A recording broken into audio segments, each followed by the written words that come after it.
Paramashivoham. Om Nithyananda Paramashivoham.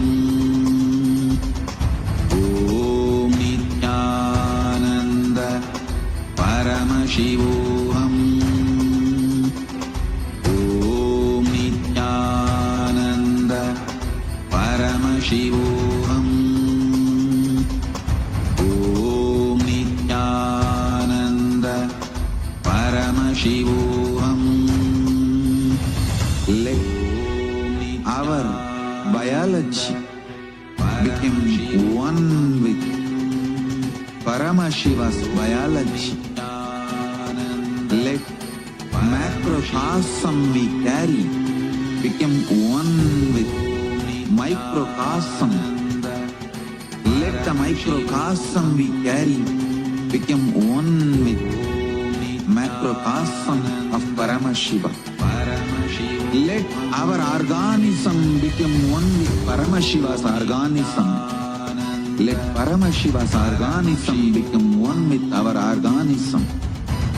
Let oneness become living strategy, living experience of all of us. Amda Mahavagya, do it intensely. Om Nithyananda Paramashivoham. Om Nithyananda Paramashivoham. Om Nithyananda Paramashivoham. Om Nithyananda Paramashivoham. Om Nithyananda Paramashivoham. Om Nithyananda Paramashivoham. Om Nithyananda Paramashivoham.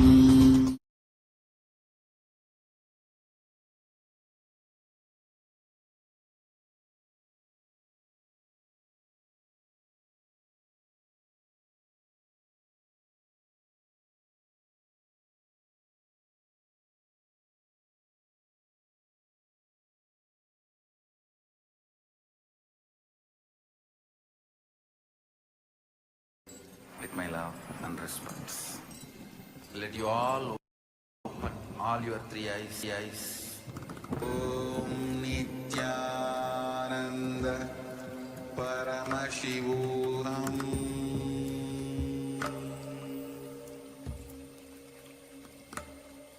Om Nithyananda Paramashivoham.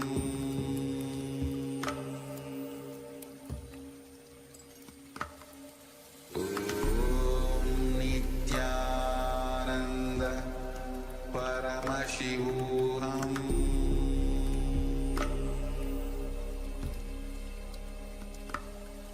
Om Nithyananda Paramashivoham. Om Nithyananda Paramashivoham.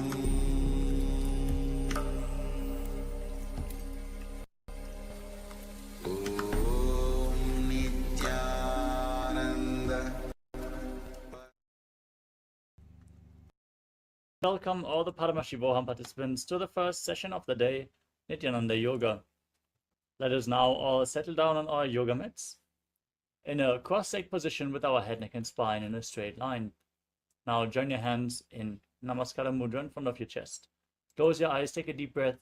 Visualize Swamiji in your inner space as we open the session with a Sadguru Vandanam. Nithyanandam Paramasukhadam Kevalam Jnanamurtim Dvandvatitam Gaganasadrisham Tattvamasyaadilaksham Ekam Nityam Vimalamachalam Sarvadhi Sakshi Bhutam भावातीतं त्रिगुणरहितं सद्गुरुं तं Namami. Next, we are going to chant the Shiva Mula mantra, invoking Paramashiva's presence by chanting Om Ham Hum Shivaya Namaha 11 times. Please follow along internally. ॐ हां हौं शिवाय नमः. ॐ हां हौं शिवाय नमः. ॐ हां हौं शिवाय नमः. ॐ हां हौं शिवाय नमः. ॐ हां हौं शिवाय नमः. ॐ हां हौं शिवाय नमः. ॐ हां हौं शिवाय नमः. ॐ हां हौं शिवाय नमः. ॐ हां हौं शिवाय नमः. ॐ हां हौं शिवाय नमः. ॐ हां हौं शिवाय नमः. ॐ हां हौं शिवाय नमः.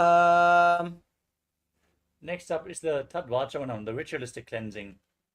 Make sure you have your Panchapada and Udani ready, a cup with a spoon with some water. As you keep your right hand in the Gokarana Mudra in the shape of a cow's ear, take an Udani of water, pour it into your right palm, and each time the word Swadha is chanted, sip the water from the bottom of your palm for a total of 3 times. ॐ आत्मतत्त्वं शोधयामि स्वधा. ॐ विद्यातत्त्वं शोधयामि स्वधा. ॐ शिवतत्त्वं शोधयामि स्वधा. Now wash your right hand with the water from the Panchapatam and wipe your lips twice with the bottom of your right thumb as you chant. ॐ हां हृदयाय नमः. Wash your hand again. With your index, middle, and ring finger joined together, touch above and below your lips. Wash your hand again. With your index finger and thumb joined together, touch your right and your left nostril. With your ring finger and thumb, touch your right eye, your left eye, your right ear, and your left ear. Then wash your hand again. With your little finger and thumb, touch your navel, your right chest, and your left chest. And with the tips of all the fingers, touch the crown of your head, the right shoulder, the left shoulder, and your heart center. Wash your hand once more. And clasp your right hand over the left and place your hands on your right thigh. As you set your sankalpa, your conscious resolution, your declaration, what you want to manifest, through today's ritual of Nithyananda Yoga, as we chant the sankalpa mantra.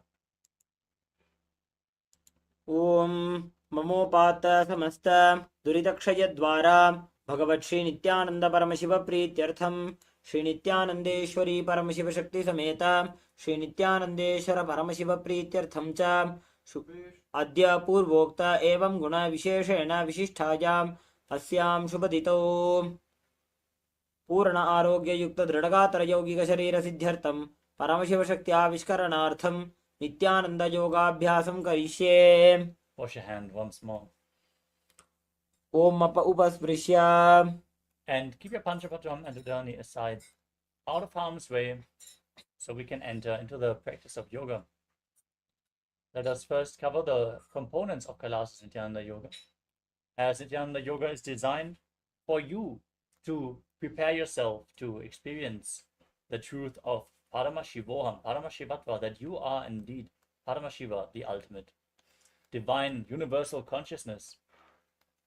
We prepare ourselves by performing asanas, physical postures, pranayamas, breathing techniques, where we align our breathing to Paramashiva, mudras, performing certain gestures with your hands, your limbs, and other body parts, aligning your energy circuits so you can manifest the higher realities, activate the non-mechanical parts of the brain, bandhas, energy locks, which you perform by contracting certain muscles and diaphragms in your body, preventing the prana from seeping out at the bottom of your spine and leading it along your spine to the higher energy centers and holding it there. Bandhas also align your physical organs to Paramashiva, leading to supreme health. Next up is Kalana, the sacred dance postures. Moving your limbs in synchronicity leads to intense awareness in every part of your body and makes your breathing subtle but intense, increasing the prana uptake for every breath. The next component is visualization, holding the visualization which is projected in the top right corner of the screen. You manifest the essence of the asanas, aligning your thinking to Paramashiva, manifesting Mano Shakti, the power of thinking. The next component is japa, the internal repetition of mantras. As you visualize the japa rotating around your throat in a circular way, you intensely activate the Vishuddhi chakra, cleanse it, and activate Vak Shakti, the power of speech. Next up is the external chanting of mantras. Our Acharya here is going to chant the scriptural references for all the various asanas, the words of Mahadeva himself, providing you with a high energy field, as Sanskrit has a phonetic significance. Just by listening to the mantra, energy will be infused into your body and certain non-mechanical parts of your brain, subtle brain grooves, will be awakened. The next component is weightlifting. Nithyananda Yoga emphasizes on the importance on building your body as a spiritual practice, strongly building your nervous system to hold the intense energy that is poured over you during the darshans and the night. As you lift weights, your Kundalini Shakti will be awakened. We are going to point out which of the asanas it is advisable to implement weights. The next component is mandala. As you can see in the background of our acharyas, there are geometric forms and figures, lines, a specific yantra, which is called the Shri Yantra or Shri Chakra, which is representing all the gods and goddesses, mimicking the universal energies in a two-dimensional form. If you visualize or gaze at this yantra, the energies will be reflected in your being, reproduced in your body. So gaze at the Shri Yantra as much as possible. The next component is Avarana, the sacred Rudraksha jewelry. Rudraksha jewelries, they function like spiritual batteries, holding on to spiritual energy and slowly giving it off to your body, holding you in a high energy state. So wear Rudraksha beads at any given time, especially the Kantamala energized by the Supreme Pontiff of Hinduism around your neck. The next component is Aushadha, the sacred Siddha alchemy medicine. Applied on your skin or ingested, it infuses intense prana into your system. These medicines include, but are not limited to, vibhuti and kumkum and sandalwood paste with some turmeric. You can apply the vibhuti on your forehead. If you're a male body, please remove your upper cloth at this point and apply the vibhuti on the 16 places all over your body. As yoga is a ritual, we request all the male bodies to please remove your upper cloth. Apply the kumkum on your third eye, and the mixture of sandalwood, turmeric, and water you can apply on your temples. If you have any other aushadas from the Supreme Pontiff of Hinduism, surely you can apply them as well during the yoga practice. With this, we covered all the components of Nithyananda Yoga. Let us now get ready for the first asana of the sequence.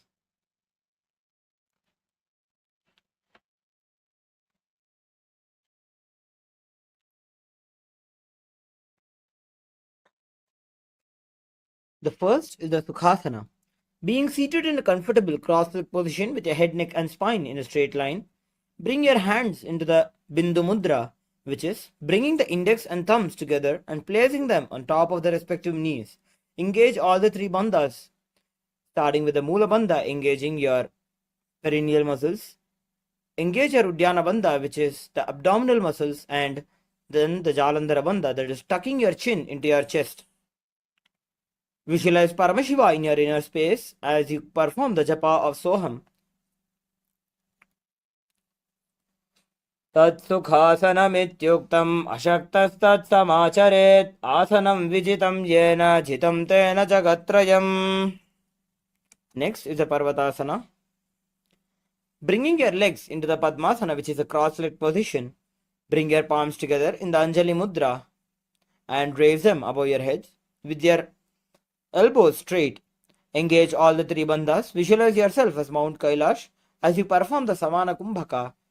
As you inhale deeply, hold your breath visualizing flames rising from your navel center through your spine in Parvatasana. अथ वक्षे महादेव पर्वतासन मंगलम यत्कृत्वा स्थिररूपी स्यात् षट्चक्रादिविलोपनम्. Next, entering into Halipavasana, bring the soles of your foot together in the front. Hold the left hand by your right hand and place the forehead on the ground behind the heels. Engage all the three bandhas and gaze to the nose, visualizing Swamiji in your inner space. पूरव विधियाहु मे जानो उभय पगतले संपुटठानो पिष्ट पछेदो वो करल्या वो दक्षिण करसो वाम गहावो. Next, entering into Nagipavasana, maintaining the same position as Halipavasana. Stretch your hands out in the front of the feet and cup the palms, making a halo. Visualize yourself as a snake as you gaze to the tip of your nose. Engage all the three bandhas in Nagipavasana. पूरव विधि परि आगाने नीचौ हौवी कहू निभनास्यौ लगाजी हाथ आगाने धरती लगावे पसारी दो वो हाथ की अंजुली करे.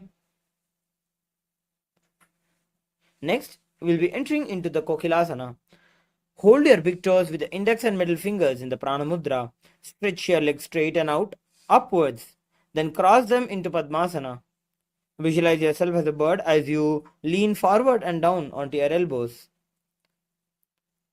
अथान्यदासनं वक्ष्ये जेन सिद्धो भवेन्नरः अकस्मात् वायुसञ्चारं कोकिलाख्यासनेन च. Next, we'll be entering into the Nithyananda.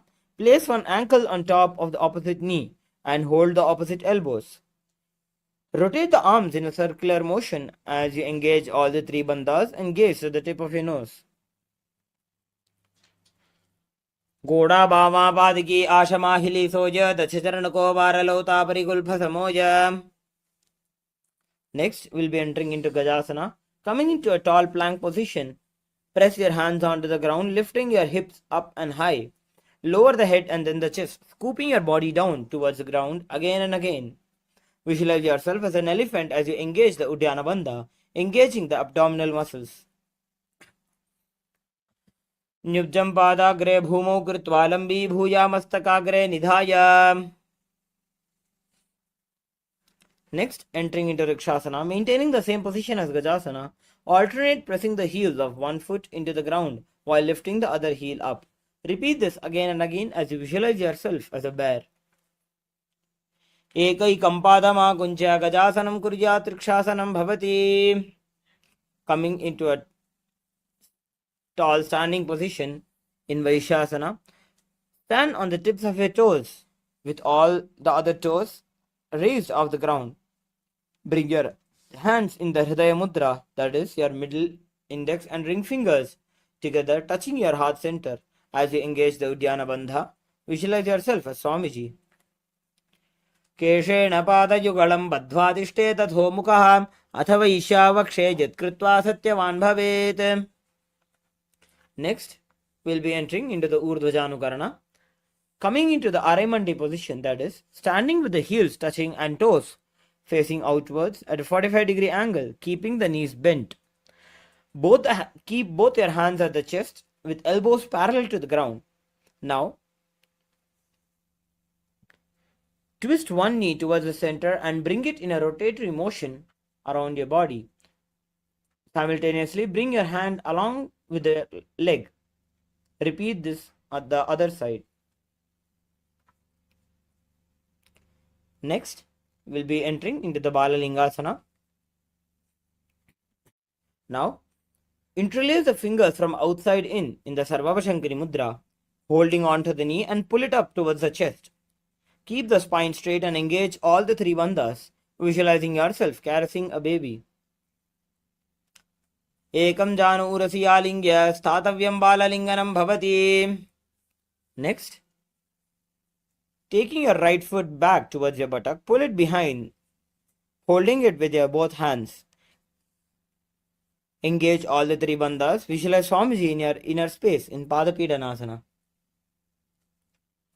स्थित्वैकस्मिन् पादतले कराभ्यां वेष्टयेतनुं पृष्ठे संस्थाप्य यत्नेन पादपीडनमासनम्. Now with the respective hand, hold on to the sole of your right foot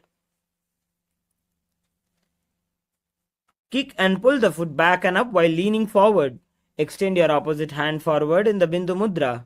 Visualize yourself as Lord Nataraja as you engage the Mula Bandha.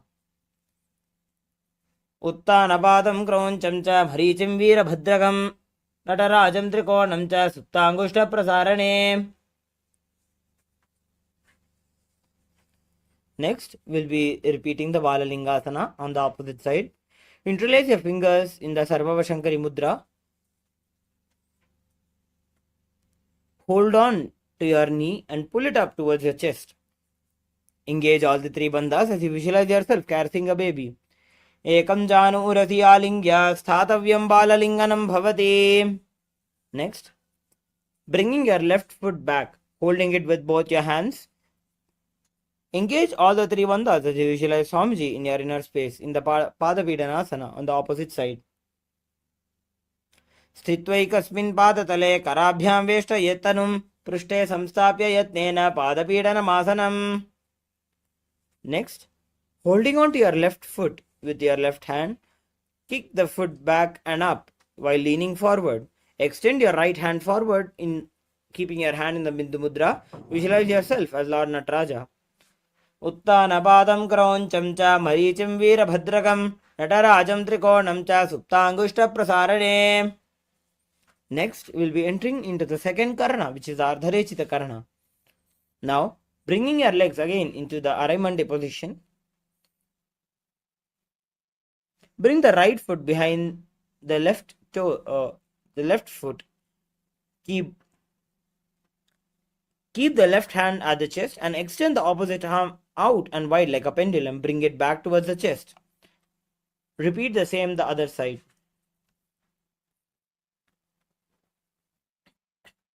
Next, we'll be performing the skeleton dance. Shake your body intensely without any proper motion. Shake your body intensely, visualizing yourself as a skeleton.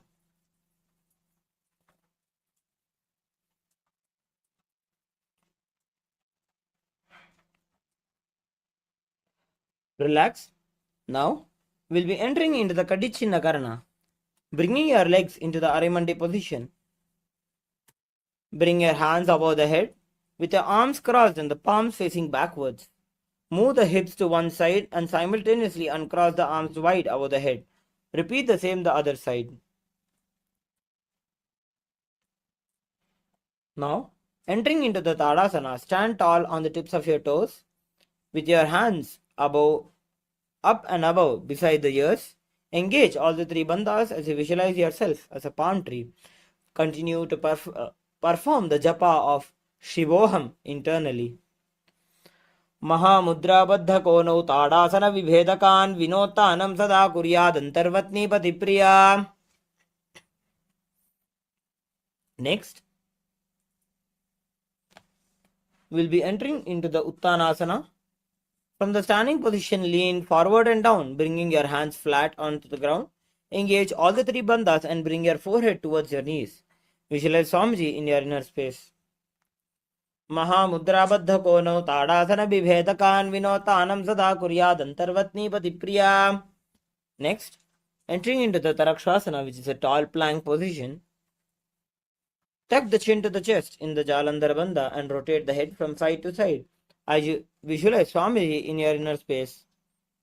Gajasanavastitva mastakam varam varam dakshina kukshim zavya kukshim nayete tarakshvasanam bhavati. Now, lower your entire body onto the ground. Keep your toes pointed backwards. Keep your hands next to the chest and raise the head up using the strength of the lower back. Open your mouth wide and inhale through the hollow of the throat in the Bhujangani Mudra. Visualize yourself as a cobra. Angushthanabhiparyantam adho bhumo vininyaset karabhyam jadharam dhritva urdhashirsha phanivahi. Next, we'll be entering into Shashasana. Coming back into tall plank position. Alternate, bringing one hand between one knee towards the chest, back and forth. Visualize Swamiji in your inner space.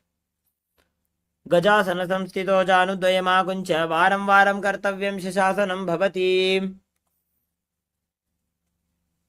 Next, Entering into the Rathasana, simultaneously jump one foot back and bring the other in between the two hands, alternating again and again. Visualize yourself as a chariot in your inner space. गजासन संस्थितो एकैकं पादं पुरोमार्गेण भ्रामयित्वा कर्तव्यं रथासनं भवति. Next, entering into the Virabhadrasana, keep your right foot flat on the ground with the toes pointing forwards and bend your knee at a 90-degree angle while your left foot is behind, facing sideways.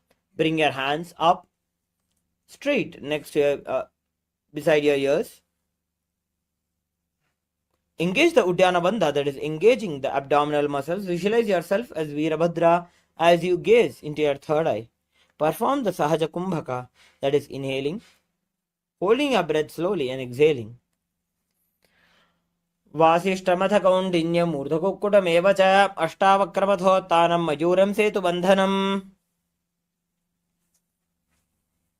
Now, repeating the Virabhadrasana on the opposite side, flip over your legs, bring your left leg forward into a 45-degree angle with your right leg facing sideways.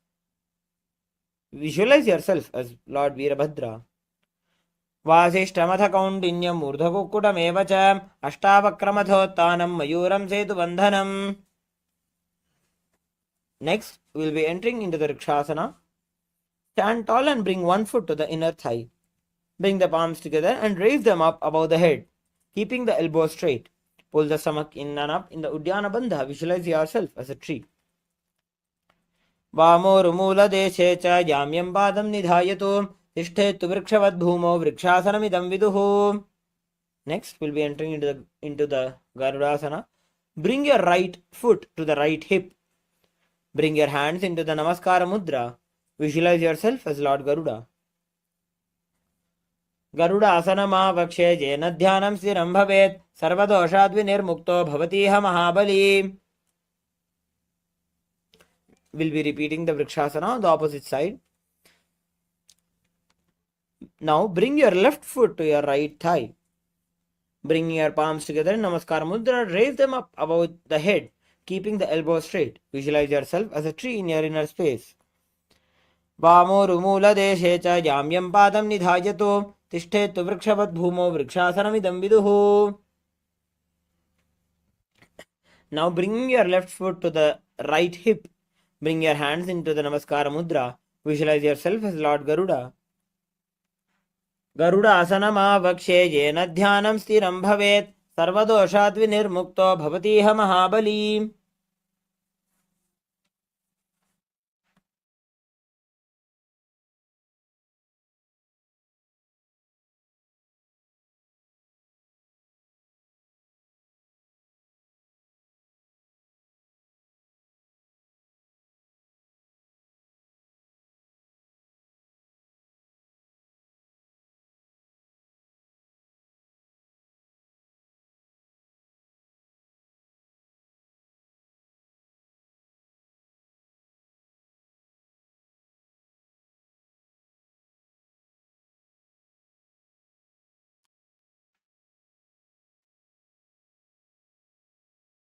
Next, we'll be entering into the Trikonasana. Now, stand and step your left foot back and your right foot front. Bring your hands parallel to the ground and bend your front hand forward towards the feet with your left hand facing the ceiling. Visualize yourself as a triangle in your inner space in Trikonasana. उत्तानपादं क्रौञ्चं च मरीचिं वीरभद्रकं नटराजं त्रिकोणं च सुप्ताङ्गुष्ठप्रसारणे. Repeat the Trikonasana on the opposite side, flipping your legs over, bending forward with your right hand facing the ceiling. Visualize yourself as a triangle. उत्तानपादं क्रौञ्चं च मरीचिं वीरभद्रकं नटराजं त्रिकोणं च सुप्ताङ्गुष्ठप्रसारणे. Next, we'll be entering into the Nikuttaka Karana, bringing your hands in the Araimandi position. Bringing your legs into the Arimandi position.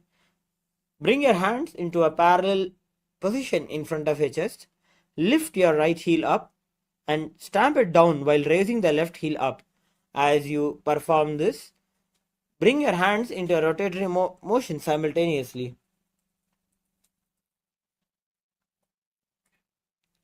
Next, we'll be entering into the Angushtasana. Lower on to the tips of your toes, placing the perineum on the back of the heels. Keep the knees and palms together. Visualize Swamiji in your inner space. Perform the Brahmari Kumbhaka, that is inhaling and exhaling like the buzzing of a bee. Perform the japa Sadashivoham internally. Kabandhasanamittyahuhu Gorakshasanam cha Angushtamushtikam Nyayam Brahma Prasaditam Tatha. Next, we'll be entering into the Saurasana. Extend your one leg straight out with the heel down and toes up. Keep the fingers down on the ground by the sides with the palms facing forward in the Varamudra. Visualize Swamiji in your inner space. Prasarya ikam padatalam samsthapetveka padakam. Now, with the respective hand, reach forward and hold on to the big toes. With the index and middle fingers, keep the opposite hand on the back heel. Visualizing Swamiji in your inner space. Gulphastito padam ekam prasarya tatpadagaram samsprishya tatkarena. We'll be repeating the Saurasana on the opposite side. Bring your left foot front, extend it out with your hands, with your fingers by the sides with the palm facing forward in Varamudra. Visualize Swamiji in your inner space. Prasarya ikam padatalam samsthapetveka padakam. Now we'll be repeating the Vidhunanasana on the opposite side. Extend the respective hand forward and reach on to hold the big toes. Keep the opposite hand back on the heel. Visualize Swamiji in your inner space. Gulphastito padam ekam prasarya tatpadagaram samsprishya tatkarena. Next, we'll be entering into the Brahmajarankushasana. Keep the toes on the ground and place the perineum on top of the heels. Keep some gap between the legs and the back of the hands resting on the knees. Tilt your head down. Engage the Jalandhara Bandha. Tuck your chin to the chest and gaze through the gap between the palms. दो भणा पाणी होए वैसे AD दो गुदानी वैसे कोरबग दल्या की माहिली आयसमा है राशे मिली. Next, entering into the Kapilasana. Drop your knees onto the ground with the toes tucked behind. Sitting with perineum down on the heels. Rest your hands on top of the thighs. Engage the Uddiyana Bandha. Visualize yourself as Kapila Muni as you gaze to the tip of your nose. उभय पगतली समटहरावे तिनको माहिले core मिलावे.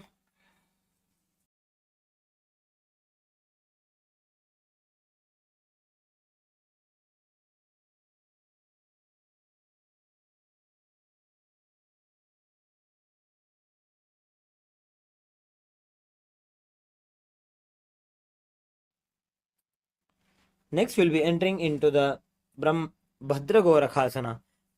Maintaining the same position as Kapilasana, shift your gaze into your third eye, visualizing Swamiji in your inner space. दो वो पगदली संपुट करे कोरवारली भूपर इधरे कोरवारली राखे ऐसे तापरी मूल द्वार टिकी बैसे.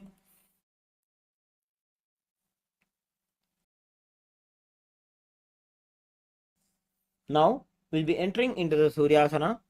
Sit with your toes tucked and perineum placed on the top of the raised heels, bringing your knees off the ground. Bring your hands into the Padma Mudra and raise them up in the sky, visualizing Lord Surya in your inner space as you engage the Uddiyana Bandha. Edi do buguda taryane phana pani baithak punithane. Next, we'll be entering into the Mandukasana. Again, drop your knees down. Sit with your toes flat and perineum on the heels. Keep your hands on top of the knees and lift the tongue up against the roof of the mouth in the Manduki Mudra. Visualize yourself as a frog as you perform the Sahaja Kumbhaka, that is inhaling, holding your breath and exhaling. Padatalo deshe angushte dvecha samsprishe jano yugbam puraskritya sadhayen Mandukasanam. Next, we'll be entering into the Uttana Mandukasana. Maintaining the same position as Mandukasana, bring your hands up, holding your back, holding the head with your elbows. perform the Manduki Mudra. Engage the Udyana Bandha as you visualize yourself as a frog. Mandukasana madhyastam kurparabhyam dhritam shiraha etad bhekavaduttanam etaduttan mandukam. Next, we'll be entering into the Simhasana. Cross your ankles and sit on the feet. Keep your knees wide, fingers spread on top. Open your mouth wide and stick out the tongue and exhale forcefully. Gaze at the tip of your nose and repeat this several times, visualizing yourself as a lion. दक्षिणं सव्यगुल्फेन दक्षिणेन ततेतरं हस्तौ च जान्वौ संस्थाप्य स्वाङ्गुली च प्रसार्य च.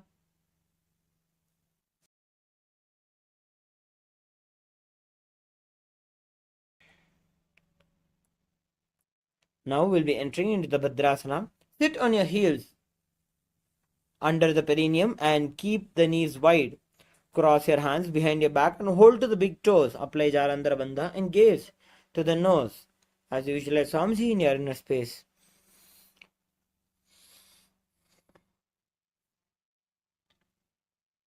गुल्फौ च वृषणस्याधोऽभ्युत्क्रमेण समाहितः पादाङ्गुष्ठौ कराभ्यां च धृत्वा च पृष्ठदेशतः.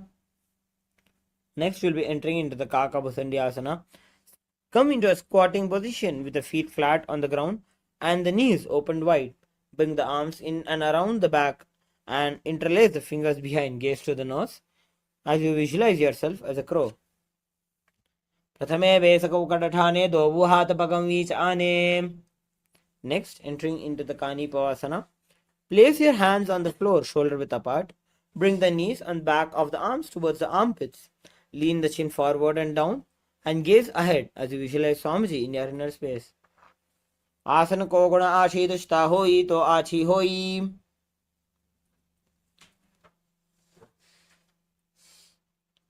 Next, entering into the Kapalyasana,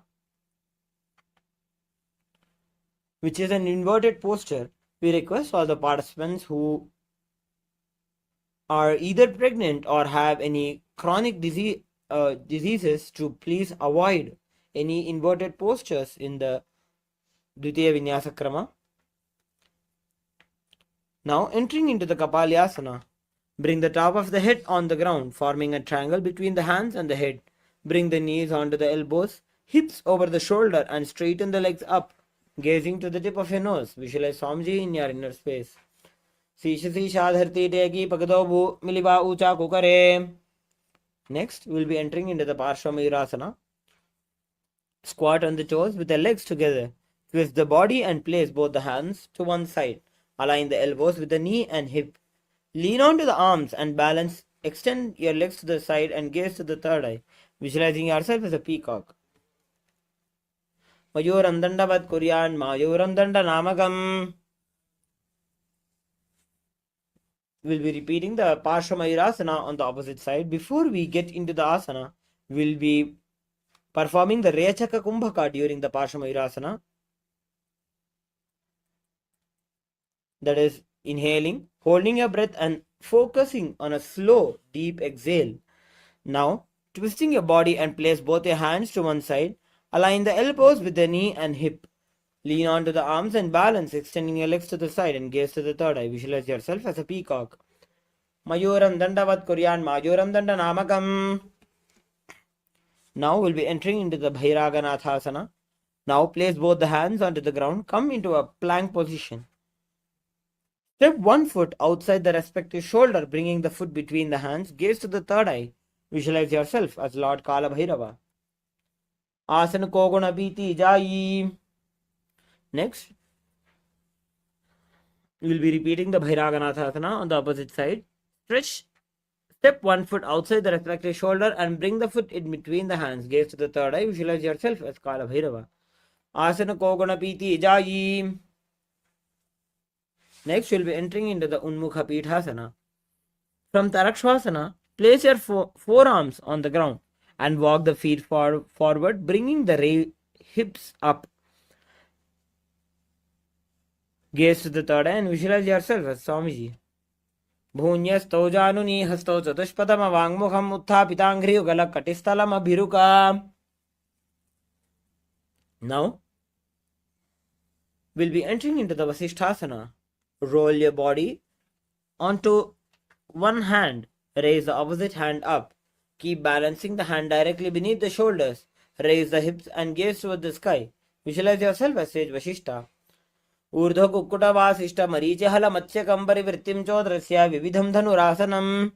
Now we'll be repeating the Vasishthasana on the opposite side.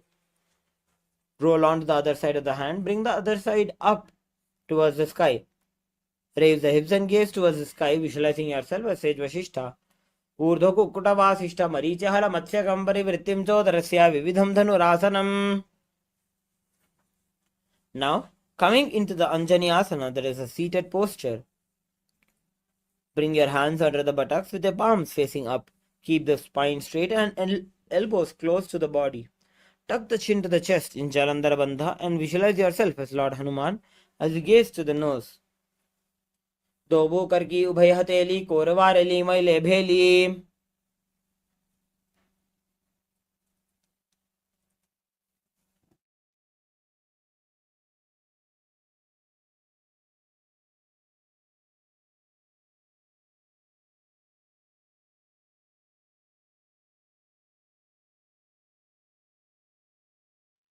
The next asana of the sequence is Paschimottanasana.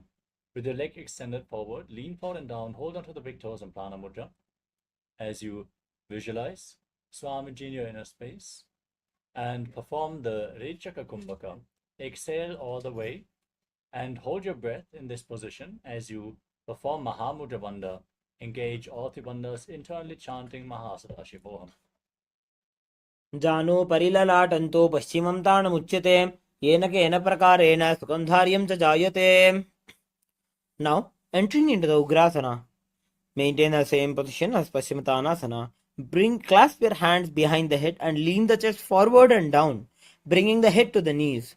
Visualize Kali in your inner space as you perform the japa of Mahasadashivoham internally. स्वपाणिभ्यां दृढं धृत्वा जानोपरि शिरोन्यसेत् आसनोऽग्रमिदं प्रोक्तं भवेदनिलदीपनम्. Next we'll be entering into the Marichi Asana. Now bring one heel to the groin with your knees raised. Reach the arm in and around the raised knee and clasp the hands behind the back. Bring the chest to the thigh and head to the knee. Visualize yourself as sage Marichi.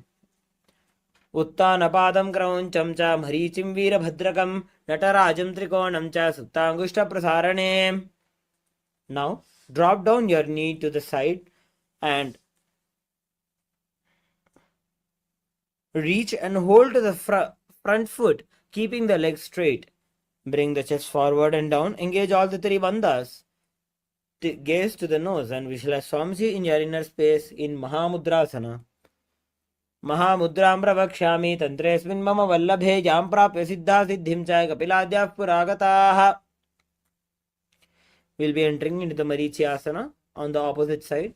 Now, stretching your legs forward, bring your left foot towards your groin and reach your arm in and around the raised knee and clasp the hands behind the back. Bring the chest down to the thigh, head to the knee. Visualize yourself as sage Marichi. उत्तानपादं क्रौञ्चं च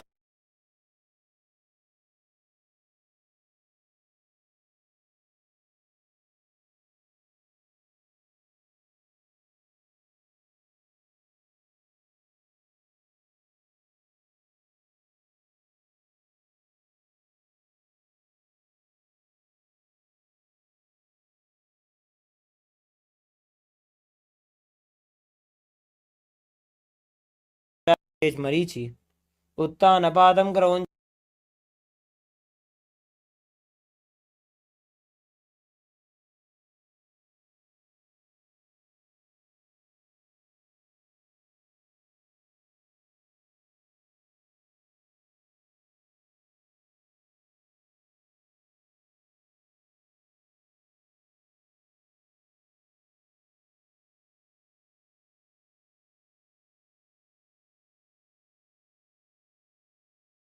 च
Paramashivoham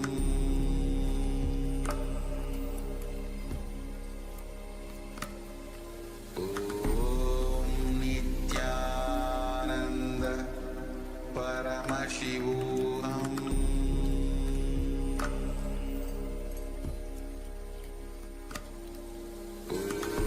Om Nithyananda Paramashivoham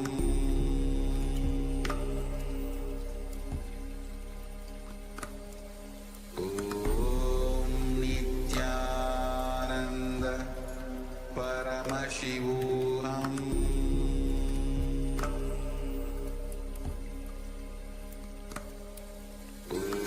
Om Nithyananda Paramashivoham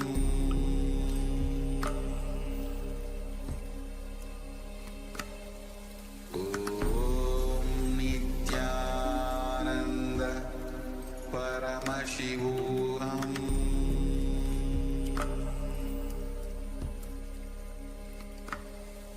Om Nithyananda Paramashivoham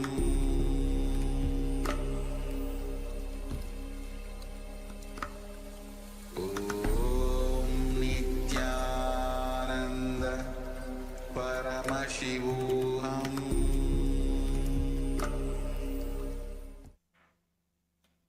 Nithyanandam. Sorry for the technical glitch. We will be repeating from the Mahamudrasana. Now sit with your legs stretched and toes up. Bring your one heel close to the perineum and let the knee fall to the side on the ground. Reach and hold the foot, keeping the leg straight, and bring the chest forward and down. Engage all the three bandhas and gaze to the nose, visualizing Swamiji in your inner space. महामुद्रां प्रवक्ष्यामि तन्त्रेऽस्मिन् मम वल्लभे यां प्राप्य सिद्धा सिद्धिं च कपिलाद्याः पुरागताः.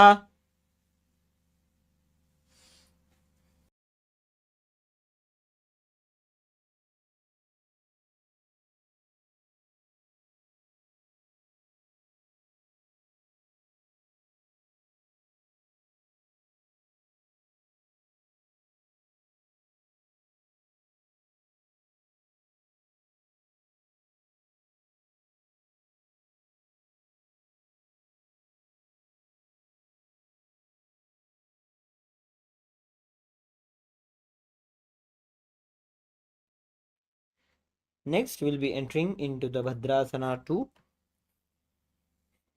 Sit and bring the soles of your feet together with the heels close to the perineum. Keep the knees wide and hold the feet firmly.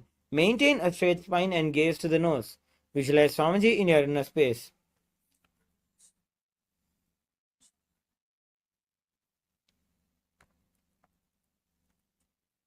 गुल्भौ तु वृषणस्यादः सीवन्त्याः पार्श्वयोः क्षिपेत् पादपार्श्वे तु पाणिभ्यां दृढं बद्ध्वा सुनिश्चलम्. Next, entering into the Gvalipavasana. From Bhadrasana, extend the feet away from the body, toes touching together and the heels apart, with the knees open. Place the hands on the respective knees and engage the Jalandhara Bandha, tucking your chin to the chest. Gaze to the nose and visualize Swamiji in your inner space. पूरव चरपट चौक कक्ष्यो सोयी वाही विधि जो कीजे सोयी. Now, entering into the Joniasana. Keep the soles of your feet together and heels close to the perineum. Hold the soles of the feet and lean forward and down, bringing the forehead to the feet and gaze to the nose. Visualize the Yoni Mandala in your inner space. दोगो पकतली संबुट करे AD made के ढिंग दरे अर्धहात को अंतर राशे लीलाट पकतलियां ऊपर दाशे. Now, entering into the Midaki Pavasana. Sit and keep your heels together and toes apart and the knees wide. Lean forward and down. Extend your hands out and wide with the palms on the ground. Bring your forehead to the ground behind the heels and gaze to the nose. Visualize Swamiji in your inner space. पूरव विधि परिपकथली संपूर्ण एडी मिली राशे. Now we'll be entering into the Siddha Samadhyasana. Sit and keep your toes together and heels apart. Bring your arms below the shins, extend them out and keep the palms facing up. Bring the forehead to the ground above the feet, bring the toes near the throat. Gaze to the third eye. Visualize Lord Surya in your inner space.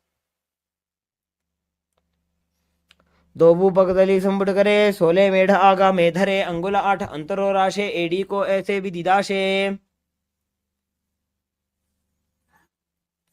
Next, we'll be entering into the Chinaki Pavasana. Sit and keep the heels together and the toes apart. Hold the feet and open them up like a book, bringing the soles towards the sky. Press the elbows onto the thighs and towards the knees. Gaze to the nose. Visualize Swamiji in your inner space. Do baga ki edi dharti magiva medh lagave. Next, we'll be entering into the Charpata Chokasana. Bring the soles of your feet together with the heels of the perineum in knees to the ground. Place the hands on the knees and gently press them down. Engage the Uddiyana Bandha. Pulling the stomach in and up towards the spine.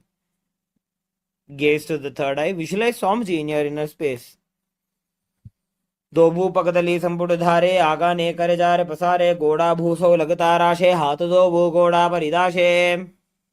Next, we'll be entering into the Bhairavasana. Sit and bring the soles of your feet facing together and the knees wide. Lift the heels up and bring the toes down onto the ground.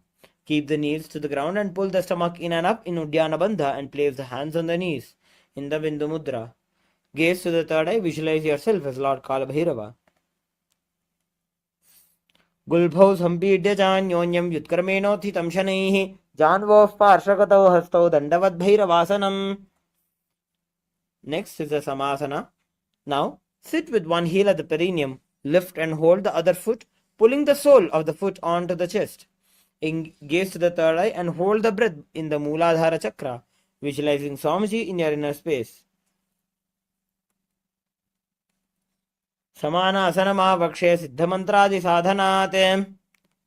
Next, bring your right foot over your shoulder. Raise the other foot up and straight into the sky. Keep the hands on the ground to the sides and gaze to the third eye. Visualize Swamiji in your inner space in Apanasana. Kevalam padame kancha skandhe charope yatnataha. We'll be repeating the Samanasana on the opposite side. Now, sit with your right foot at the perineum. Lift and hold the left foot towards your chest and gaze to the third eye. Hold the breath in the Mooladhara Chakra. Visualize Swamiji in your inner space. Samana asanama vakshe siddhamantradi sadhanat. Next, we'll be entering the Apanasana.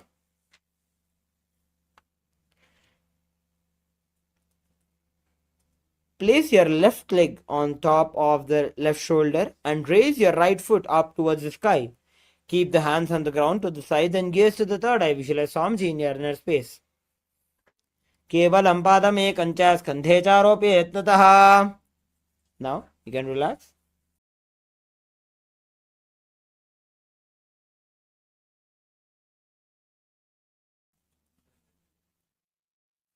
We'll be entering into the Gomukhasana. Sit and cross one leg over the other, aligning the knees at the center of the body. With the feet by opposite hips, place both the hands on top of the stacked knees. Gaze to the nose. Perform the Sitkari Kumbhaka. Visualize the face of a cow. Perform the japa of Om Nithyanandoham internally. Savye Dakshina Gulbham to Prishtaparsheni Jojaye Dakshine Epitata Savyam Gomukham Yatha.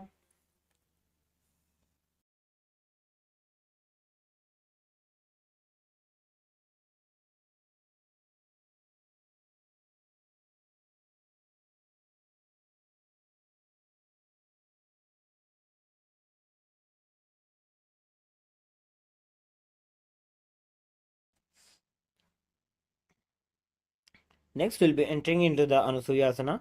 From the Gomukhasana position, hold the big toes with the index and middle fingers. Relax the shoulders and pull the stomach in and up in Uddiyana Bandha. Gaze to the nose. Visualize yourself as Rishika Anusuya. दक्षिण गोड़ो नीचो ठाने बाबों ताके ऊपर आने गोड़ा संधि मिलावे भारी आड़ा पद बुनिदे संधि पसारी. Next is the Anusuyasana 2. From the Gomukhasana position, interlace your fingers behind the back. In Parashamudra, lean forward and down. Bring the chin over the knees and touch the nose to the ground. Gaze to the nose. Visualize yourself as Rishika Anasuya. Jimana Goda ki sandhi, Uprida Vagoda ki sandhi. Next, we'll be entering into the Garudasana. Sit on the ground with one heel pressed against the perineum. Keep the opposite foot on the ground in front of the other. Keep the spine tall and chest out and hands on the respective knees. Gaze to the nose. Visualize yourself as Lord Garuda. Davopagmodi edi mahila gulbhamula dwarini chaide. Next, we'll be entering the Naradasana. Sit and place the perineum on top of the heels.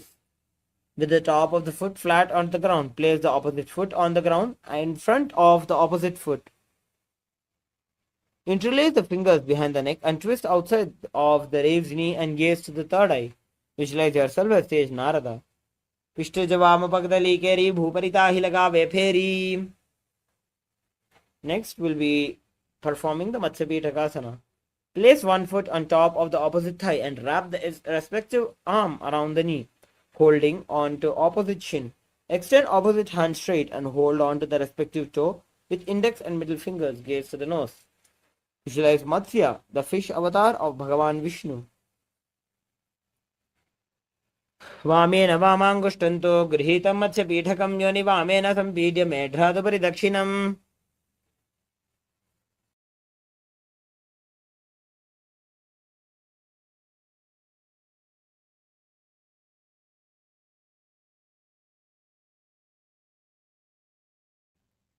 Now we'll be repeating the Gomukhasana on the opposite side. Sit and cross one leg over the other, aligning the knees at the center of your body. With the feet by the opposite hips, place both the hands on top of the stacked knees. Gaze to the nose. Visualize yourself. Visualize the face of a cow in your inner space. Savye dakshina gulbhamto prishtaparshe niyojaye dakshine pitata savyam gomukham yatha. Next, we'll be entering into the Anusuyasana. Now, from the Gomukhasana position, hold the big toes with index and middle fingers. Relax the shoulders and engage the Uddiyana Bandha. Visualize yourself as Rishika Anusuya as you gaze to the nose. Dachina godo nicho thane vavon tage upar aane. Next is Anusuyasana 2. Bring the chin over the knees and touch the nose to the ground as you interlace your fingers behind your back.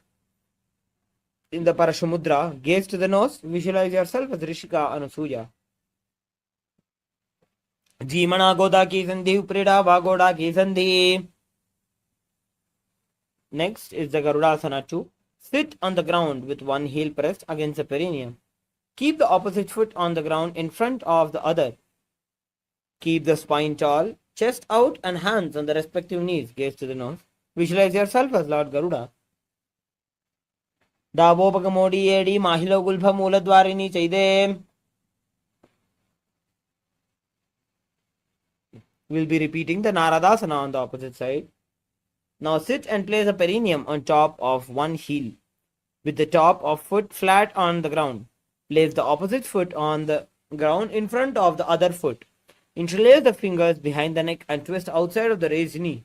Gaze to the third eye. Visualize yourself as sage Narada. पिष्टजवाम बगदली केरी भूपरिता ही लगा वे फेरी घोड़ा सुअपनो है Joji दछिपाशति राशे sooji. Will be performing the Matsyapitakasana on the opposite side. Place one foot on top of the opposite thigh and wrap the respective arm around the knee, holding on to the opposite shin. Extend the opposite hand straight and hold on to the respective toe with the index and middle fingers. Visualize Matsya, the avatar of Vishnu, as you gaze to the nose.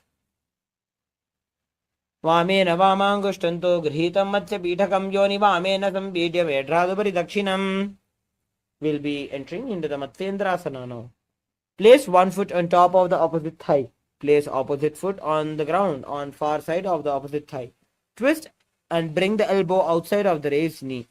Keep the raised arm by the neck and turn the head back and gaze to the third eye. Visualize Matsyendranath, a great sage and master of Hatha Yoga. उदरं पश्चिमाभासं कृत्वा तिष्ठति यत्ततः नम्राङ्गं वामपादं हि दक्षजानुपरिन्यसेत्. Now bringing your left hand down to the holding it on to the toes. Bring your right hand up to the ear in Kubasana. Visualize yourself as a camel.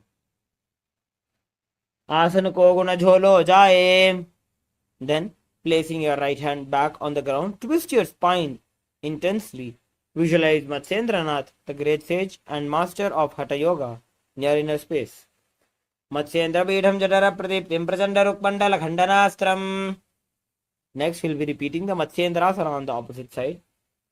Place one foot on top of the opposite thigh. Place the opposite foot on the ground on far side of the opposite thigh. Twist and bring the elbow outside of the raised knee. Keep the raised arm by the neck and turn your head back and gaze towards the third eye. In Matsyendrasana. उदरं पश्चिमाभासं कृत्वा तिष्ठति यत्ततः नम्राङ्गं वामपादं हि दक्षजानुपरिन्यसेत्. Now, bring your right hand to the toes, holding the toes with the index and middle fingers. Bring your left hand to the ear. Visualize yourself as a camel. Asana ko guna jholo jaye. Dropping your left hand back down. Twist your spine intensely in Matsyendrasana 2. Matsyendra Bidham Jadara Pradiptim Prachanda Rukmandala Khandanastram.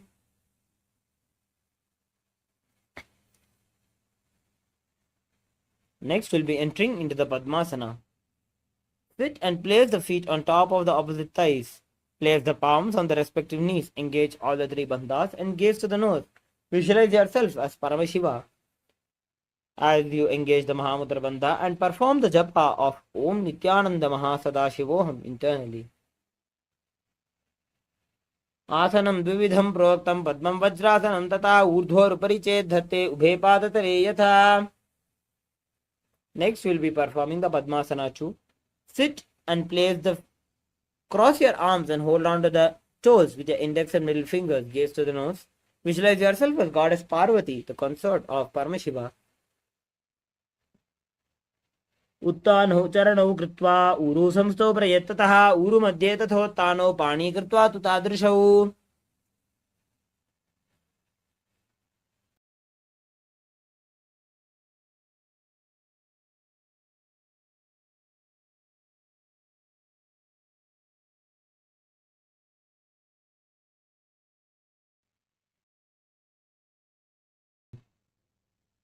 Next, we will be entering into the Kukkutasana. Sit and place the feet on top of the opposite thighs in Padmasana. Place the palms on the ground between the two thighs and lift the body up. Visualize yourself as a rooster. Padmasanam samstapya nanvororantare karo. Now, dropping your body back down on the ground. Rise up onto the knees and place the palms on the ground with the fingers pointing towards the body. Keep the elbows together and press them against the navel, then lean forward and find balance, extending the knees up and off the ground in Baddhakekyasana. Dharamoshtabhakaradvayena tatkur paristhapitanabhiparshvaha.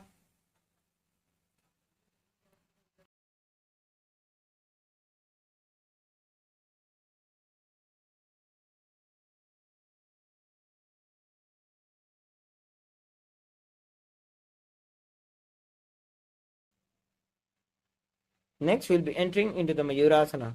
While on your knees, place the palms on the ground, fingers pointing towards the perineum. Keep the elbows together and press them against the navel. Then lean forward and find balance. Extend the legs up and off the ground. Visualize yourself as a peacock. Atha Vakshe Mahadeva Mayurasanam Uttamam. Now, relaxing, laying down on your stomach with the feet pointing outwards and forehead on the mat. Interlace your fingers behind the neck and hold them in the Parashamudra. Visualize yourself as a crocodile. Adhyasashete hridayam nidhaya bhumau cha padau cha prasaryamano. Next, place your hands on the ground beside the chest. Raise the legs up, bringing the thighs off the ground. Visualize yourself as a locust. अध्यासशेते करयुग्मवक्षो भूमिमवष्टभ्य करयोस्तलाभ्याम्. Next, entering into the Ustrasana, laying down on your stomach, bring your hands to the feet, pull the feet down towards the ground, outside of the hips. Visualize yourself as a camel. अध्यासशेते पतयुग्मं व्यस्तं पृष्ठे निधाय विधृतं कराभ्याम्. Now, kick your legs back and up and simultaneously pull the feet towards the sky. Lift the chest off the ground and raise the head up. Gaze to the third eye. Visualize yourself as Paramashiva's bow. Prasarya padau bhuvidanda rupau karau cha prishte dhritapada yugmam. Now, entering into the Bhagasana, sit on both the knees with your head, neck and spine in a straight line. Place the palms down on top of the thighs and gaze to the third eye. Visualize Swamiji in your inner space. Ulta modi pada vaise bahuro jugdi kare ek aise. Now we'll be entering into the inverted postures of Gohyasana and Shirasasana. Another gentle reminder for all the participants who either have any chronic diseases like back pain or high blood pressure, or the participants who are pregnant, to avoid these inverted postures. Now, entering into the Gohyasana, from the knees, place your forearms onto the ground with your fingers interlocked, elbows shoulder width apart. Place the top of the head onto the ground, holding the back of the head with the hands. Walk the toes forward until hips align with the shoulders. Lift the feet up and keeping the knees bent together, lift against the chest and touching the chin. Gaze to the nose. Visualize Swamiji in your inner space. Do wo haath ki kahuni joji punih kalai jane doji. Now, raise your legs straight up into the sky, visualizing Swamiji in your inner space in Shirasasana. Viparitam mandalam cha dvidhaiva viditam hinaha. You can slowly come down now. Coming into a seated position. Sit with your hands behind the calves and stretch the legs up and straight. Bring the forehead to the knees. Visualize Swamiji in your inner space in Podhyasana. दो हाथ पग बाहर आने गोड़ा तरे काकसी ठाने. Next, in the Parighasana, perform the Bastrika Pranayama.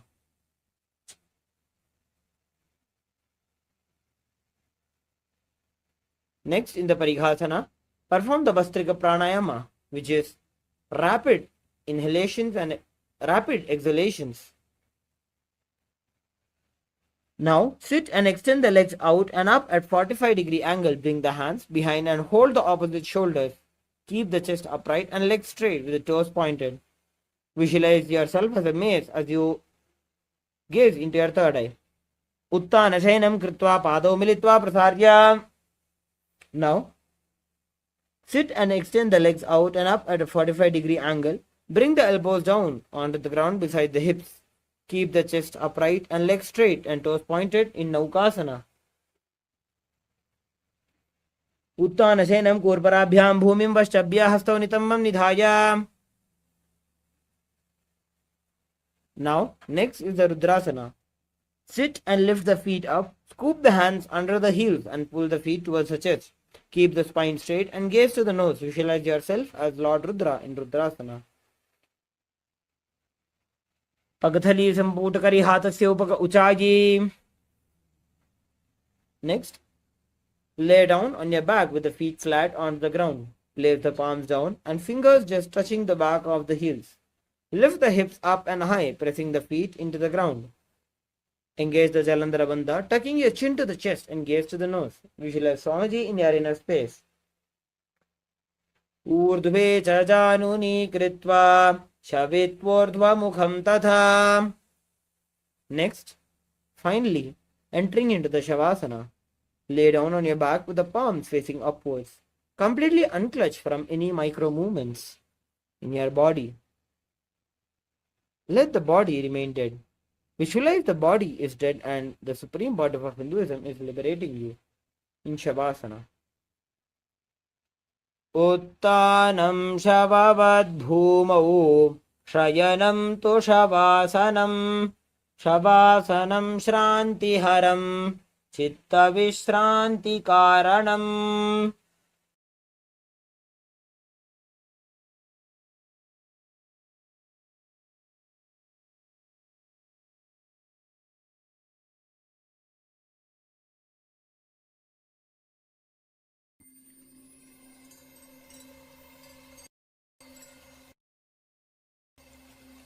I welcome you all with my love and respects. Let you all open all your three eyes.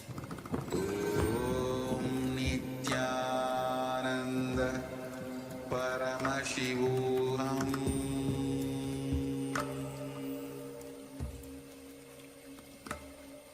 Om Nithyananda Paramashivoham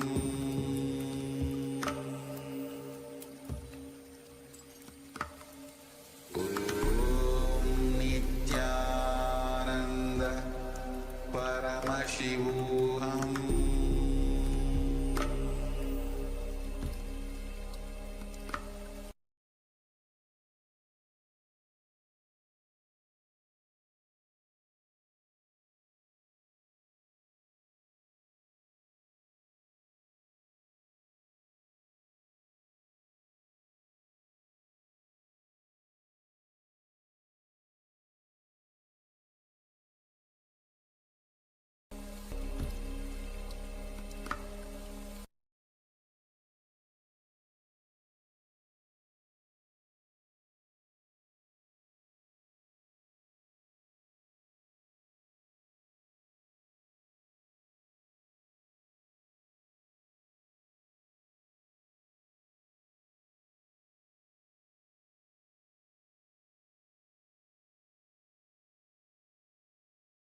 Paramashivoham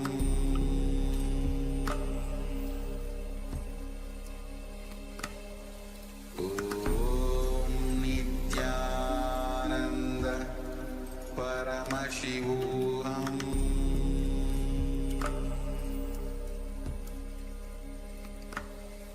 Om Nithyananda Paramashivoham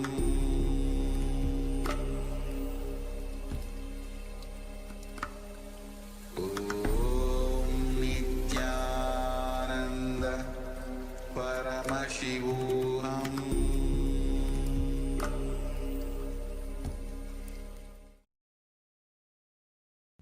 Now, slowly return to your physical body.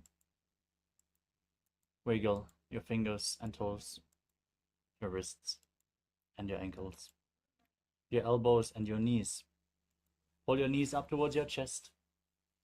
Rock your body from side to side, slowly returning to a comfortable seated position.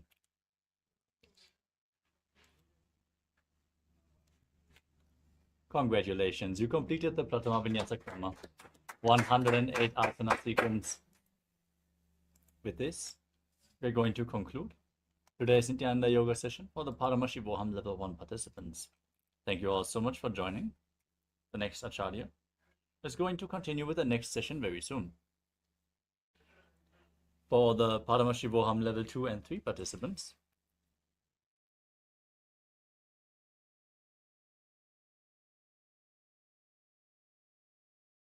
we are now going to continue with the Dvitiya Vinyasa Krama, so get ready.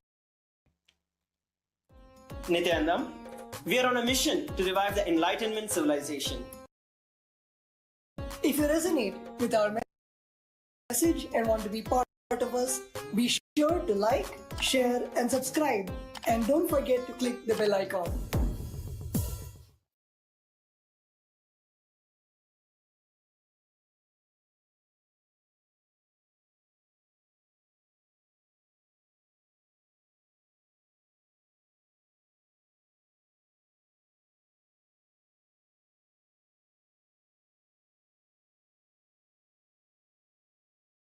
Yes.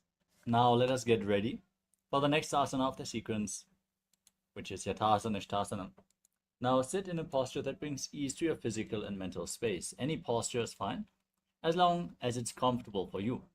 Place your hands on top of the knees in Bindu Mudra. Index fingers and thumbs together. Visualize Swamiji. Breathe in Samana Kumbhaka. Inhale deeply into your stomach. Hold your breath and visualize the fire being kindled in your navel as you perform the Mula Bandha and internally chant Om Nithyananda Paramashivoham. पर्यङ्कं तत्समाख्यातं यथसंस्थं यथा स्थितिः. Next up is Samasana. From a cross-legged position with your hands on top of the knees in Bindu Mudra, visualize Swamiji and start inhaling and exhaling deeply again and again as you perform Samana Kumbhakam. इदानीं गर्भिणीनां योगाभ्यासो यथा लघु सुखप्रसवलाभाय प्रोच्यते प्राक्तनेपथि. Next up is Muktasana. Now bring the left heel against the perineum and the right foot stacked on top of the left foot. Keep your hands flat on the knees as you gaze to your nose and visualize yourself as a sage liberated by the Supreme Pontiff of Hinduism. निपीड्य देविनीं सूक्ष्मां दक्षिणेतरगुल्फतः वामं यां येन गुल्फेन मुक्तासनमिदं भवेत्. Next up is Siddhasana. From the same posture. Now gaze up towards your third eye and visualize Swamiji in your inner space. स्थानोत्संयमितेन्द्रियो चलदृशा पश्यन् भ्रुवोरन्तरं चैतन्मोक्षकपातभेदजनकं सिद्धासनं प्रोच्यते.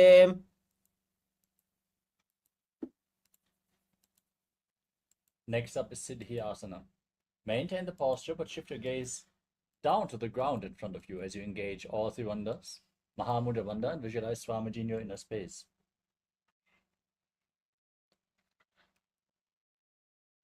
वामपादके इडीजानो सीवनिमधितासकोठानो.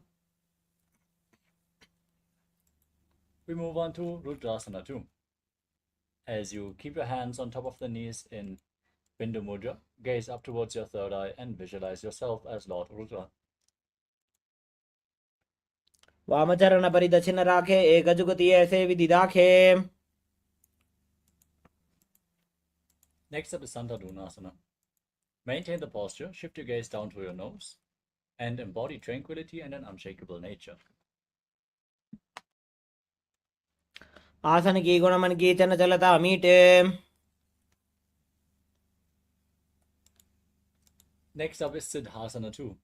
Now bring your hands in front of your navel, cup one palm over the other, and visualize Swamiji as you keep your hands in Samputa Mudra, the lotus mudra, resembling a closed lotus flower.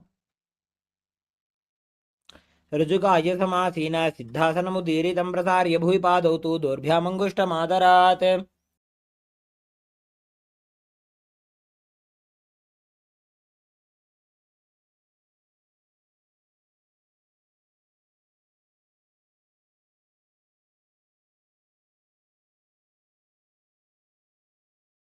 Next up is Bandha Yoni Asana. Now set the Sankalpa to manifest the womb of creation.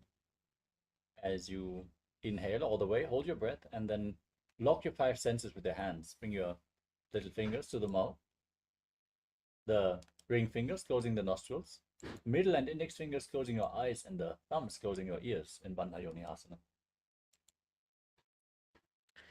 यत्र मध्ये महादेव बन्धयोन्यासने शृणु यत्कृत्वा खेचरो भूत्वा विचरेदीश्वरो यथा. Next up is Virasana. As you place the right foot onto the left thigh and the left foot below the right thigh, keep your hands on top of the knees in Bindu Mudra and embody the state and space of bravery. एकं पादमथैकस्मिन् विन्यस्योरुणि संस्थितः इतरस्मिंस्तथा चोरुं वीरासनमुदीरितम्.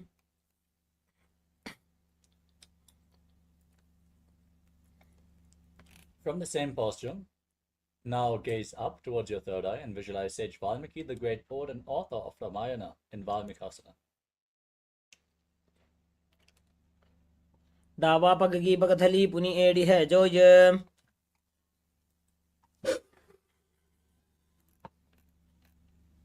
Next up is Joni Mudrasana. Now keep your hands flat on the knees and gaze to the nose as you visualize the Yoni Mandala, the visual representation of Devi Paramashiva Shakti in Joni Mudrasana.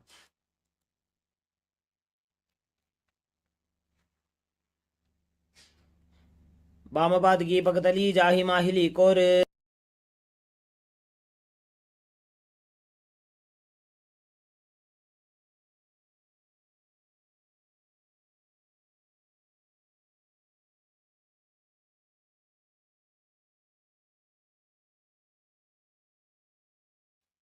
Next up is Yoni Asana. Maintain the same posture, but gaze up towards your third eye as you visualize the Yoni Mandala. योन्यासनं पर्वतेन योगं योगफले नीलं तत्कालफललं तावत् खेचरो यावदेव हि.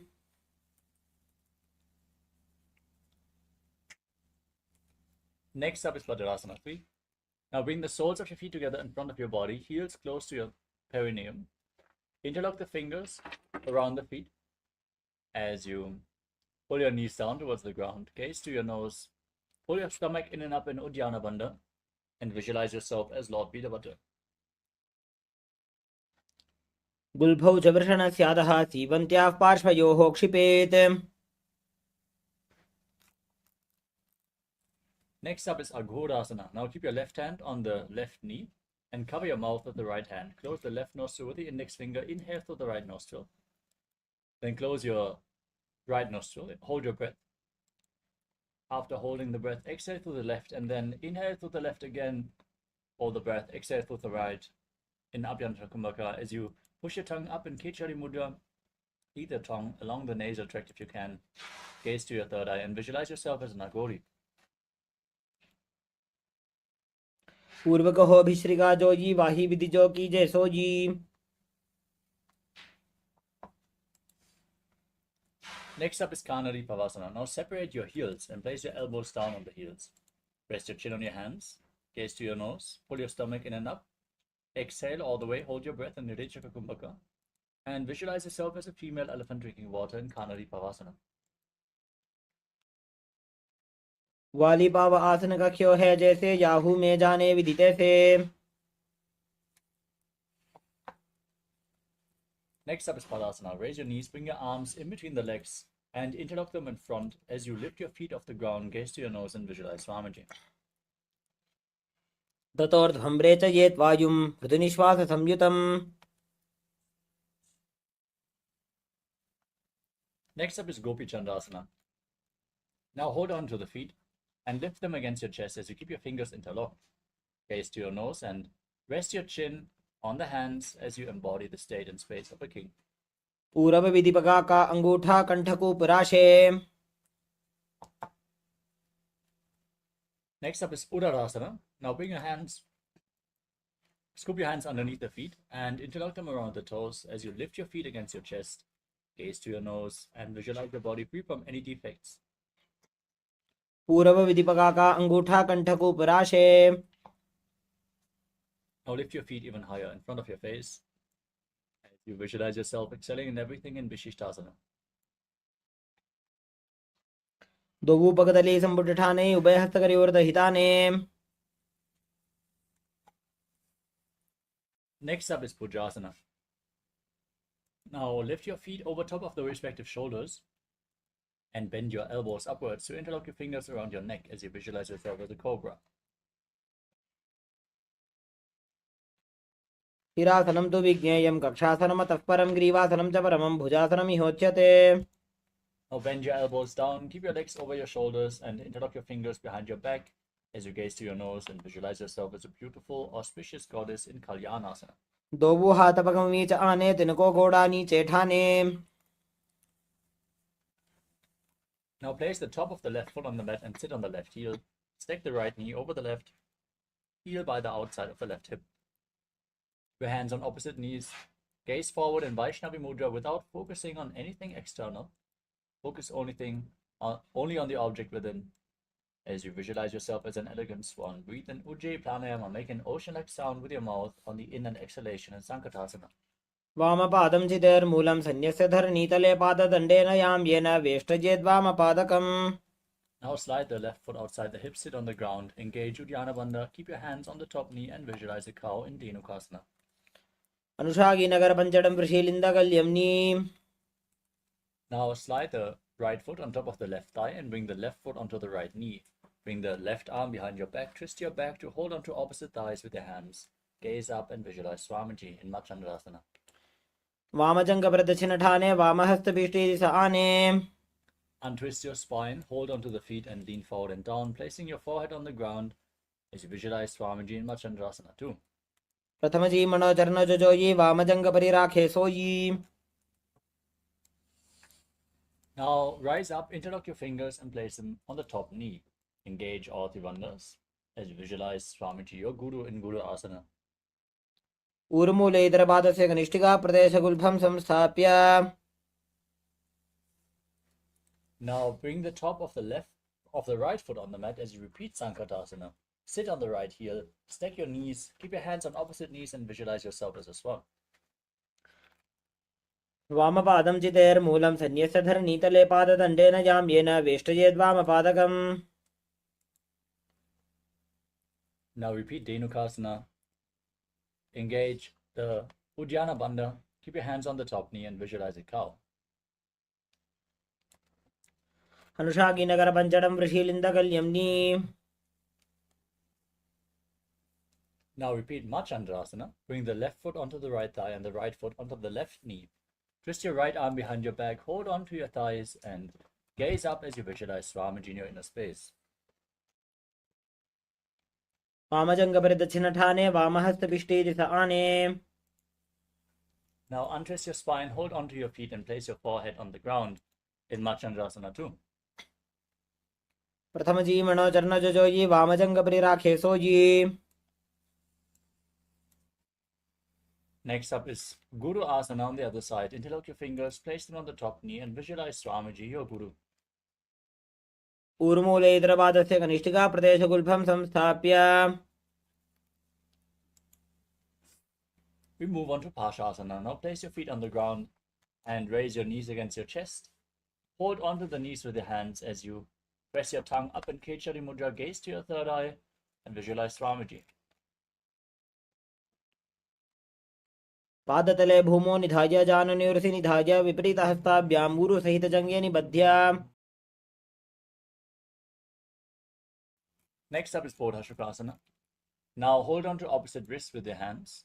Place your chin on the knees, gaze to your nose, and visualize yourself residing in an abode of bliss in Bodhasukasana. दोबू पगतली भूपरिधरे कोरमाहिली ऐसे करे. Next up is Kurakatasana. Now bring your hands below the knees, hold on to opposite elbows, gaze to the nose, and visualize Swamiji. दोबू पगतली भूपरिधरे कोरमाहिली ऐसे करे. Now keep your hands underneath the knees, holding onto the elbows. Cross the right ankle over top of the left, toes pointing up. As you gaze to the nose and visualize the great sage and Maharishi Sumati and Sumati Asana. मूलद्वारी धरती परिठाने डावा पग दक्षपद आने.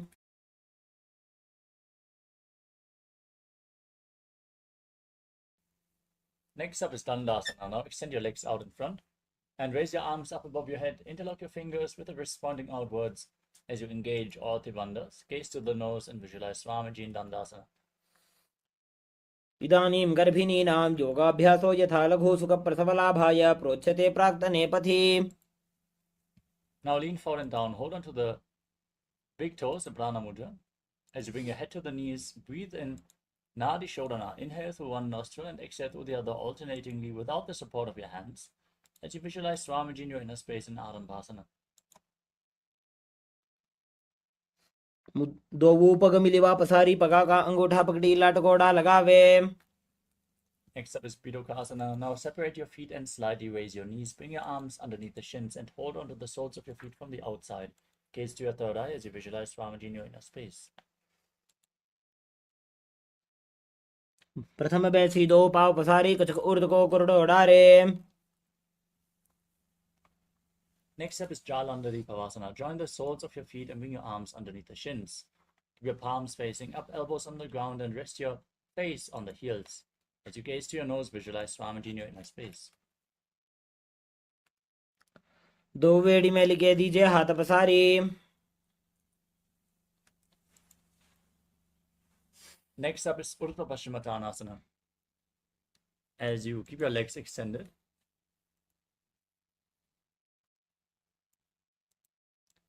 bring one leg behind your neck and lean forward and down, holding onto the front foot with both hands. As you visualize Swamiji in your inner space, breathe in Pratyahara Pranayama. Visualize that the prana within your body is flowing upwards through the 9 points as revealed by Mahadeva. पश्चिमतानवत् संस्थितिं कृत्वा एकं पादं ग्रीवायां धृत्वा तिष्ठेत्. Now lean back with the leg behind your neck. Hold onto the foot with the opposite hand. Gaze to your nose and visualize you are infinite, endless, eternal in Anantasana. उत्तानशयनी एकैकं पायी ग्रीवायां विन्यस्य. Next up is Ankushasana. Now roll onto the side of the hand, holding onto the foot as you gaze to your nose and feel in complete control. उत्तानशयित एकैकं पादं ग्रीवायां कुर्वन्. Next up is Dudushasana. Lay on your back and pull your knees towards your chest. As you encircle your legs with your hands, rock your body from side to side and visualize Swamiji in your inner space. उत्तानशयनं जानुनी हृदये पष्टम्भ जङ्घासहितौ ऊरूनि करद्वये बद्ध्वा. Now repeat Urdhva Paschimottanasana on the other side. Now lean forward and down with the leg behind your neck. Hold onto the front foot. Breathe in Pratyahara Pranayama. Focus on the prana flowing through the 9 points of your body, which are the soles of the feet, the regenerative organs, the navel, the heart, the throat, the uvula, the center of the eyebrows, the top of your forehead, and the Brahmaranda, the crown of your head. पश्चिमतानवत् संस्थितिं कृत्वा एकं पादं ग्रीवायां धृत्वा तिष्ठेत्. Now lean back with the foot behind your neck. Hold onto the foot as you gaze to your nose and visualize you are infinite. उत्तानशयने एकैकं Pai ग्रीवायां विन्यस्य. Now roll onto the side with a hand holding onto the foot. Gaze to the nose as you feel in complete control in Ankushasana. उत्तानशयित एकैकं पादं ग्रीवायां कुर्वन्. Next up is Yoga Nidrasana. As you lay on your back, one by one, lift your legs up behind your neck and then interlock your fingers behind your back. If you can't lift your feet behind your neck, you can cross them in front of your body, pull them towards your chest or bring them over your shoulder. Then gaze to your nose and visualize Swamiji in your inner space. पादाभ्यां वेष्टयेत् कण्ठं हस्ताभ्यां पृष्ठबन्धनं तन्मध्ये शयनं कुर्यात् योगनिद्रा सुखप्रदा. Now bend your elbows upwards and interlock them around your neck as you gaze to your nose and visualize Lord Vishnu in Atmanamasana. आत्मा राम आसन प्रथम सुधोसो वे. Next up is Kochikasana. Now lay on your back, extend your arms out at the side at shoulder level. Keep the knees at the chest with the soles of the feet pointing up towards the sky. दोवो हाथ छीदा सा करे तेन सो ube Sapa करे. Next up is Jatara Parivriti 1, 2, and 3. Lay on your back, extend your arms out to the side and pull your knees against your chest. From that position, drop one knee to the side and extend the opposite leg down. Now bend both knees to the side. Extend both legs to the side, hold onto the feet and gaze away from the feet. Visualize Swamiji, perform the Mula Bandha, breathe in Pratyahara Pranayama as you return to the center position. Then drop the other knee down to the side, extend the opposite leg. Bend both your knees to the side. Extend them to the side and hold onto the feet as you gaze in the opposite direction. परिवृत्ते कुक्षे भागे त्रिता हि परिकीर्तितः बद्धकोणं सुप्तकोणं ऊर्ध्वकोणमथापि च. Next up is the Dviparapita. As you lay on your back, with your feet flat, knees raised, hold onto your ankles and raise your hips up. As you gaze through your nose, lock your throat in Jalandhara Bandha and breathe in Mocha Kumbhaka as you visualize yourself as sturdy as a bridge. प्रतिक्रियायुतं द्वन्द्वपीठः सर्वबलप्रदम्.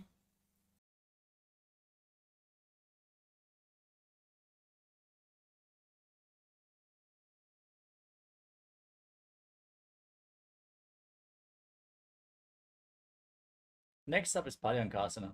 From the same posture, now bring your hands over top of your shoulders, fingers pointing towards your feet. And then lift your entire body off the ground. Push your hips up high. As you breathe calmly through your nose in Sahaja Kumbhaka, visualize yourself as sturdy as stone furniture. उत्तानशयनमस्ततलाभ्यां भूमिमष्टभ्यः पादतलाभ्यां भूमिं धृत्वा. Lower yourself back down and pull your knees towards your chest as you place your hands on the respective shoulders and move your hips in a circular motion. Visualize yourself as a dog playfully rolling around on its back in Shvotanasana. शवत् शरीरं संस्थाप्य जानुनी सम्मील्य नाभुवानीय. Next up is the Viparita Karani. Now place your arms flat on the ground and then raise your legs up high. Point your toes towards the sky. As you breathe in Mocha Kumbhaka with Jalandhara Bandha and Mula Bandha engaged and move your legs in a circular motion as you visualize Swamiji in your inner space. भूतले सशिरो दत्त्वा खेनये चरणद्वयं विपरीतकृतिश्चैषा सर्वतन्त्रेषु गोपिता. Now stop the movement of your legs. Point your toes up. Be stable and sturdy in Viparita Karani too. Karni विपरीताख्या सर्वाधिव्याधिनाशिनी नित्यमभ्यासयुक्तस्य जाठराग्निविवर्धनी. Now drop your toes down over top of your head, touching the ground as you interlock your fingers behind your back.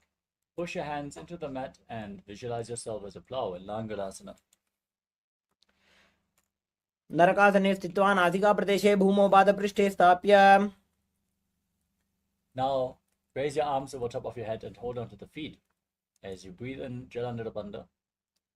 Visualize Lord Paramashiva and internally chant Om Nithyananda Paramashivoham, as this is one of the 84 asanas revealed directly by Lord Paramashiva himself, Shaita Paschimatanasana. तानं शयित्वात् कुर्वीत शयितपश्चिमतानकम्.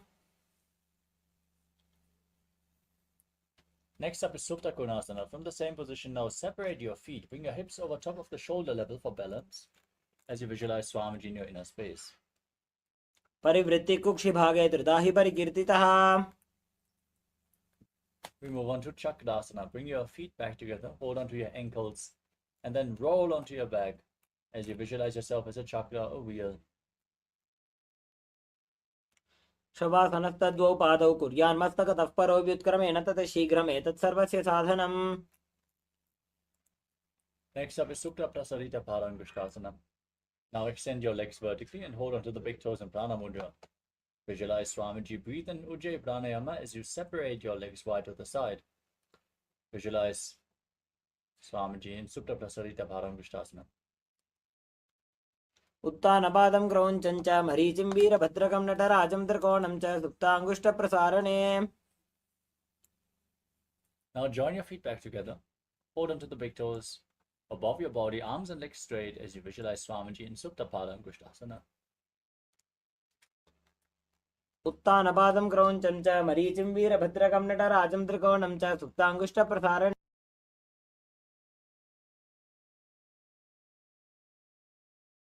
Next up is Matsyasana. From the same position, cross your legs into Padmasana and then lay on your back with your knees on the ground. Bring your arms over your head. Hold onto opposite elbows as you gaze to your nose and visualize Matsya, the fish avatar of Lord Vishnu. मुक्तपद्मासनं कृत्वा उत्तानशयनं चरेत् कूर्पराभ्यां शिरो वेष्ट्या मत्स्यासनं तु रोगः.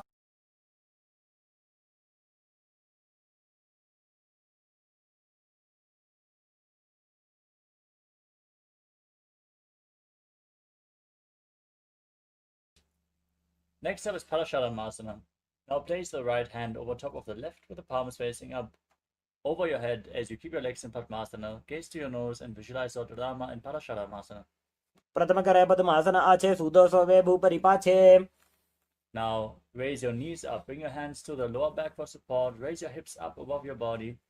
Balance on your elbows as you gaze to your nose and visualize Swamiji in Sarvangasana. अथवा क्षेत्र संक्षेपात् सर्वांगासनम् उत्तमम्. Next up is Vrishikasana. Lay on your back, place one foot onto the opposite thigh, and lift the opposite knee towards your chest. Extend your arms above your head, hook the fingers forward, lift your chin to the chest as you gaze to your third eye and visualize yourself as a scorpion. प्रथमशेन सुधोषि शिकेशिकी सन्धि सुदाखे. Place the other foot on the opposite thigh. Repeat Vrishikasana. प्रथमशेन सुधोषि शिकेशिकी सन्धि सुदाखे. Next up is Vrishabharakshipasana. Interlock your fingers around your neck and lay flat as you lift both your legs up and alternate pulling one knee in towards your chest. Breathe through your nose as you visualize Swamiji. उत्तानशयनं कृत्वा अङ्गुलिपिक्कन्द्रां बद्ध्वा. Now place your hands next to your hips and lift your knees towards your ears again and again as you visualize Swamiji in Marutanasana. स्वोत्तानवत् संस्थिति कृत्वा जानुद्वयं पर्यायेन कर्णयोः संस्पृशेत्. Next up is Vrikasana. Lay on your back and then place your feet flat. Stand up and lay back down again and again, visualizing yourself as a wolf. उत्तानशयनं कृत्वा पादतलाभ्यां भूमिं धृत्वा. Next up is Lutasana. As you lay on your back, kick your legs over your body and roll over completely again and again as you visualize Swamiji in your inner space. Finally, end in a prone position on your stomach. उत्तानशयनं पादौ शिर उल्लङ्घ्य. Next up is Sadatasana. As you lay on your stomach with your hands by the shoulders, contract your lips and make a whistling sound like a flute on the inhalation. Visualize yourself as a chariot carrying warriors into a battle for Dharma on your chariot back. नित्यशयनं कृत्वा नाभिं भूमौ निधाय. Now push your body into a plank position and jump your feet forward and backward as you visualize yourself transcend body and mind in Deha Ulanganasana. निब्जं शयनं कृत्वा नाभिं भूमौ निधाय. From a standing position,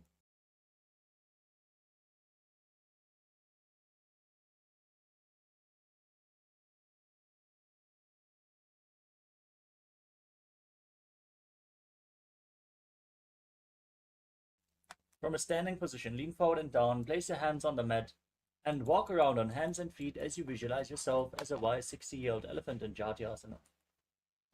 अथ जात्यासनं वक्षे येन जाति स्मरो भवेत्. Next up is Roitika Karana. Now stand in Arimandi position. Heels together, toes pointing outwards. Knees bent. Raise your elbows to the shoulder level and rotate your arms around your body as you move your head in all directions.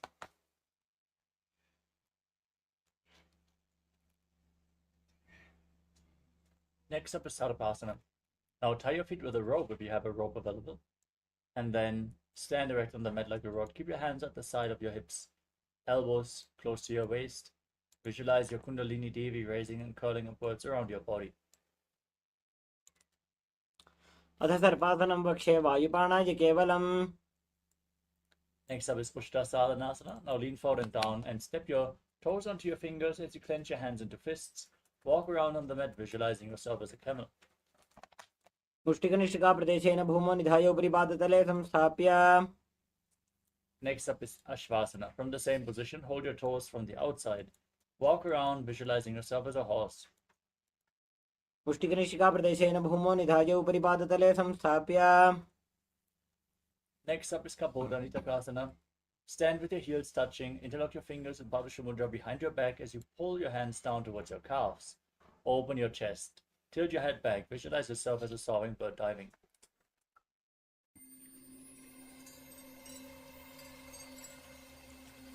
I welcome you all with my love and respect. Let you all open all your three eyes. Om Nithyananda Paramashivoham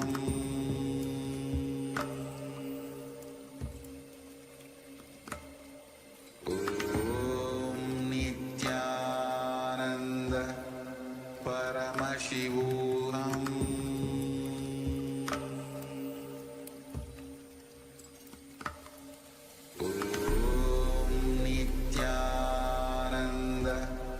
Paramashivoham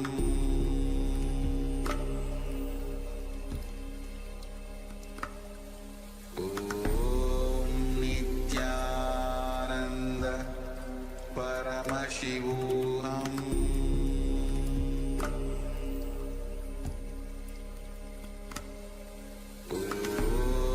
Nithyananda Nithyananda. Sorry for the technical glitch. Let us now continue with Kapodanitakasana. Stand with your heels touching and interlock your fingers behind your back. Pull them down towards your calves. Open your chest, tilt your head back as you visualize yourself as a soaring bird diving in rapid speed.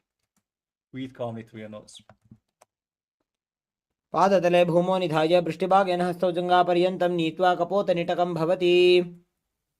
Next up is Tala Pushpaputam Karana. From Arimandi position, join your hands in Namaskara Mudra and bow down to one side. Open your hands and raise the respective heel as you visualize yourself holding a bouquet of flowers and offering it to Paramashiva.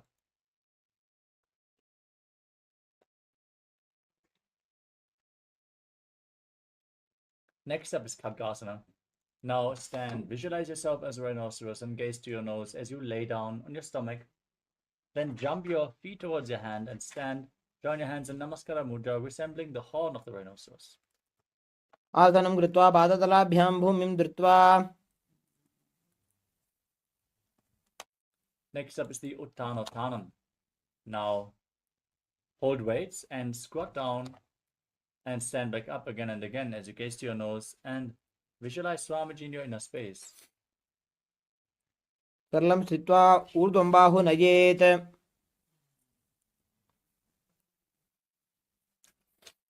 Next up is the Musalasana. Now raise your arms above your head and jump continuously as you visualize yourself as a mace. सरलं स्थित्वा ऊर्ध्वं बाहु नयेत् वारं वारम् उड्डानं कृत्वा. We move on to Ucheshakasana. As you hold on to one foot with both hands, pull it towards your chest, sit down and stand back up, alternating on both sides again and again as you gaze to your nose and visualize Swamiji in your inner space. एकैकं पादतलं कुक्षौ निधाय तिष्ठेत् उत्शीर्षकं भवति.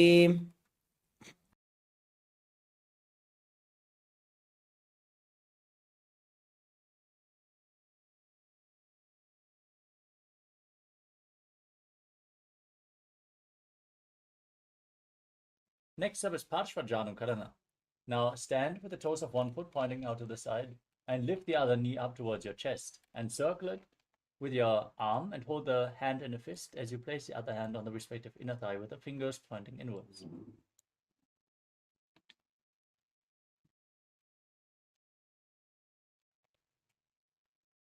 Next up is Tandavasana. Now hold on to weights and extend your arms out in front as you visualize yourself fiercely dancing as Lord Shiva. Lift one leg and sit down and stand back up on the other leg. एकेन पादेन स्थातव्यं ताण्डवासनं भवति. Next up is Brahmanasana.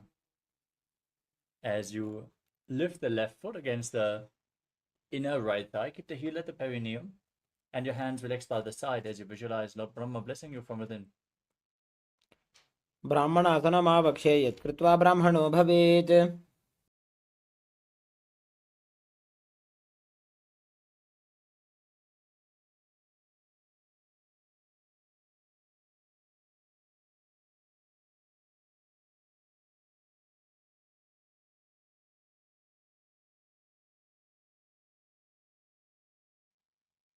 Next up is Garudasana 3.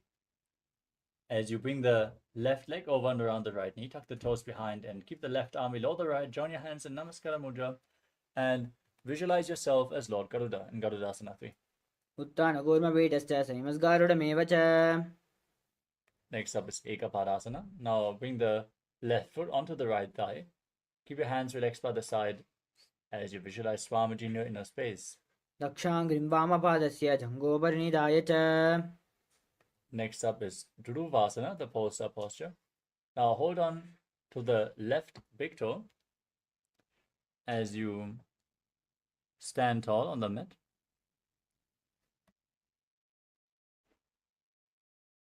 Then extend the leg out to the side and rotate quickly on the standing leg as you visualize yourself as the North Pole Star. एकेन हस्तेन दण्डरूपस्य एकस्य पादस्य अग्रं धृत्वा. Next up is Trivikramasana. As you lift one leg behind your neck, stand tall, sit down and stand back up. Perform the 3 steps of Lord Vishnu as you visualize Lord Vishnu blessing you from within. ग्रीवायं पादं संस्थाप्य स्थातव्यम् उत्थातव्यं त्रिविक्रमासनं भवति.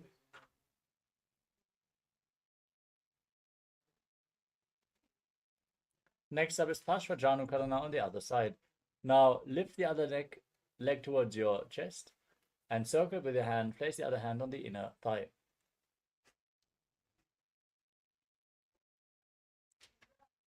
Now repeat Tandavasana on the other side.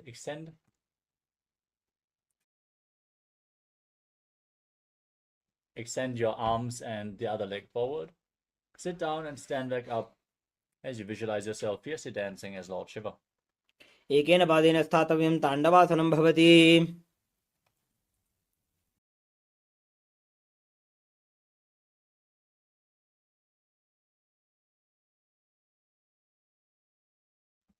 Next up is Brahmanasana on the other side. Pull the right knee up with the right foot against the left thigh. Your hands relaxed by the side as you visualize Lord Brahma blessing you from within. ब्राह्मणासनमावक्षे यत् कृत्वा ब्राह्मणो भवेत्. Now repeat Garudasana 3 on the other side. Bring the right foot over and around the left knee. Tuck the toes behind and bring the right arm below the left. Join your hands in Namaskara Mudra, visualizing yourself as Lord Garuda. उत्तानकूर्मपीठं च संहस्गारुडमेव च वाताजनं गोमुखं च भारद्वाजं त्रिविक्रमम्. Place the right foot onto the left thigh. Keep your hands by the side. Visualize Swamiji in Ekapadasana on the other side. दक्षाङ्घ्रिं वामपादस्य जङ्घोपरिनिधाय च. Now repeat Dhuruvasana, the pole-star posture on the other side. As you hold onto the right big toe, extend the leg out to the side and rotate quickly as you visualize yourself as the North Pole Star. एकेन हस्तेन दण्डरूपस्य एकस्य पादस्य अग्रं धृत्वा Now repeat Trivikramasana on the other side. Lift the leg behind your neck. Stand tall, sit down, stand back up. Visualize Lord Vishnu blessing you.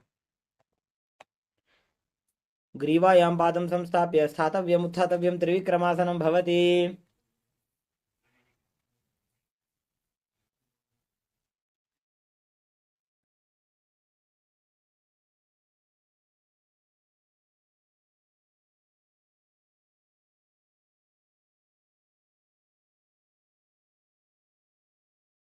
Next up is Samanaka Karana. Now stand with your heels touching, toes pointing outwards, and your hands slightly extended away from your hips. Breathe calmly. Point your fingers one by one. After this intense sequence of asanas, let us now get ready for the final 100 asanas of this sequence. Nithyananda, we are on a mission to revive the Enlightenment civilization. If you resonate with our message and want to be part of us, be sure to like, share, and subscribe. And don't forget to click the bell icon.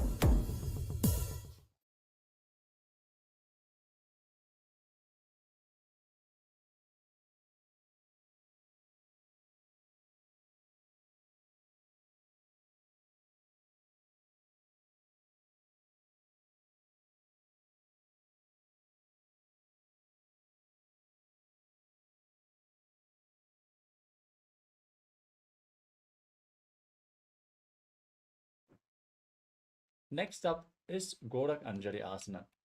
Now squat down and bring your hands from the outside in between the two legs. Interlock your fingers in front of your navel as you visualize the great sage Goraknath, founder of the Natha Yoga Hindu Sampradaya. Breathe in Jivachala Kumbhaka, which is inhaling deeply, and then holding the breath, moving the prana freely along with your will.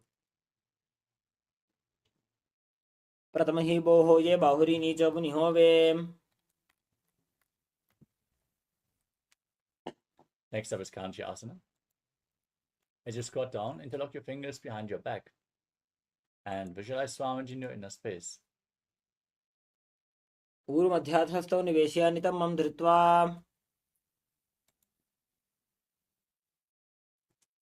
Next up is Bhairu Asana. As you squat down with your heels together, look towards your navel and interlock your fingers around your lower back as you visualize Bhagavan Kala Bhairava, the Lord of Time. दोऊ पग की थलिया की माहिली को और मिलाई.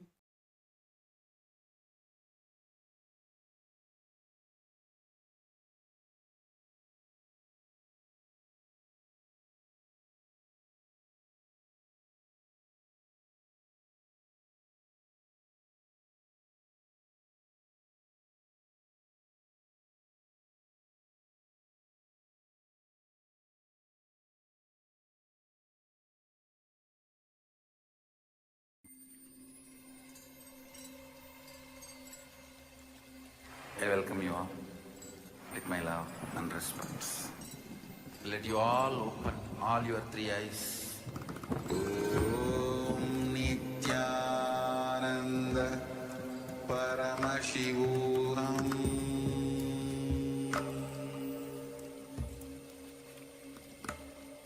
Om Nithyananda Paramashivoham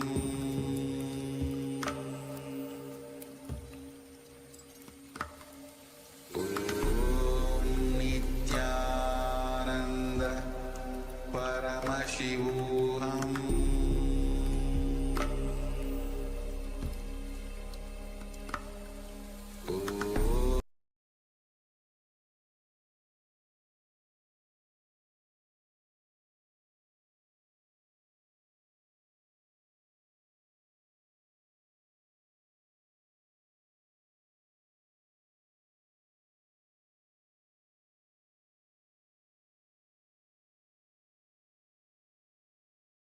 Face of the nose and visualize Swamiji in Yogasana. गुदं नियम्य गुल्फाभ्यां युत्क्रमेण समाहितः. Now rise up onto your knees and cross your feet behind. Hold on.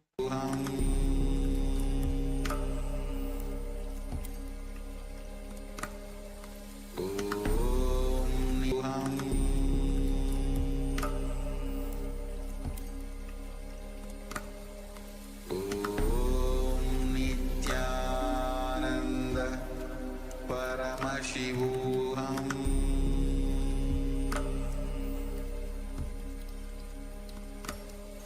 Om Nithyananda Paramashivoham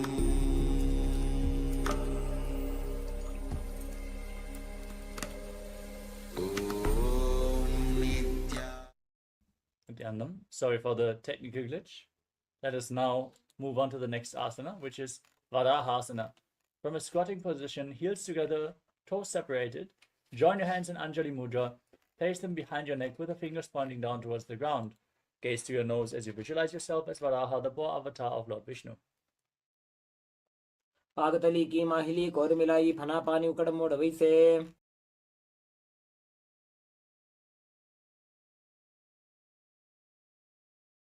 Next up is Pripittasana. Hold onto the big toes and raise your hips to the same level as your knees as you visualize Swamiji in your inner space. पार्श्वद्वय सम्मील्य स्थित्वानितमं ज्ञानप्रदेश आनीय Next up is Bakasana. Now place your hands on the ground and place your knees onto your arms towards your armpits. Lift your feet up as you visualize yourself as a crow. पार्श्वद्वय सम्मील्य स्थित्वानितमं ज्ञानप्रदेश आनीय Next up is Sushtanga Kapaliyasana. Keep your hands on the mat, place your head on the ground and lift your legs up. Cross them into Padmasana as you gaze to your nose and visualize Swamiji in your inner space. आसन को गुण कपाल आछो होई Next up is Guptasana. From a kneeling position with your heels outside the hips, keep your hands on the knees, gaze to your nose, and visualize you're sitting in the secret seat with Paramashiva and Guru.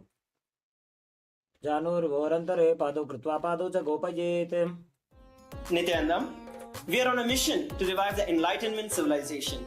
If you resonate with our message and want to be part of us, be sure to like, share, and subscribe. And don't forget to click the bell icon.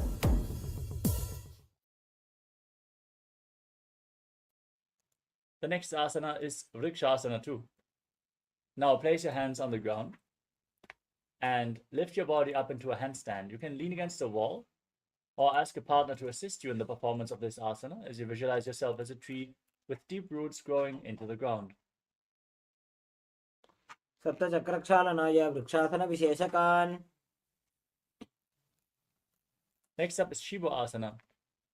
From the handstand position, gaze to your third eye and visualize that Tejas energy is flowing to your third eye, rejuvenating your body.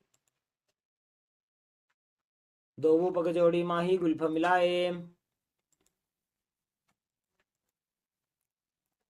Next up is Matsyasana 2. Place your hands on the ground and step your feet back into a plank position. Lower your body down to the mat and push it back up again and again as you visualize yourself as a fish. निब्जं शयनं कुर्परो पार्श्वभागाय मूर्धकृत्य As you lay on your stomach, place your hands on the hips and lift your head and chest from left to right as you visualize and move your body like a snake in Sarapasana 2. निब्जं शयनं कृत्वा हस्तौ नितम्बं संस्थाप्य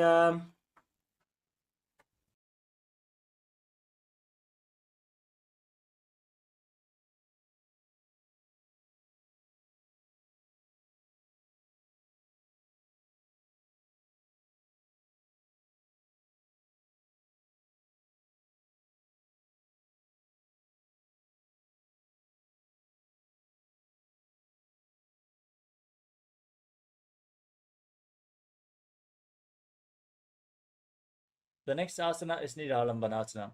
As you keep your elbows on the ground in front of you, keep your hands in Padma Mudra, the lotus mudra, and rest your chin on your hands as you point the toes back, feel self-supported and completely independent. कराभ्यां भङ्गजं कृत्वा तिष्ठेत् कुर्परया सुधीः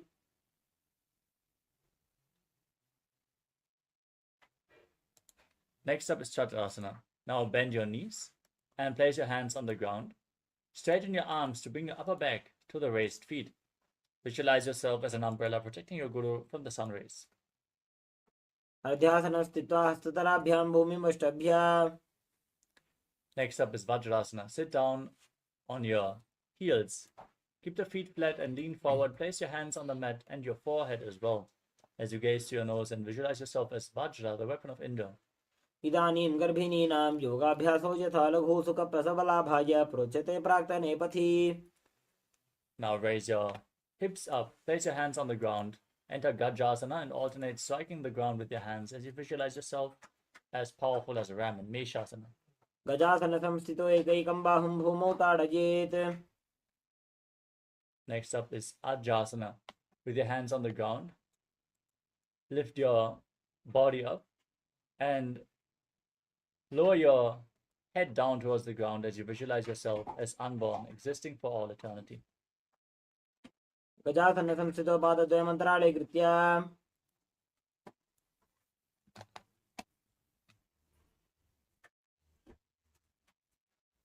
Next up is Dhanantarasana. In a kneeling position, hold on to the big toes and pull them towards your perineum. Then place your hands on top of the knees, gaze to your nose, visualize Swamiji and breathe in Ujjayi Pranayama. पूर्व विधि परिहाता की काकसी से फणा शरा मोड़ी. Now interlock your fingers in front and move your arms from left, right, up, down, in all directions. Give massage to the joints and muscles of your body as you interlock your fingers behind and repeat the movement in the Angamotanam, visualizing Swamiji. हस्तयोः अङ्गुलीर्बद्ध्वा हस्तयोर्मध्ये सर्वङ्गं निष्कासयित्वा. Next up is Garudasana 4. Now, from a kneeling position, turn your feet outwards so the toes are pointing to the side. Keep your thighs and calves on the ground, hands on the knees, and visualize yourself as Lord Garuda flying Lord Vishnu and Lakshmi on his back. जङ्घोरुभ्यां धरां पीड्य स्थिरकायो द्विजानुना. Now, join the soles of your feet and point the feet back as you spread your knees and hold onto your ankles. Place the front of your buttocks on the ground, gaze to your third eye, and visualize yourself residing in the blissful space of a temple. अथ वक्षे वीरनाथ आनन्दमन्दिरासनम्. Now overlap your feet and sit on the heels. Keep your hands underneath your knees as you press your tongue up flat against the top of your mouth in Mandukya Mudra. Pull your stomach in and up and visualize yourself as a frog in Mandukasana 2. पृष्ठं सम्पीड्य गुल्फाभ्यां जान्वङ्गे सबले आकृतिः. Next up is Narasimhasana. Now tuck your toes, sit on raised heels, and place your hands on the mat, thumbs touching. Gaze to your nose, stick your tongue out, and exhale forcefully again and again, visualizing yourself as Lord Narasimha, the lion man avatar of Mahavishnu, Narasimhasana. दो फणा पानी होए वैसे एड़ी दो गुदानी वैसे. With the toes tucked, sit on the heels and cover your mouth with your hands. Bring your thumbs underneath the teeth and close your mouth. Inhale through the right nostril, exhale through your mouth as per your capacity in Vishtaka Kumbhaka as you gaze to your nose and visualize yourself as Devi. दो बगा की एड़ी जोगी गोड़ा फनवाने अपनी होई. Next up is Makadasana. As you gaze to your third eye, bring the soles of your feet together, toes pointing back, sit on the heels, and imitate as if you are a monkey sketching itself as you visualize yourself as a playful monkey. दो बगदली संपुट आने तिनकी पृष्ठभूमि पर इठाने. Now rise your knees up, bring the soles of the feet together, separate the knees and hold on to opposite elbows behind your back as you gaze to your nose and embody diamond-like strength for your Sangha in Vajrasangarasana. प्रथम पणा पानी होए वैसे दो वो एड़ी गुदानी वैसे. Now place your knees on the ground, overlap your feet to sit on the heels, and place your hands on the ground next to you. Pull your stomach in and up, gaze to your nose, and visualize perfect health in Kanjanasana. खञ्जनासनमावक्षे यत्कृत्वा सुस्थिरो भवेत्. Now place your hands on the knees and make your upper back and neck stiff like the shell of a turtle. Visualize yourself as a turtle as you gaze to your nose in Kurmasana. गुल्फौ च वृषणस्याधो व्युत्क्रमेण समाहितोर्जुकाय शिरो ग्रीवं कूर्मासनमितीरितम्.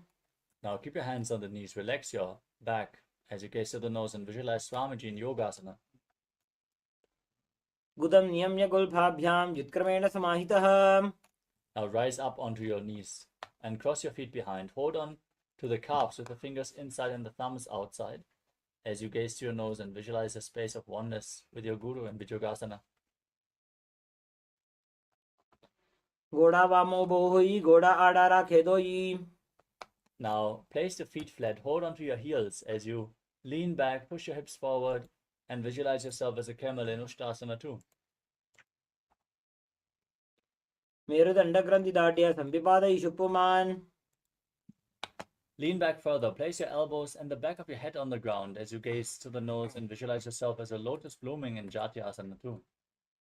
दोवु AD संपुट करे 16 मूलद्वारी धरी धरे. Lean back even further. Place your back on the ground. Rise up and lay back down again and again. Use the support of your hands if needed as you gaze to your nose and visualize the healing of your causal body in Vidattasana.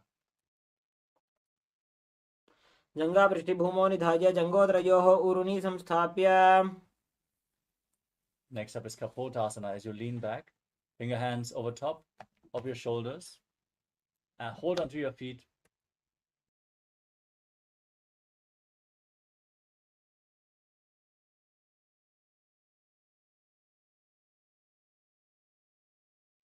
Try to reach for your feet and bring your head in between the knees, in between the heels as you visualize yourself as a beautiful dove.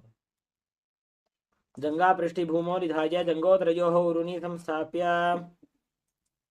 Next up is Varasana. Now rise back up. Hold on to opposite arms as you stand on your knees with the toes tucked.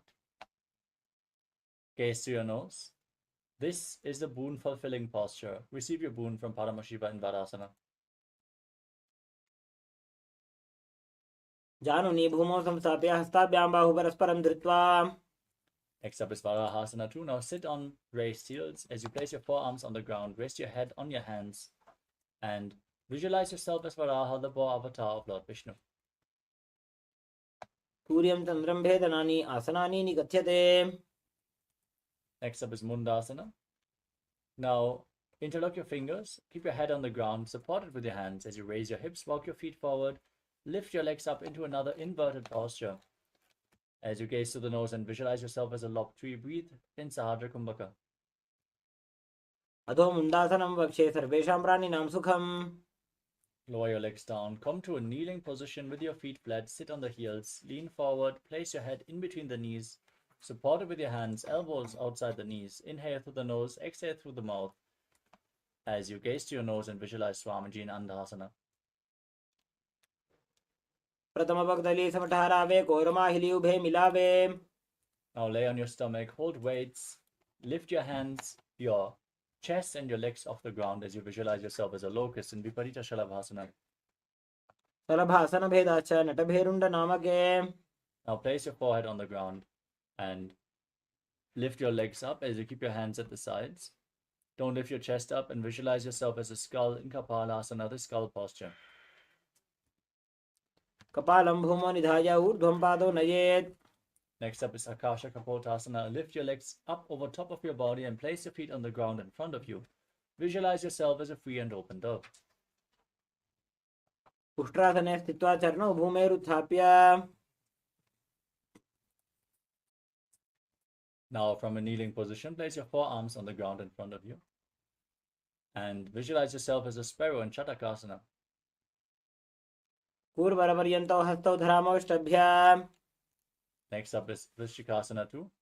Now place your forearms on the ground and lift your legs up over top of your body.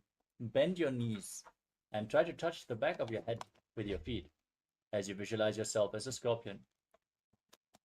विच्छिवपुच्छ प्रतिमाङ्ग्रिभा श्रीधत्वा स्वशीर्षचिबुकं विधार्यकौ. Next up is Vrishasana.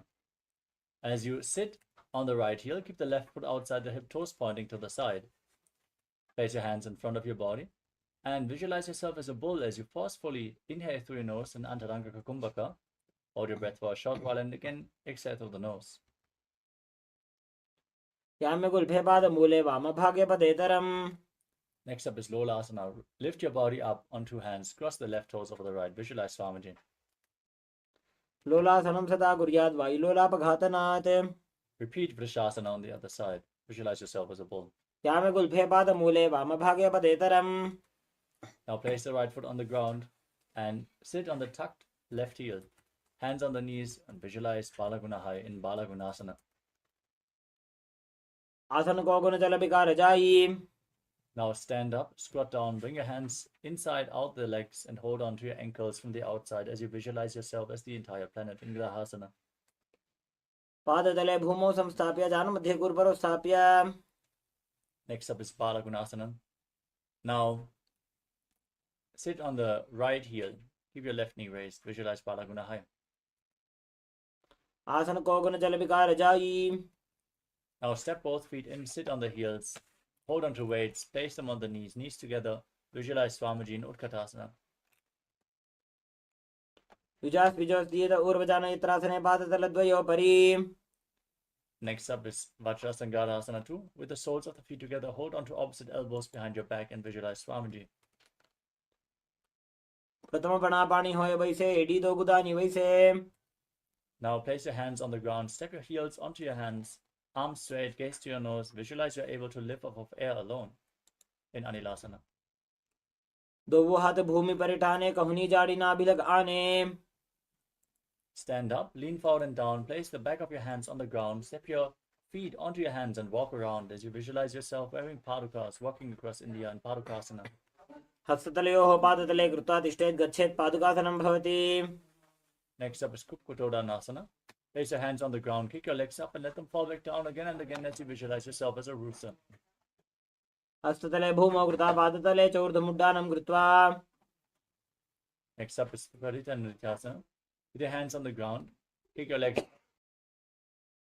over top of your body and move around on two hands dancing as you feel yourself become free of all inhibition. हस्ततलाभ्यां भूमिं वष्टभ्य. Next up is Kumjadasana. Now lean forward and down, place one hand on the ground and the other hand on your respective ear. Visualize Swamiji in your inner space. अथ वक्षे महादेव कुञ्जरासनम् उत्तमम्. Now repeat Kunjadasana on the other side. अथ वक्षे महादेव कुञ्जरासनम् उत्तमम्. Now squat down and hold onto your ankles as you lift your feet and visualize yourself as a Kadamba tree in Kadambasana.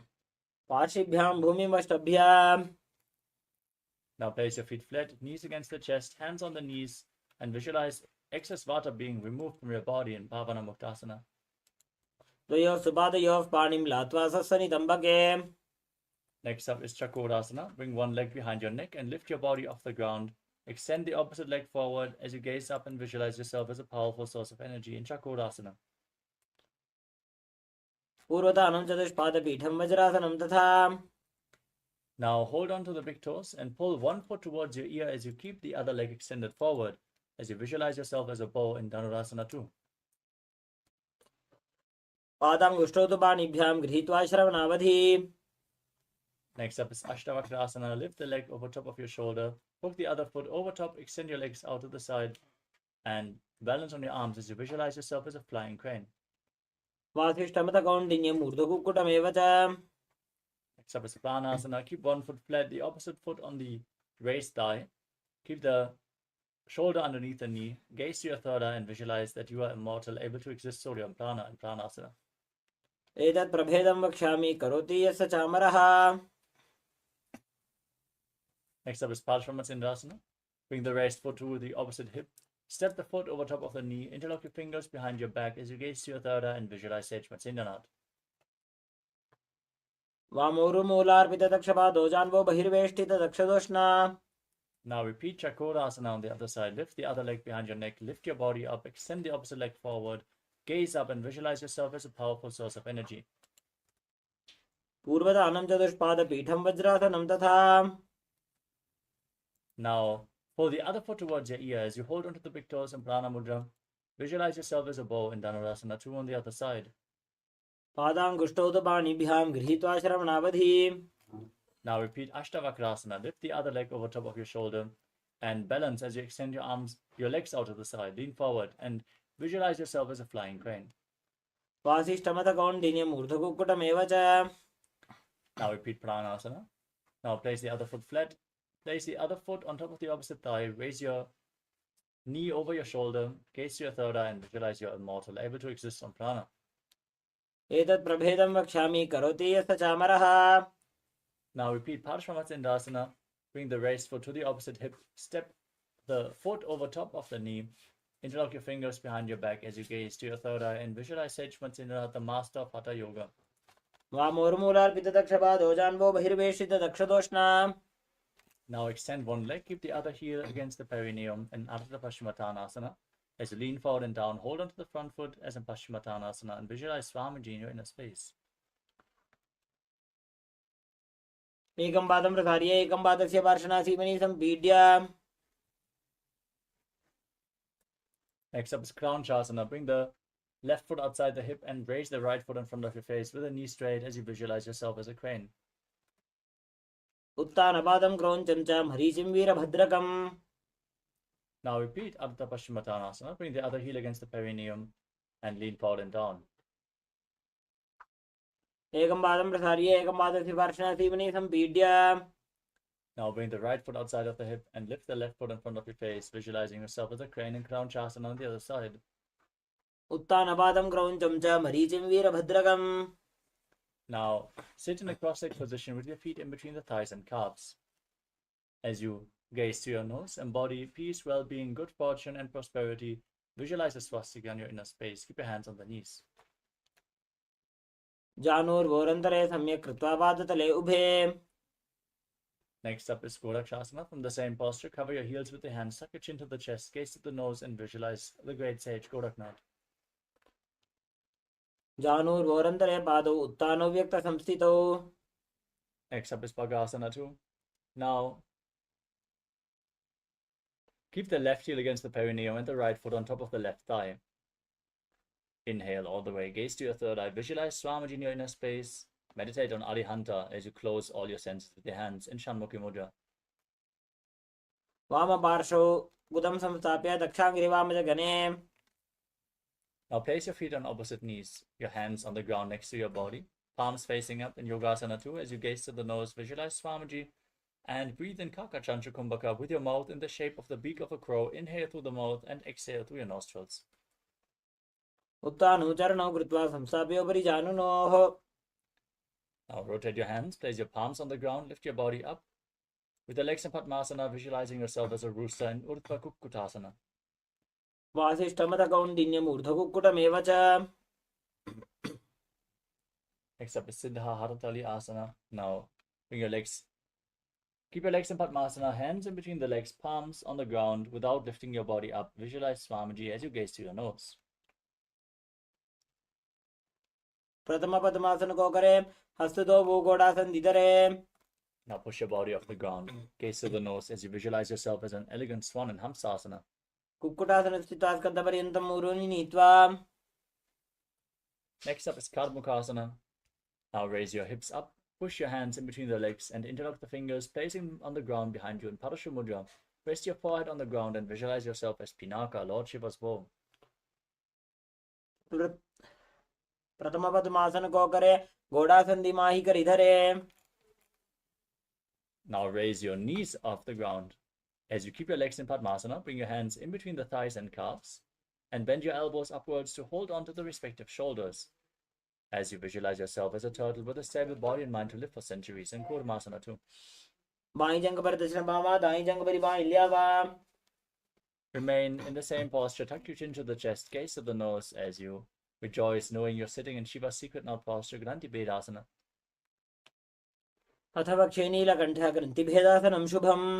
Now roll onto your back, keep holding onto the shoulders, maintain Padmasana, embody a turtle laying on its back as you gaze to your nose in Uttana Kurmasana. Now sit back up, keep your legs in Padmasana. As you bring your hands in between the legs, place one palm on the ground and hold its wrist, lift your body up on one arm as you visualize yourself as a rooster in Paramgu Kukkutasana.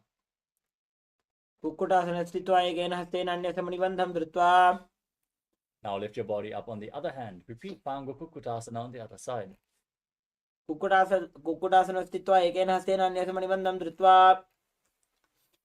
Maintain Padmasana. Place your elbows on the toes. Interlock your fingers.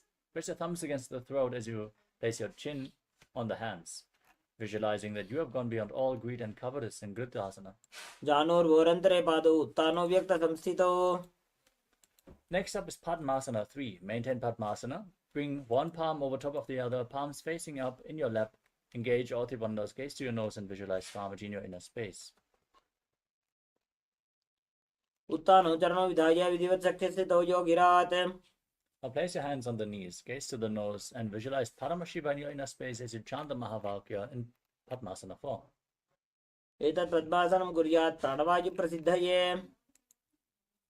Next up is Karmukasana 2. Now keep the right hand, index and middle finger interlocked around the big toe as you move the big toe round and round. Then repeat the movement on the other side. Visualize yourself as Pinaka Lord Shiva's bow in Karmakasana too. अथान्यासनमावक्षे योगपूरकरक्षणात्. Now cross your arms behind your back. Keep your legs in Padmasana. Engage all three bandhas and hold onto the big toes in Prana Mudra as you gaze to your nose and visualize yourself as Lord Shiva's bow in Karmakasana 3. कार्मुकासनमाक्षित्य उदरे पूरयेत् सुखम्. Now maintain the posture, raise your chest, gaze up, and visualize yourself as the action of Paramashiva's third eye, destroying anything you come across. ऊरुभ्यामुपरि स्थाप्य पादयुग्मं प्रयत्नतः. Now roll onto your back, keep your arms crossed behind, holding onto the big toes as you gaze to your nose, and breathe in Sahadra Kumbhaka as you visualize yourself as a snake in Nagrasana. प्रथमवद्मासन को ठाने दो वो हाथ पाछाने आने. Free your arms and legs, pull your knees towards your chest, and circle them with your arms.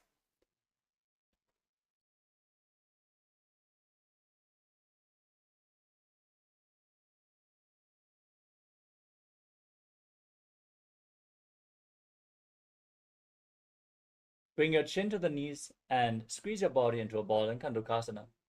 वेतरासने स्थित्वा हस्तपादान् निष्कुष्य. Next up is Urdhva Bhavanasana. As you interlock your fingers around your neck, keep your feet flat, gaze to the nose, and visualize Swamiji. Breathe calmly through your nose. प्रथमे सूधो San करावे घोड़ा उभा राशि मिलावे. Now bring your upturned palms underneath your heels and push your hips off the ground. Lock your throat, breathe in Mocha Kumbhaka, and visualize yourself as a powerful alpha ape in Marakata Pitasana. उत्तान सेन पादतले उत्तान हस्तयोः स्थापयेत्.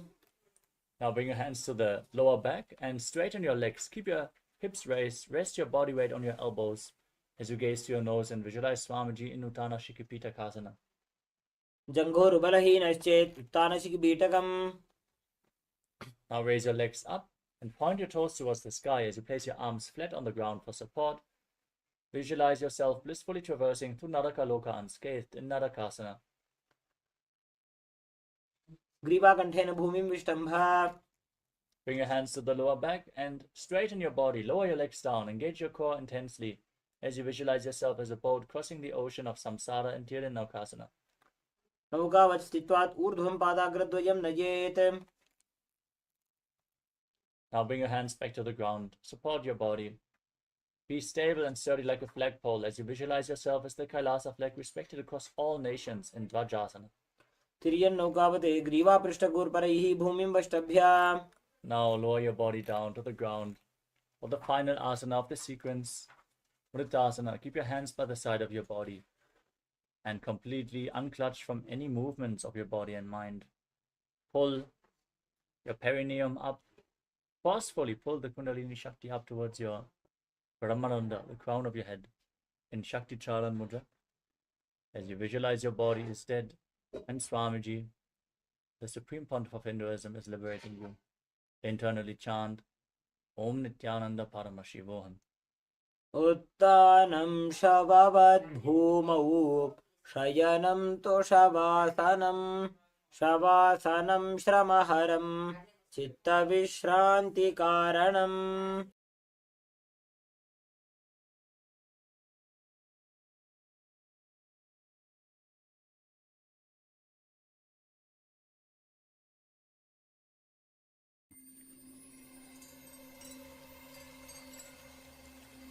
I welcome you all with my love and respect. Let you all open all your three eyes. Om Nithyananda Paramashivoham.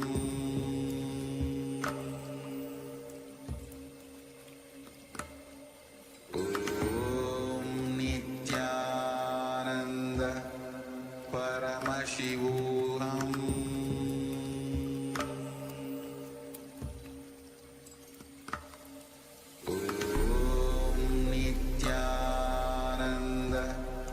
Paramashivoham.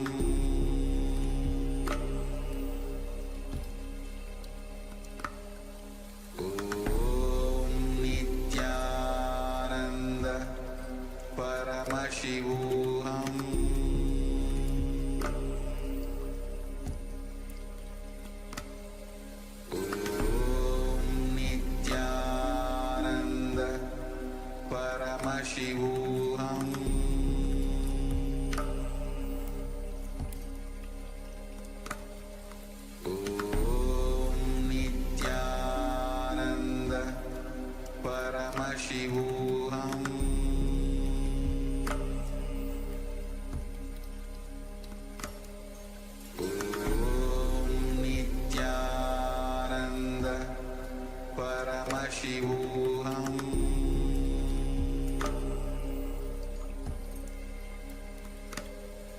Om Nithyananda Paramashivoham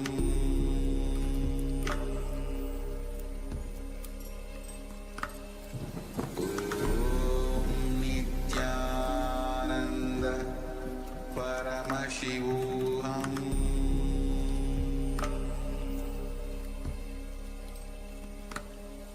Om Nithyananda Paramashivoham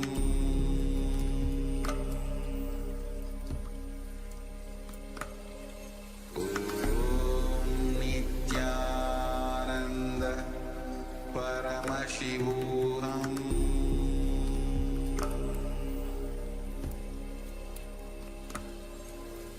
Om Nithyananda Paramashivoham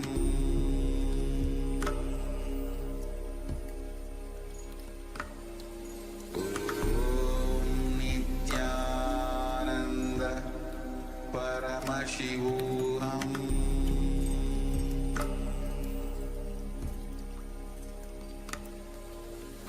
Om Nithyananda Paramashivoham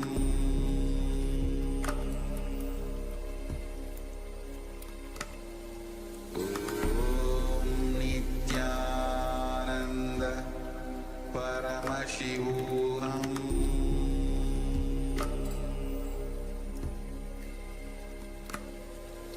Om Nithyananda Paramashivoham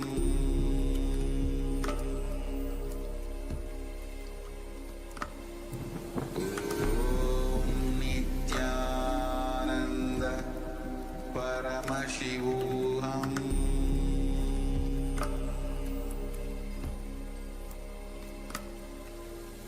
Om Nithyananda Paramashivoham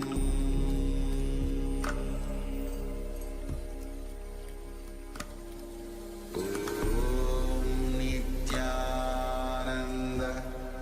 Paramashivoham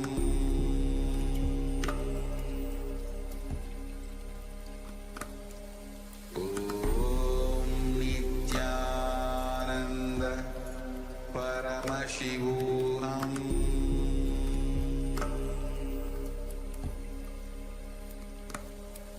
Om Nithyananda Paramashivoham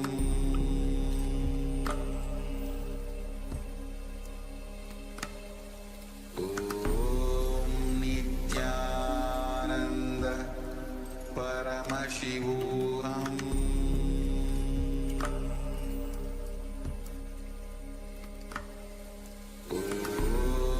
Nithyananda Paramashivoham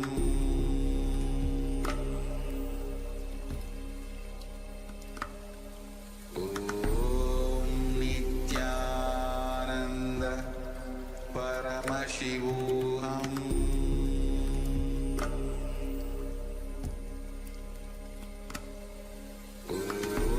Om Nithyananda Paramashivoham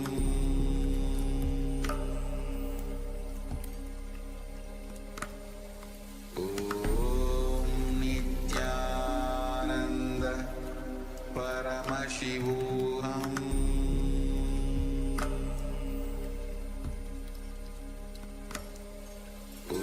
Om Nithyananda Paramashivoham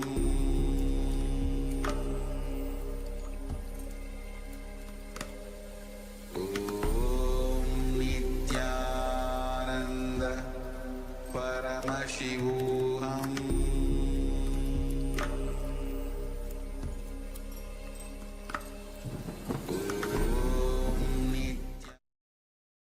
Now, slowly, return to your physical body.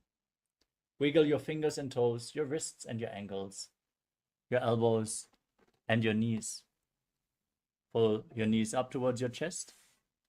Rock your body from side to side as you slowly return to a comfortable seated position.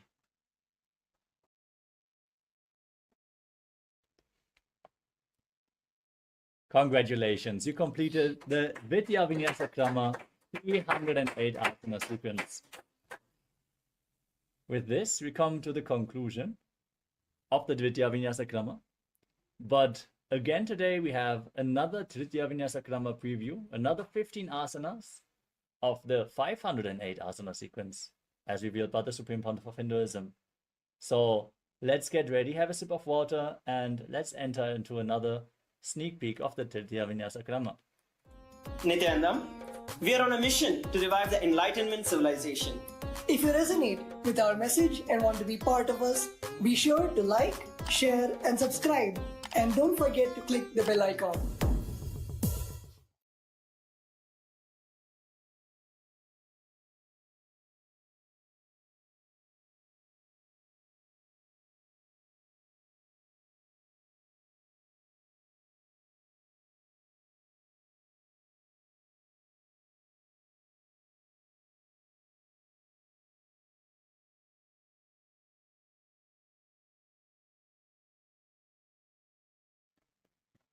The first asana is Bhaira Asana 2. Now sit on your knees and place your perineum onto the right heel. Place the left heel on your navel with the toes towards your chest. Keep your hands up, interlocked, gaze to your nose, and visualize yourself as an alpha wolf, the head of a wolf pack. मूलद्वारिटिक बैसे धरे वामपाद गुदसु धोकरे. Next up is Baddha Matsyendrasana. Now sit with the right foot on top of the left thigh. Place the left foot over top of the right leg and twist your elbow around the raised knee and interlock your fingers as you bring the other arm behind your back. Gaze to your nose and visualize the great sage and yogi Matsyendranath, the founder of Hatha Yoga. मत्स्येन्द्रपीठं चरर प्रदीप्तिं Prachanda रुक्मण्डल खण्डनास्त्रम्. Next up is Baddha Konasana. Sit and bring the soles of the feet together. Interlace your fingers around the toes. Keep your elbows straight. Gaze to your nose and visualize Swamiji in your inner space. पद्मं ब्रह्मं स्तथा सिद्धं स्वस्तिकं वज्रमासनम्. Next up is Bhadrasana 4. With the soles of the feet together, place your right hand on top of the heels and the left hand on top of the right. Gaze to the tip of your nose as you visualize yourself as Lord Bidavata. वासिष्ठमथ कौण्डिन्यमूर्धकुक्कुटवेव च. Next up is Yonyasana. Now hold onto your feet and turn the toes inwards and down as in Bhairavasana. As you move your body over top of the heels and sit down, then place your hands on the knees. Gaze to your nose as you visualize Yoni Mandala, a symbol of the creative energy of the universe. पादौ सम्मील्य पादाग्रे आधारे पार्श्वलिङ्गात् अधः आनीय. From the same asana, we're going to continue to Gorakshasana, Bhadrasana. Now engage all three bandhas, gaze to your third eye, and visualize the great sage Goraknath. वृषणानि च सीवनदा भागमदा पगानि AD.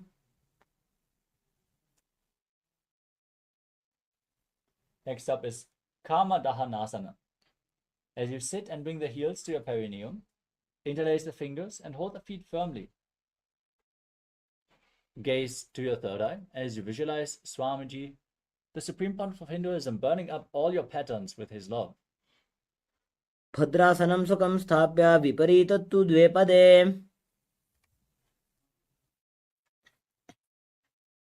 Next up is Supta Baddha Konasana. As you sit and bring the feet inwards towards your navel, press your feet against your stomach and hold your hands behind your neck. As you gaze to your nose, visualize Swamiji in your inner space.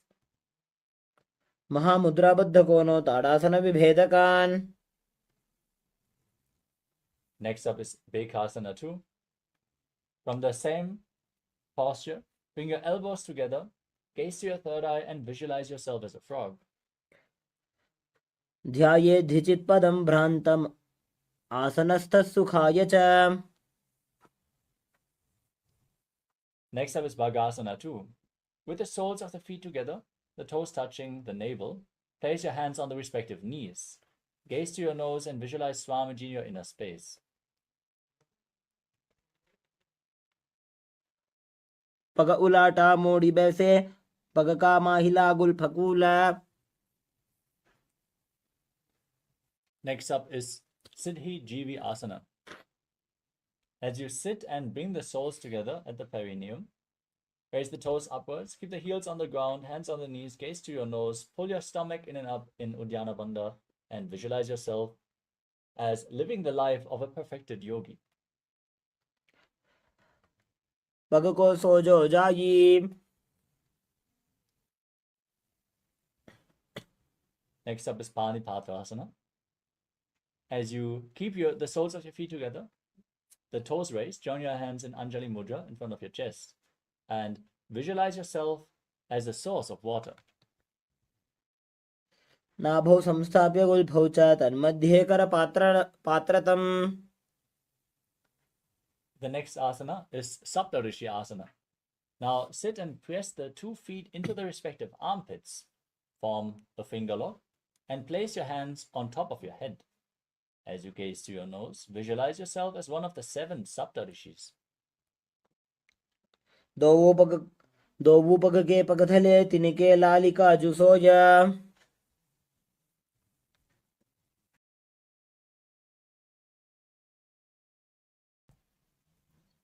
Next up is Suktyasana. Now rise up onto the knees and bend your legs inwards, heels touching one another at the groin. As you hold the feet firmly in place, keep your hands on the ankles, and visualize yourself as a pearl born from the womb of an oyster. पार्श्वे नाभौ संस्थाप्य जङ्घाभ्याम् अवनिप्रदेशेन.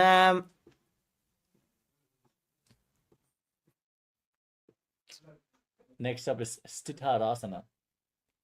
As you keep your legs crossed, as in Padmasana, place your hands down on the mat in front of your body, lean forward, press your hips down, and lift your head up. Stick the tongue out and gaze to your third eye. As you sit and be in the space of Advaita, oneness with Swamiji. जामुनोपगने फाने डावा पगनी आगनी चे.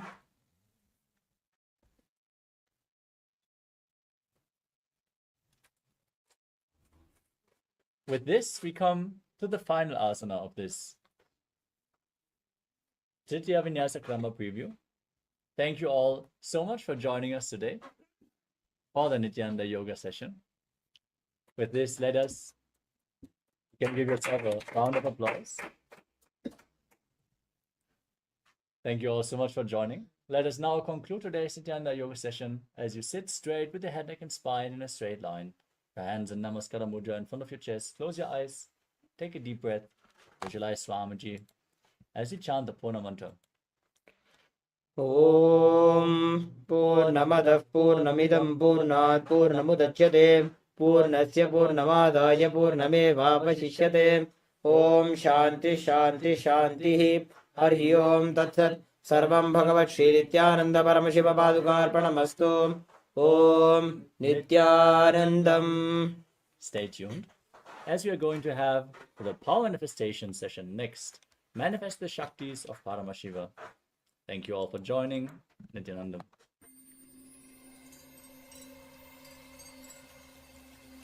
I welcome you all with my love and respect. Let you all open all your 3 eyes. Om Nithyananda Paramashivoham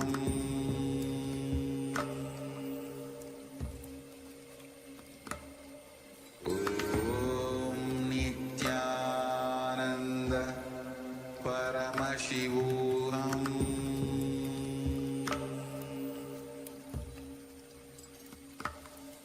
Om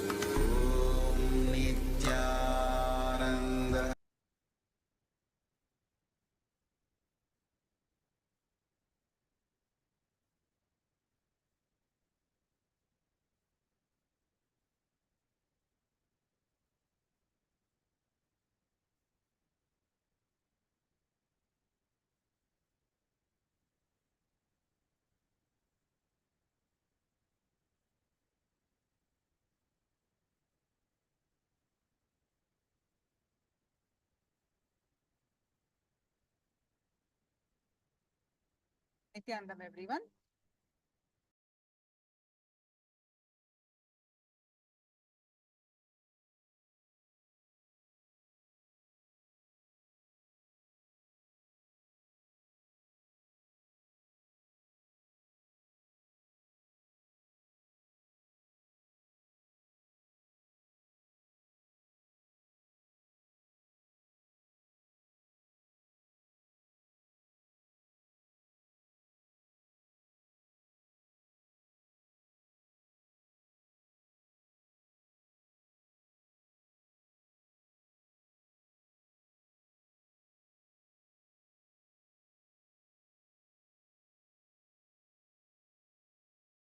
Nithyananda, everyone. Am I audible to all of you?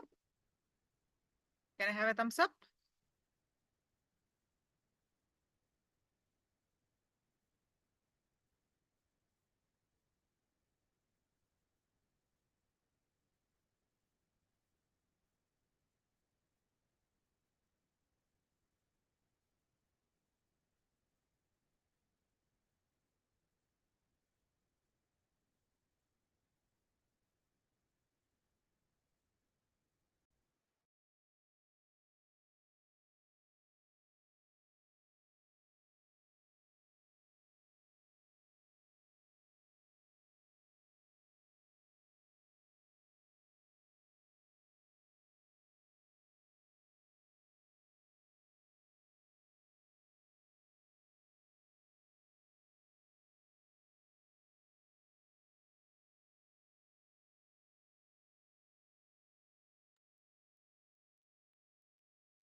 Nithyananda, everyone. So let's start our sessions with the Sadguru Vandanam.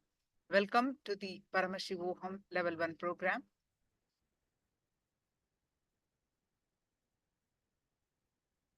Nithyanandam Paramasugadam Kevalam Jnanamurtim Dvandvatitam Gagana Sadrusham Tattvamasyadilaksham Ekam Nityam Vimalamachalam Sarvadi Sakshibhutam Bhavatitam Trigunarahitam Satgurum Tam Namami.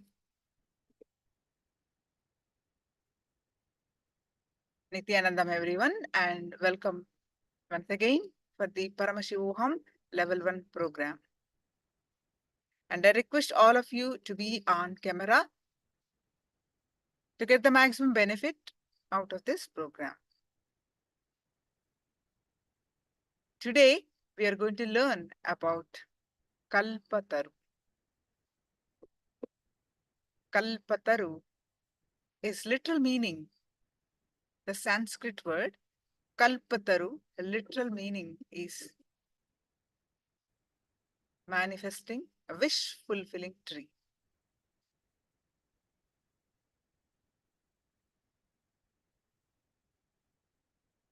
Today, we are going to learn about how to manifest whatever is the best in our life, how to manifest that. The secret of the secret of the secret, Raja Vidya, Raja Guhya, is what? What is the secret? What is this royal knowledge and the royal secret?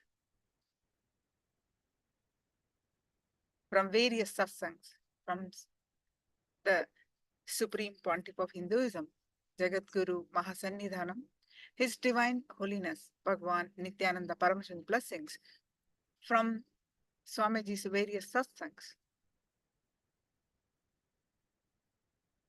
We're going to learn so many powerful cognitions, understandings, meditation processes that we are going to do to manifest the reality that we want.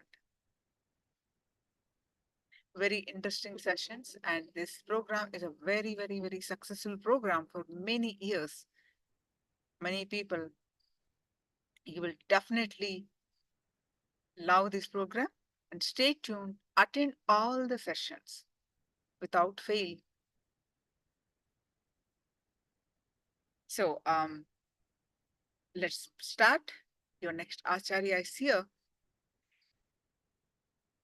to lead us to the first session.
Right.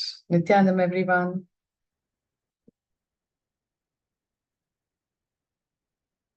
Huh?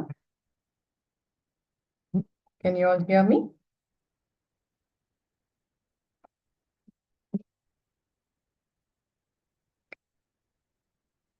Yes.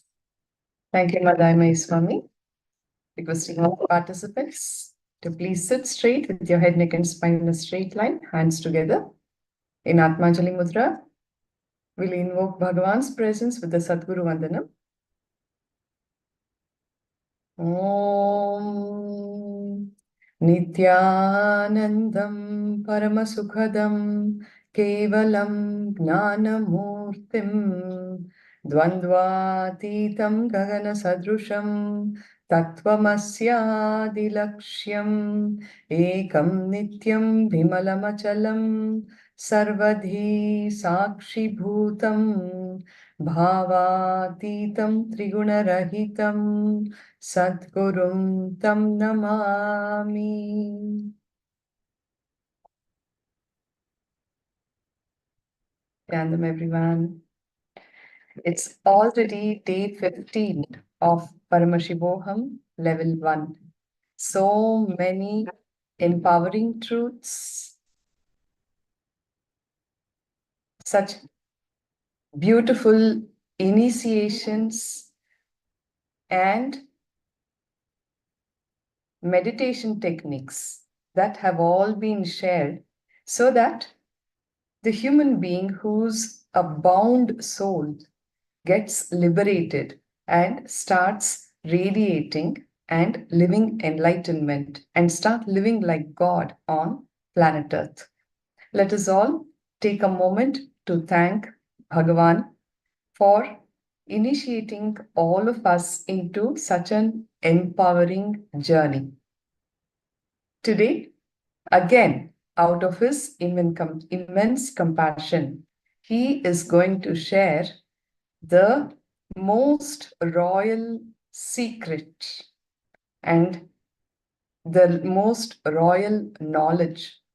Now, this secret, the science of manifesting your reality, the science of Kalpataru, is such an empowering science. And why is such an empowering science kept as the most royal secret of all? If you were to ask that question, the most intimate and the most royal of the knowledges can only be imparted to the ones who are real seekers. The fact that all of you are here today to receive this science from Bhagavan qualifies you to be that sincere seeker who can receive this great science and use it to manifest anything and everything that you would want in your life. So, y'all, are we all ready to receive this very empowering science of manifesting your reality? See, if you look at human life, more often than not, people are stuck wanting, desiring something, but not knowing how to make it happen. Even given all the resources, very few people are successful in manifesting what they want. What they lack is the knowledge of making it happen, causing the reality of their life. So, are we all excited to receive this science from the avatar? Can I have a show of hands and acknowledgement? Yes, Ma Nithyanandam, Guru Prasadini Ma. Louis Lan, Ken Norton. Request all of you to please come on camera.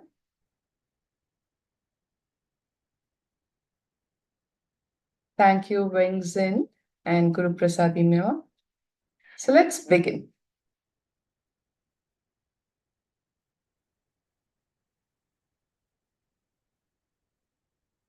Sit in the space of listening and sincere seeking to receive this very empowering science, the science of Kalpataru, the science of manifesting your reality by the Supreme Pontiff of Hinduism, Jagadguru Mahasannidhanam, His Divine Holiness, Bhagavan Nithyananda Paramashivoham.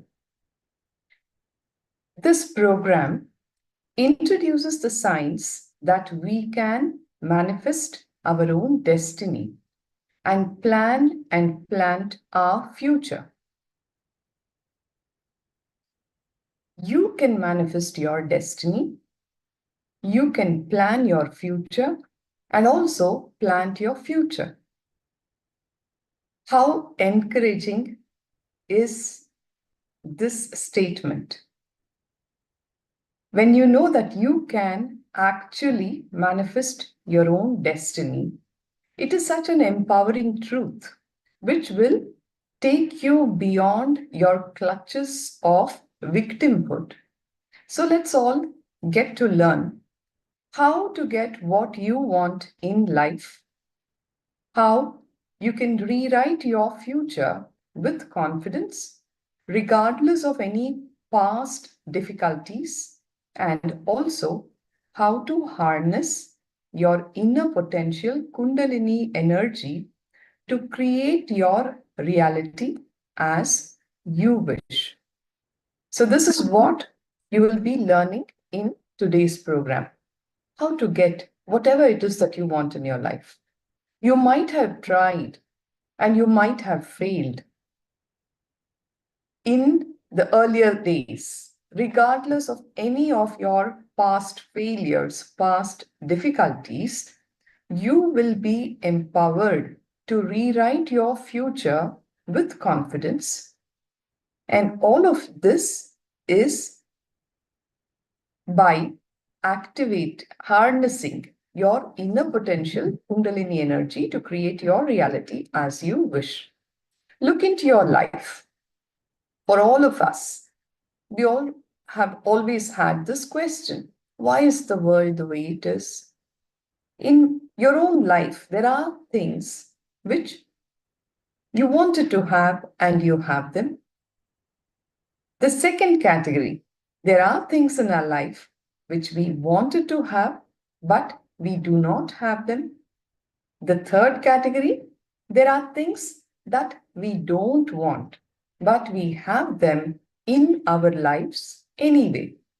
So whatever is the reality of your life in the moment falls into the first category. You wanted it, you have it. Now, there are things that you are desirous of, aspiring for. You really want it, but you do not. And there are the third category. You don't want it, but you still have it. Your diseases, the poverty, the relationships which are abusive in nature.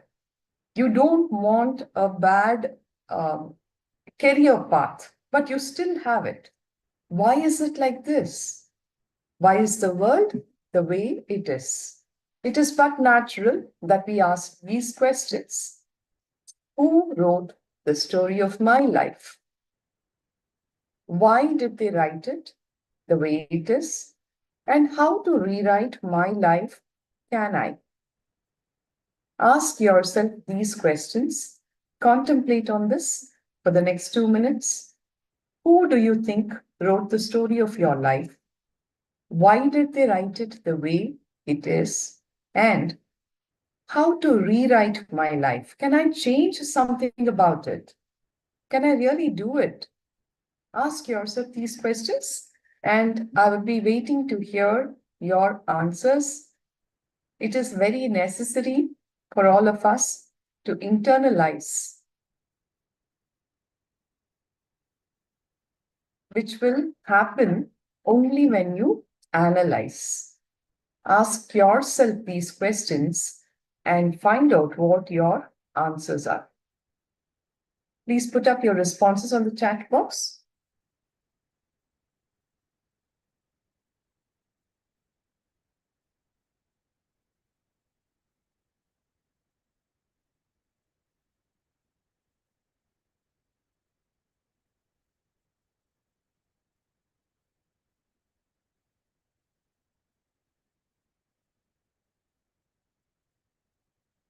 Ken Norton Aya says, I wrote the story of my life. What about the other questions, Aya? I'm happy you started contemplating. He says, I have lessons to learn. Very good.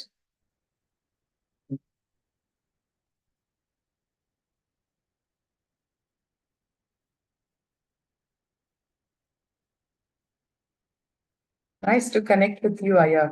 May I know where you're attending from? Okay. He's very honestly telling the next question is more difficult.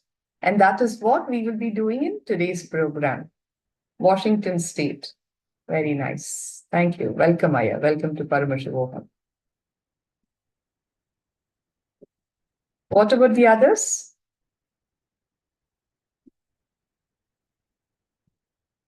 Wengsin,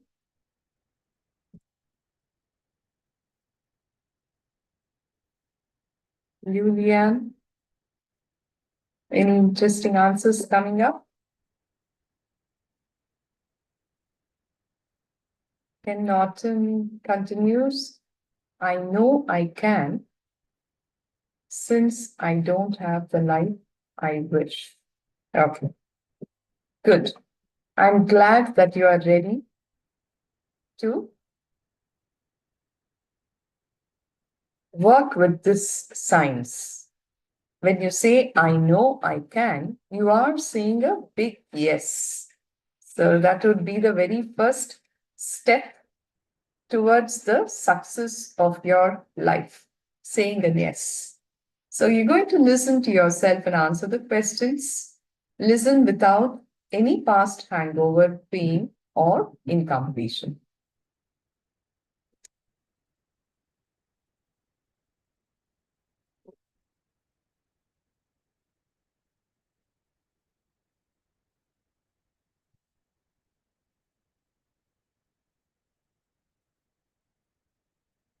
When you say yes, you are operating from the space of possibility. So that is half the job done. All right. Okay, so let's continue with a small story. A man was traveling through a forest. He decided to rest under a tree, but he did not know that this tree is a Kalpataru.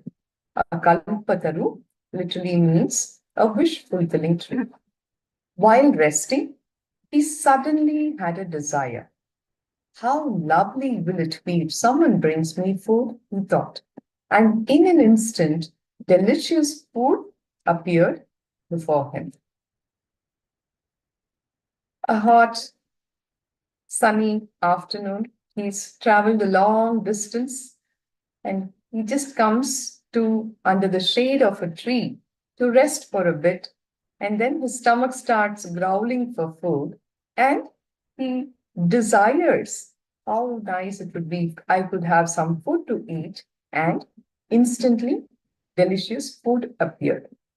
He then thought, I wish I had a cot to rest on. Immediately, a comfortable cot appeared, facilitating his afternoon siesta.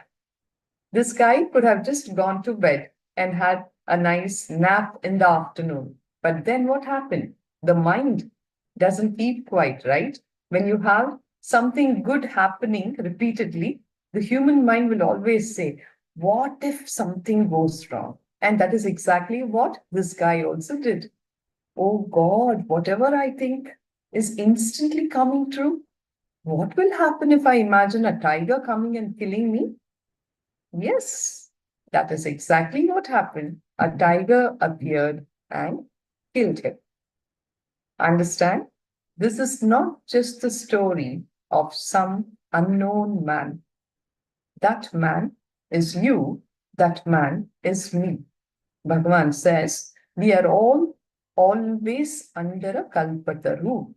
Whatever we think, the cosmos is working to make it happen. The cosmos is always working to make it happen. It's a huge tathastu, tathastu, tathastu. So be it, so be it, so be it. Spend 2 minutes to contemplate on this truth. We may just laugh it off as a story, but no, this is the story, your own story. It is my own story. As you contemplate, Ma Guru Prasadani shares the answers to the questions that were asked. I wrote the story of my life, something we did without consciousness, something we did with more awareness.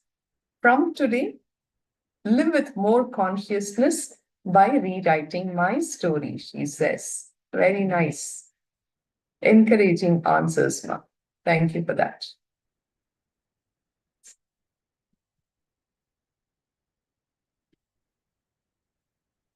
Thank you.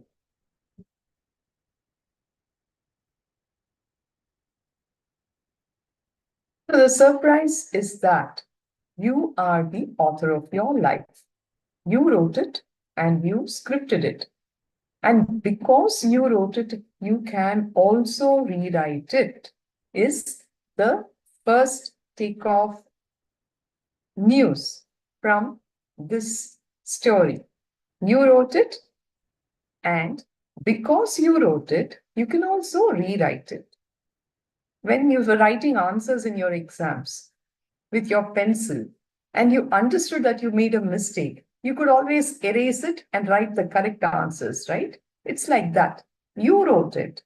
You can also rewrite it. Your life can be changed.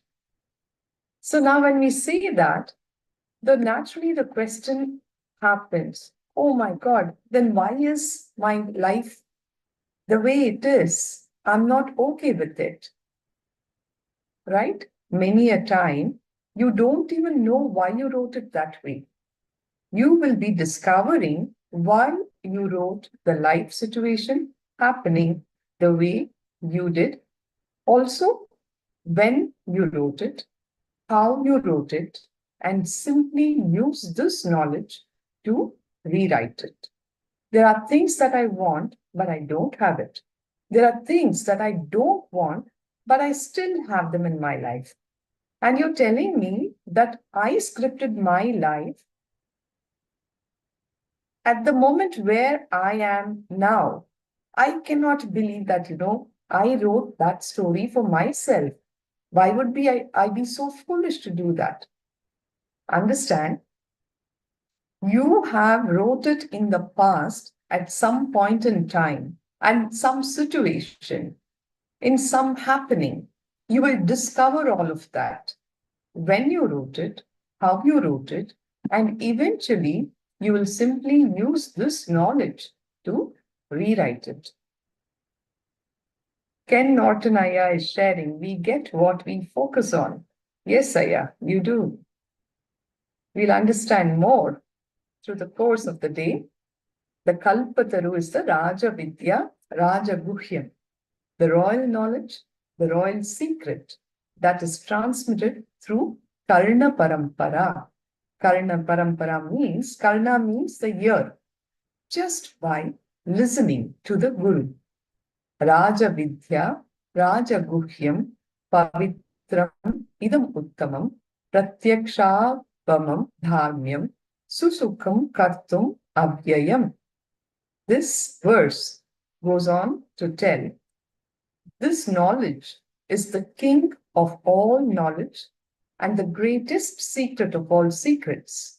It is the purest knowledge, sacred, and because it gives the direct perception of the self by self-realization, it is the perfection of religion, dharma.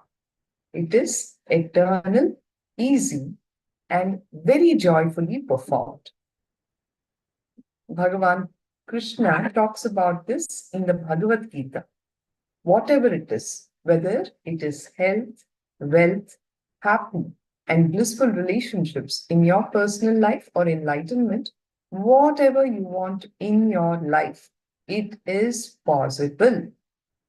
Are you all with me? Are you getting excited with this statement?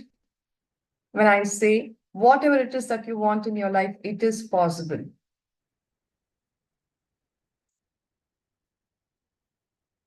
Yes. Thank you, Norton. Aya. What about the others? Guru Prasadani is also a big yes. Zen. Thank you.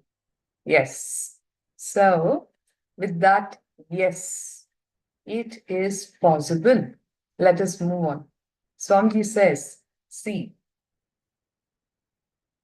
the word Shiva itself means causeless auspiciousness.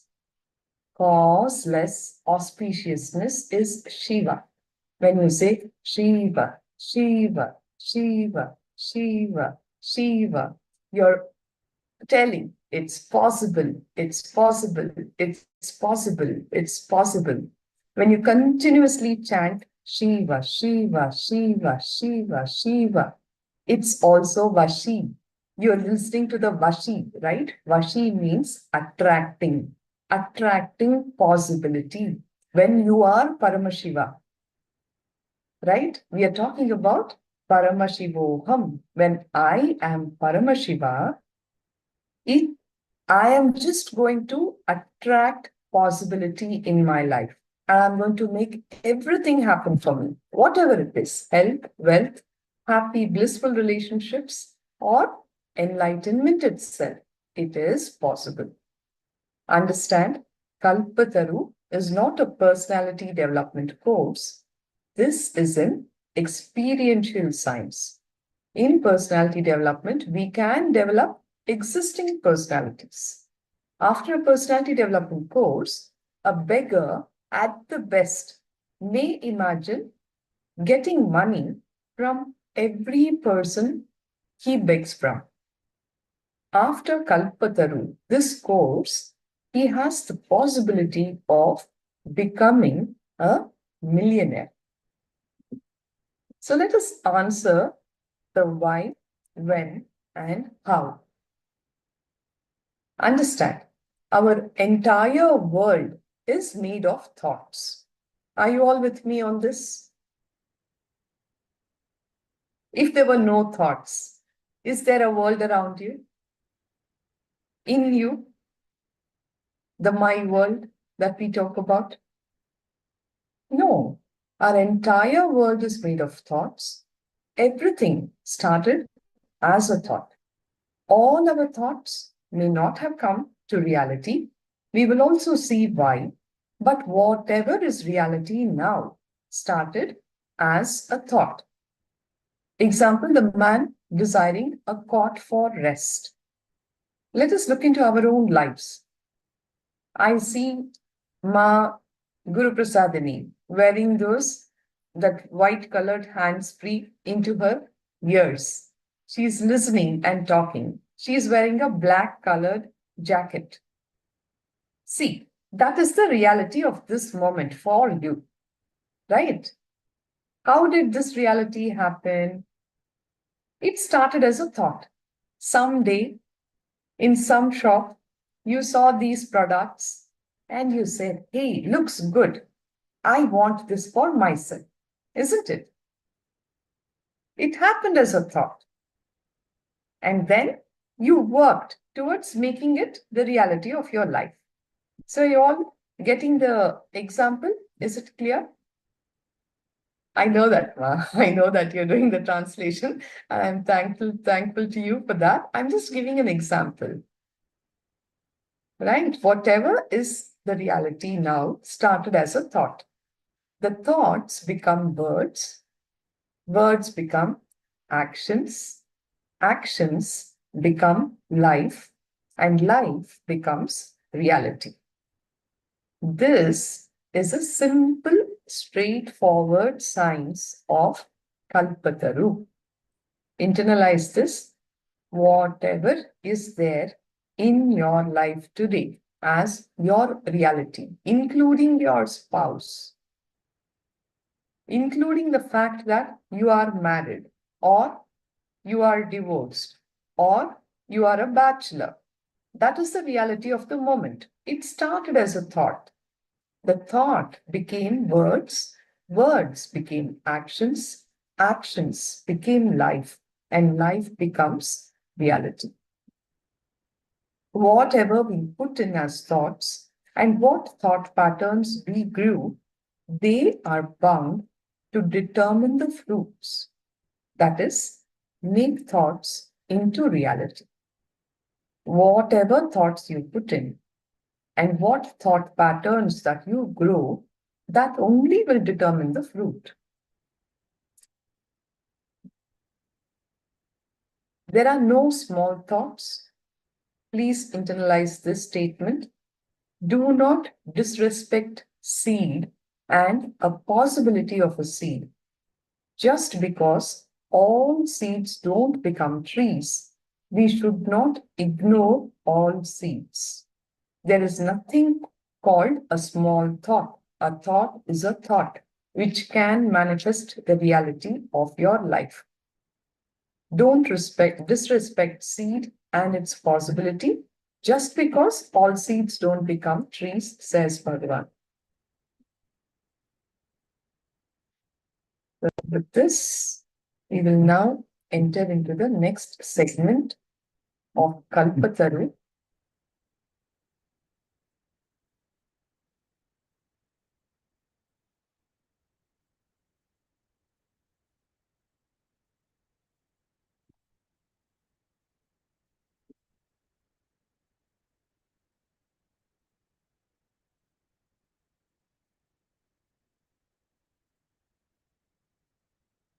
You are a possibility.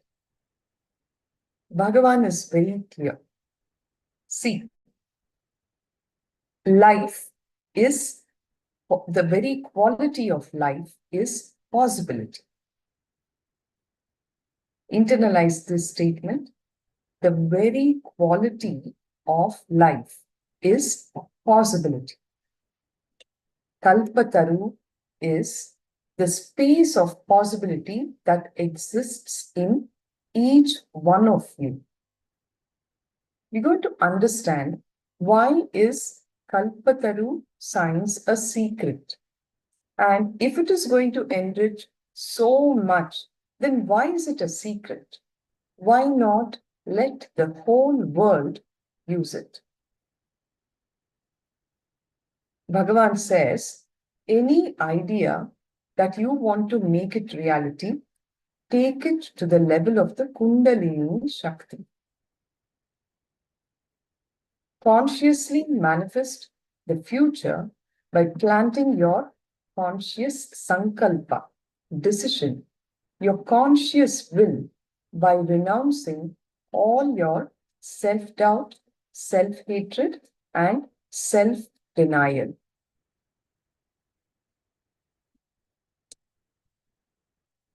The Shastra Pramana goes, Tena tyaktena bhunjita makrita kasya sviddhanam kurvanneveha karmani jijivishechagam samaha. It is by renouncing all our silly talks inside. By renouncing this, you will be able to look into your future. Whenever you are told that it is possible, that moment, all the past failures which stemmed from your space of self-doubt and self-hatred and self-denial will come up and will start all the silly talks inside of you. Only when you complete with the self-doubt, self-hatred, and self-denial will you be able to look into your future from the space of possibility. Bhagavan says, you are a space of possibility. The fact that you are breathing is enough to say that it is possible for you. It is literally like this. There is a small fire, and you keep putting more and more wooden logs on that fire. The small fire, if it is dumped with too many heavy wooden logs, what happens? The fire will stop burning, isn't it? Literally like that. The possibility is the fire that exists in each one of us. Unfortunately, we keep dumping too many wooden logs in the name of impossibility and put the fire off. The only thing that is necessary is to keep the fire alive by just using a blower or a wind blows. Then what happens? Even if one wooden log catches the fire, it has the ability to burn the whole forest. Yes, are you all understanding this simile?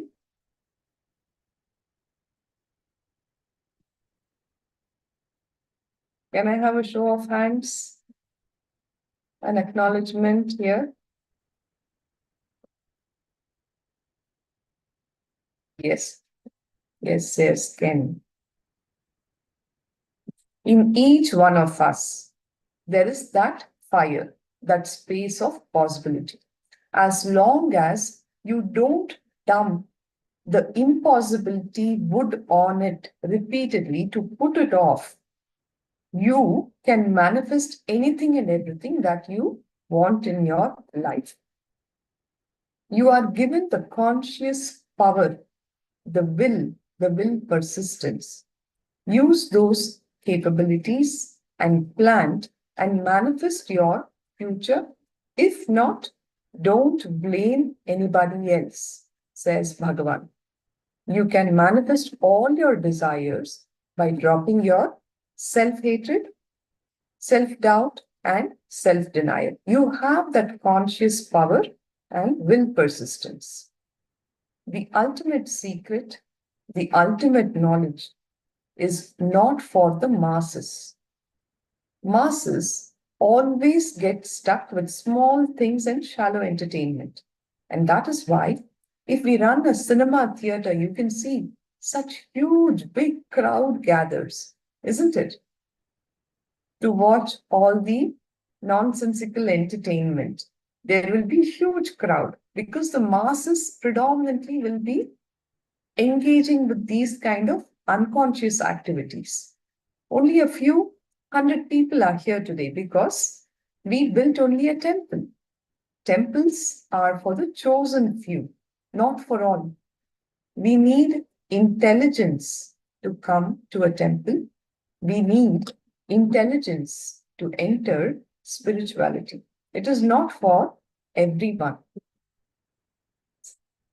Let's hear from Bhagavan.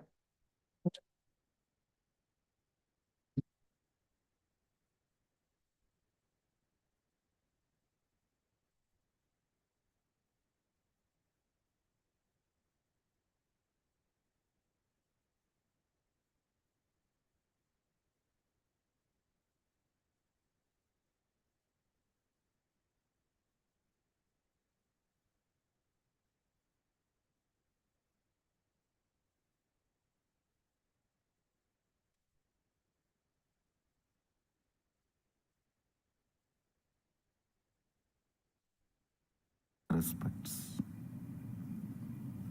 I welcome all the participants who are here for this Kalpataru program. I'll directly give you conclusions. I don't want to waste your time. I don't want to waste your time in giving you unnecessary statements, unnecessary concepts, unnecessary ideas. I'll give you direct conclusions. Understand? Physiology of reality.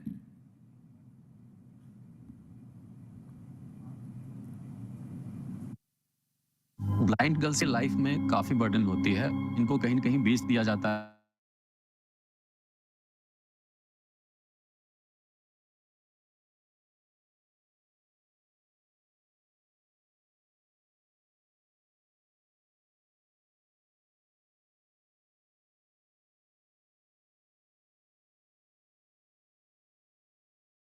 Whatever you are experiencing as reality in your life, it may be good or bad. It may be poverty or wealth. It may be health or disease. It may be joy or pain. It may be bliss or enlightenment. It may be ignorance or suffering. Whatever you perceive, experience as reality, and whatever is reality. I'll give you the physiology of reality.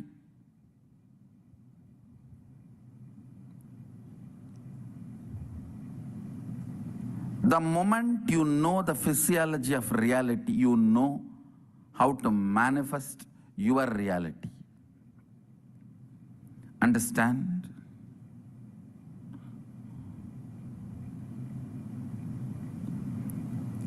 If you have just headache which comes rarely,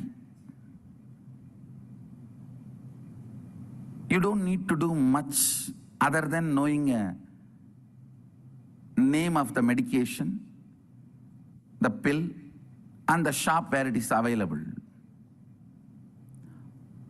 But if you are constantly falling sick, you wanted to attend yourself and the people around you, then just knowing few names is not going to help. You need to go to the depth. Same way, if you want just one boon, one problem solved, you don't need this whole program. Just come for morning Sarvadarshan. I'll give you the boon, you can go. You just need to know the address of the Biddi Adinam, that's all. But if you are interested in manifesting your life as you want and helping others to manifest their lives as they want, then you need to know the physiology of reality. Listen. Listen to the word I am uttering. Physiology of reality.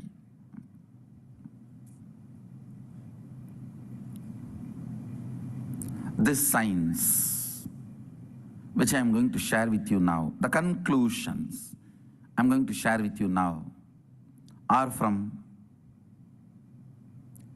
Agamas, Sadashiva gave Vedas to Brahma to create the universe, Agamas to Vishnu to run the universe. Vedas were given to Brahma to create the universe for creation. Agamas were given to Vishnu to run the universe. The science which I am going to share with you, the physiology of reality, is from Vedas and Agamas. Listen to the conclusions. Do not waste your time in non-listening space, because I am not going to spend much time on logically convincing you. I am going to give you straight conclusions.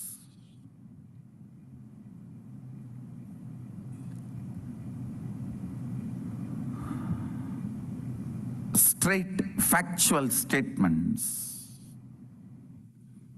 Understand? Dreamers and doers, aspiring independent.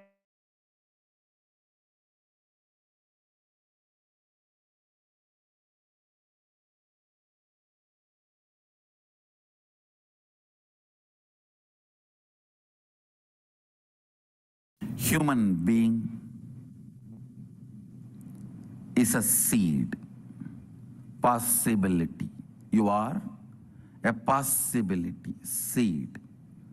This is the first truth with which you need to have Shaktipata. You are not finished product. You are not done. Listen, you are not done.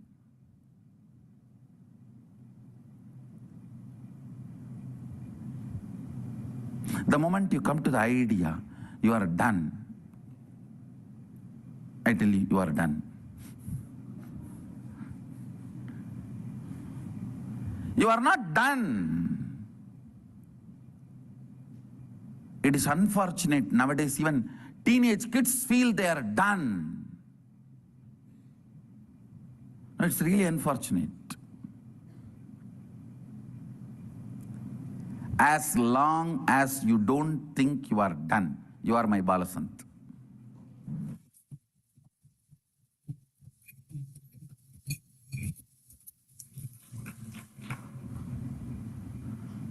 You are a seed, understand? This is too important idea, truth, you need to imbibe. In India, please understand, because I am living, meeting millions of people, I am telling you, a woman, the moment she gets married, she feels she is done. Man, the moment he gets job, he feels he's done. Job and marriage, that's all. We are done.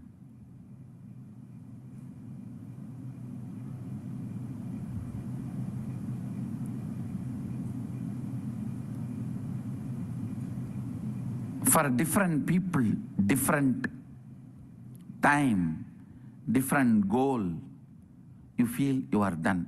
Understand?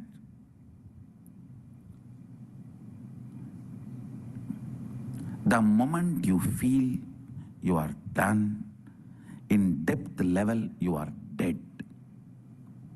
Life is not available to you anymore.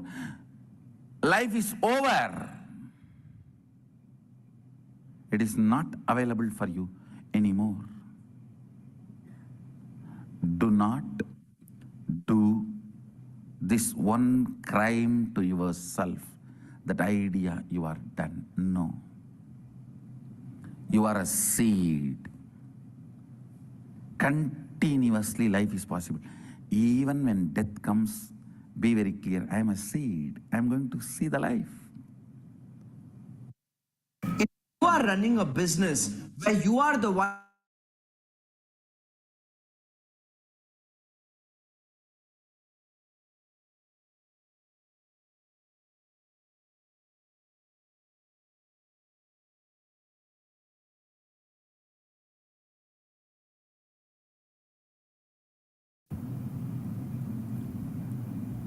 Constantly start new ventures, get into new thought currents, new ideas, new actions, new concepts, new lifestyles.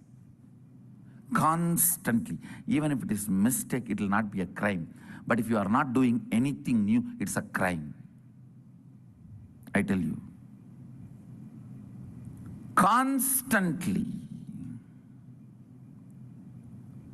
Because human being is a possibility, is a seed. You are a seed. You need to open up.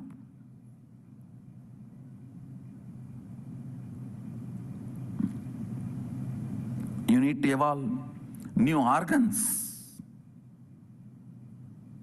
Please understand. When I utter the word, you need to evolve new organs, I really mean. I'm going to demonstrate it. You will see my new species developing even new organs in the body, not just intra-organs, internal organs itself.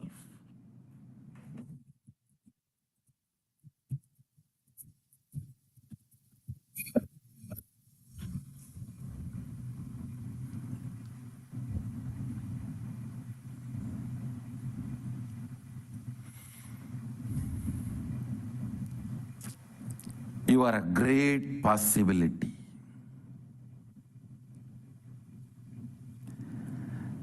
The first principle of physiology of reality is whatever is perceived by you as reality is a great possibility. It is not conclusion. If you think you have a disease, your reality is poverty, it is not conclusion. Understand, it is not conclusion.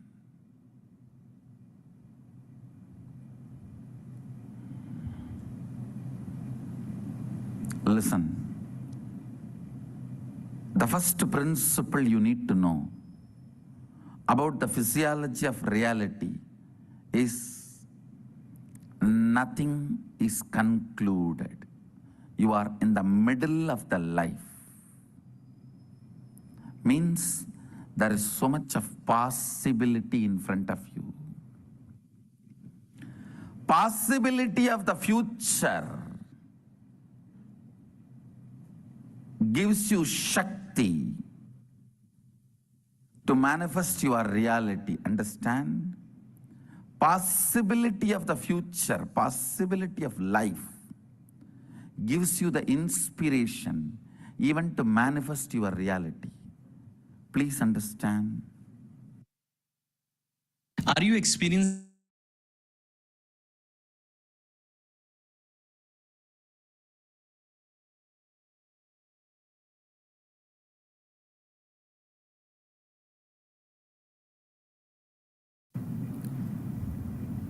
All of us, as long as we can breathe, we carry the possibility to manifest our reality. People ask me, then why people are not manifesting? Why everyone is not manifesting? Understand, nobody wants to. Everyone has come to the conclusion they are now end product QC passed over, already packed. You are not a packed food sitting in a mall. You are a seed on the ground. Understand? You are not packed food sitting on the mall. You are seed on the fertile ground. Life is a possibility.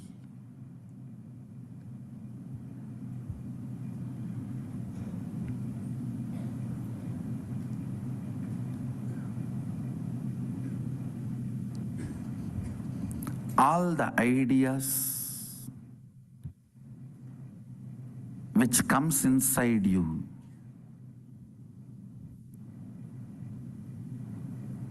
that you are done, nothing can be done. It is all over. All that need to be completed. You need to have Shaktipada with this first principle. Life is a possibility. Great possibility.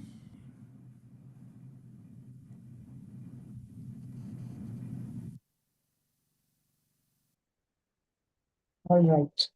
Bhagavan is asking us all to entangle with the truth, have Shaktipada with the truth that you are a seed.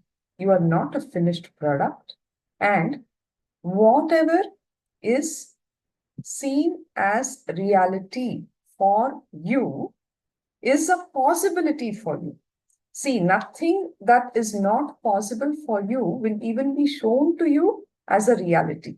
So if you're seeing something as a reality, simply know that it is possible for you and life is a great possibility.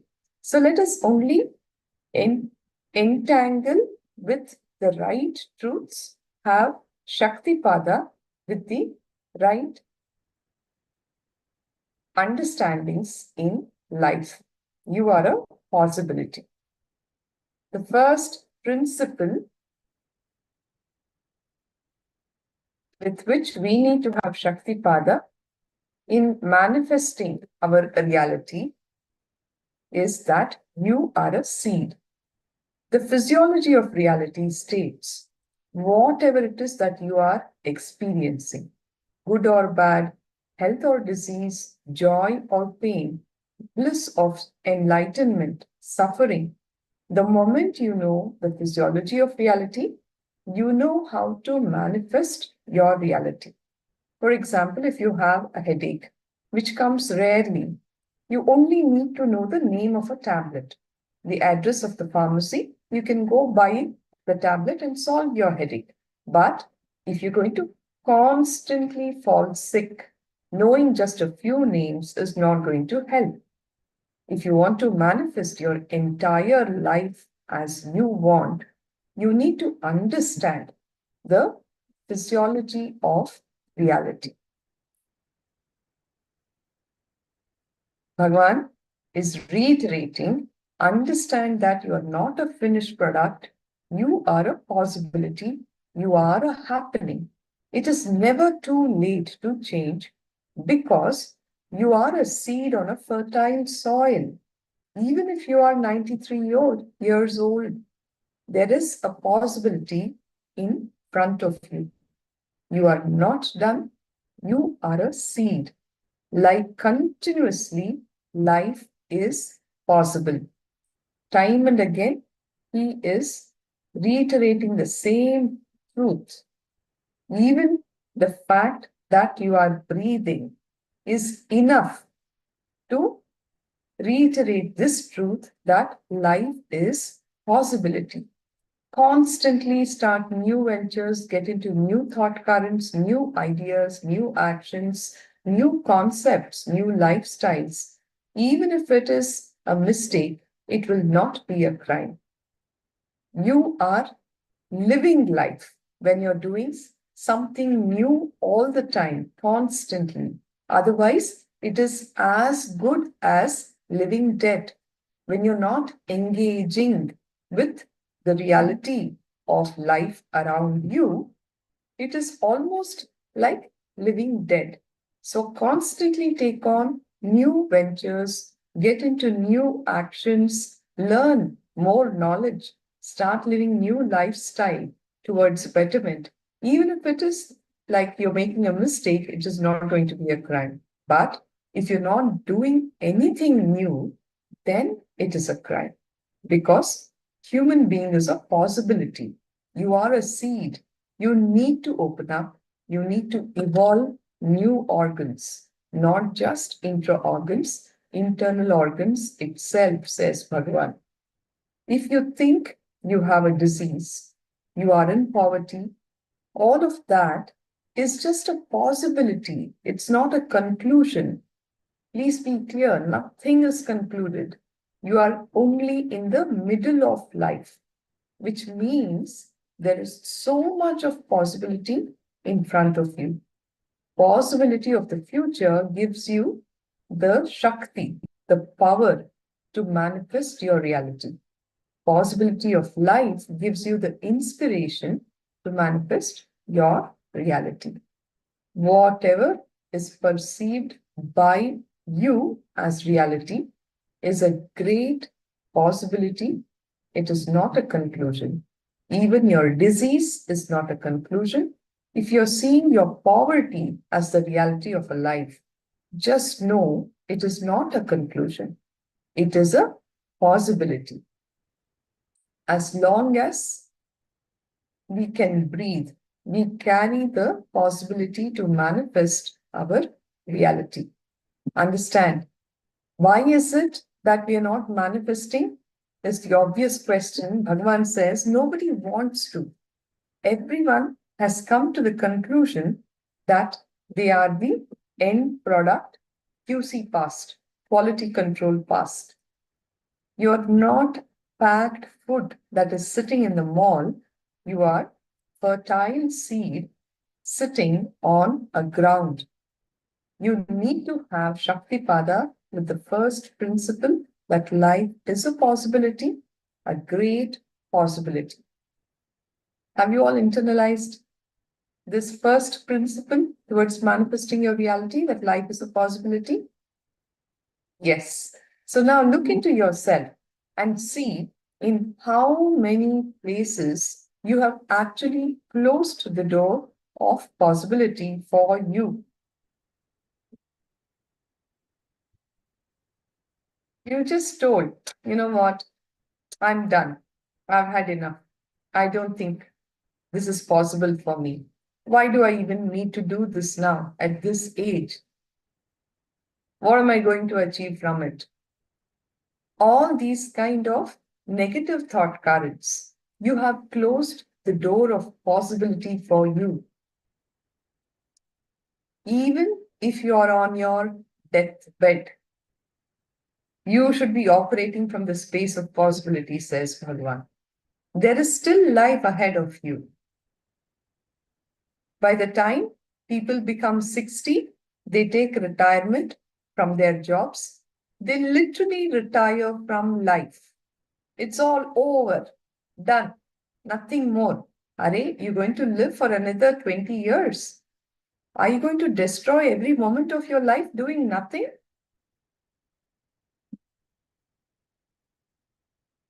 Look into your own life. In how many places you have closed the door of possibility for you? Whether it was learning some new craft and art, some new cooking, whether you wanted to go swimming, starting a new business venture, whatever it is, you have closed that possibility door for you. Look into your own life. You will see whether it was re-establishing a relationship with somebody whom you have experienced some past incompletion. You just concluded, no, this can't change. This is impossible. Wherever you have felt that impossibility and close the door of possibility, look into all those places. Bhagavan says, what you want, you never manifest. What you believe is only what you manifest. You have the possibility to even change your belief. Understand? This is a very important truth that we need to internalize. We never manifest what we want. We only manifest what we believe. You may say, I want this, but deep inside, your belief is that, this is not possible for me. The moment your belief is impossibility, you're going to manifest only failure in your life. You may desire something, but you don't believe it. This is the fundamental truth. You manifest your beliefs, not your desires. The good news is that you have the possibility to even change your belief. Verse 1, chapter 4 of the Paushkara Agama declares that you are already empowered. You are a possibility. It declares that human beings are endowed with the energy to make whatever they want in their life as a reality. Human beings are endowed with the power of consciousness and action. Pashuhu pashutva samyogan na muktaha pashuruchyate yasmat swadrukya shali kalahinopi anishvaraha vyapakaschin mayasukshma shivavat samya vastitaha, says the verse number 4 of the Paurusha Agama. The translation goes, the individual soul is called Pashu due to the association of the veiling darkness, Pashutva, with it. The liberated soul, which is disentangled from the veiling darkness, the Pashutva, is not to be called Pashu. Essentially, the soul is endowed with its inherent power of consciousness and action, even while it is bereft of the factors such as kala and others, which partially manifest such powers in the soul. The soul, by its own nature, is with absolute lordship, Anishvaraha. It is all-pervasive, very subtle, and therefore it shines forth like Shiva himself. So that was the translation of that verse. Now look into your own life and see where you close the doors for possibility. Sometimes it could be learning a new language or learning something as simple as swimming, cooking, or even grooming yourself. Look in.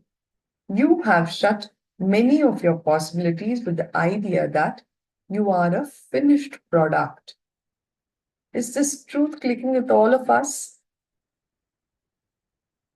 How we have not explored possibilities in our life because we have already concluded that we are a finished product.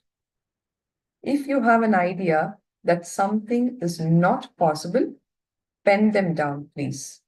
In every level, health, wealth, mind, relationships, whatever dimension that you feel you are done, please pen them down.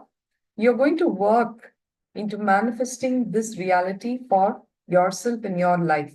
So please do the exercise sincerely. Pull out your pen and paper and start penning down the impossibility ideas that you have at the level of health, wealth, your relationships, mind, in all of these dimensions. I'll give you a couple of minutes. Please pen them down. Okay. Alex Ishana Shiva Shakti. Please pen it down for your own reference on a piece of paper. It is for you to look in and for you to work using this science of Kalpataru to manifest that reality.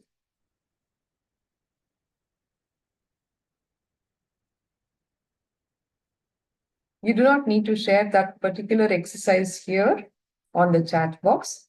Please pen it down either on your devices or better still in your book of heart. Start penning it down.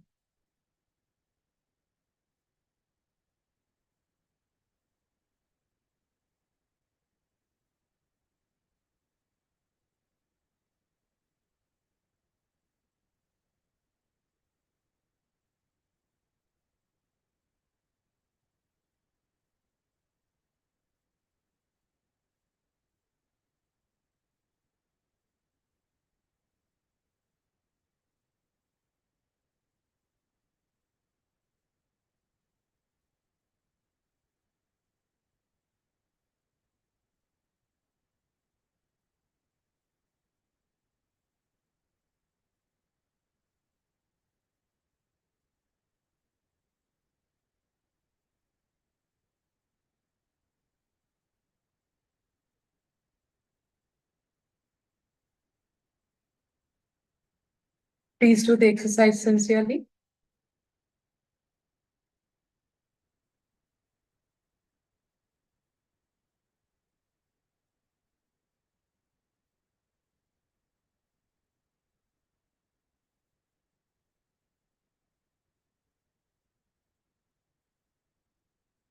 It is not that we are sitting in some theory class.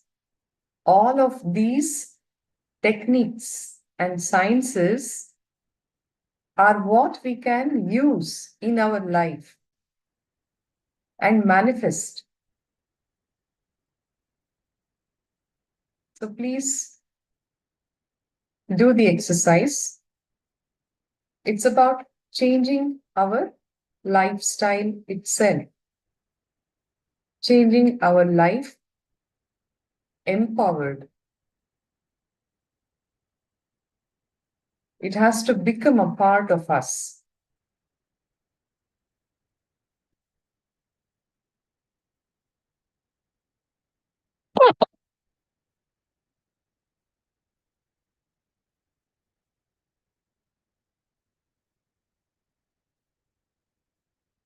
As you continue penning it down, I will move into the next step of the Kalpataru.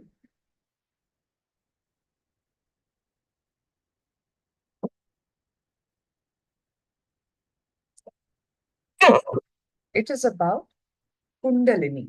How Kundalini awakens the space of possibility, the space of Kalpataru in you. Understand there is a big difference between every action you take with the idea of impossibility and with the idea of possibility. Internalize this truth. I'll be quoting an example shortly. Any action that you start off with the idea of impossibility and with the idea of possibility, there is a huge difference. Do you all agree with this statement? When you say, I can do it, you will be so excited. You will have so many ways and methodologies with which you can accomplish that. But when you start that action with the idea, no, this is very difficult, I don't think I can do it, even if you start off, you will see that very soon you will be so bored and tired. When you walk with the impossibility from one place to another, the number of steps may be the same, but the effort involved will be more.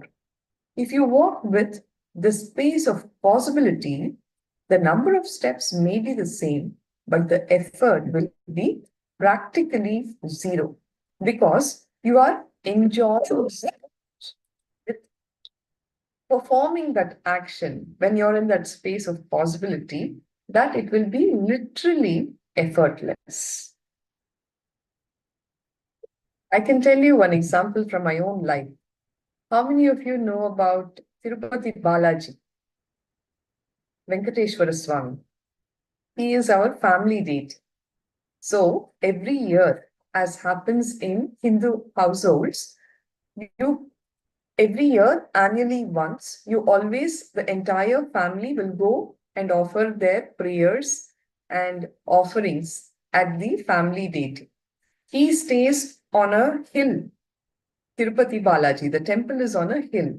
Of course, there are very good roads. You can drive up all the way using cars and all of that. But many people, as a ritual, they take it upon themselves to walk the entire stretch. It will take you about 3 hours or more, depending on how capable you are. You're very fit, you can finish it much earlier, in say about 2 hours. So as children, we used to walk with our parents. I've done that even in the recent past. If you are excited about it, for me, Venkateshwara Swami is one of my favorite deities because he is a living deity. It is like Venkateshwara Swami just stood there and he became that idol. So the people who have had darshan, can vouch for the fact how electrifying that presence is. It is literally lakhs of people go every day, so you hardly get a glimpse of the deity. But even those few seconds that you have that darshan is too beautiful. So that excitement about it is so much inside that I will not even know the strain of the trek of climbing that hill. Once we actually went with another family, the lady was not too wanting to do that. And oh my God, the kind of struggle that she had in that journey, even though otherwise she's a kind of a regular trekker, because she was not so interested. And she said, I don't want this. I don't think this is possible for me.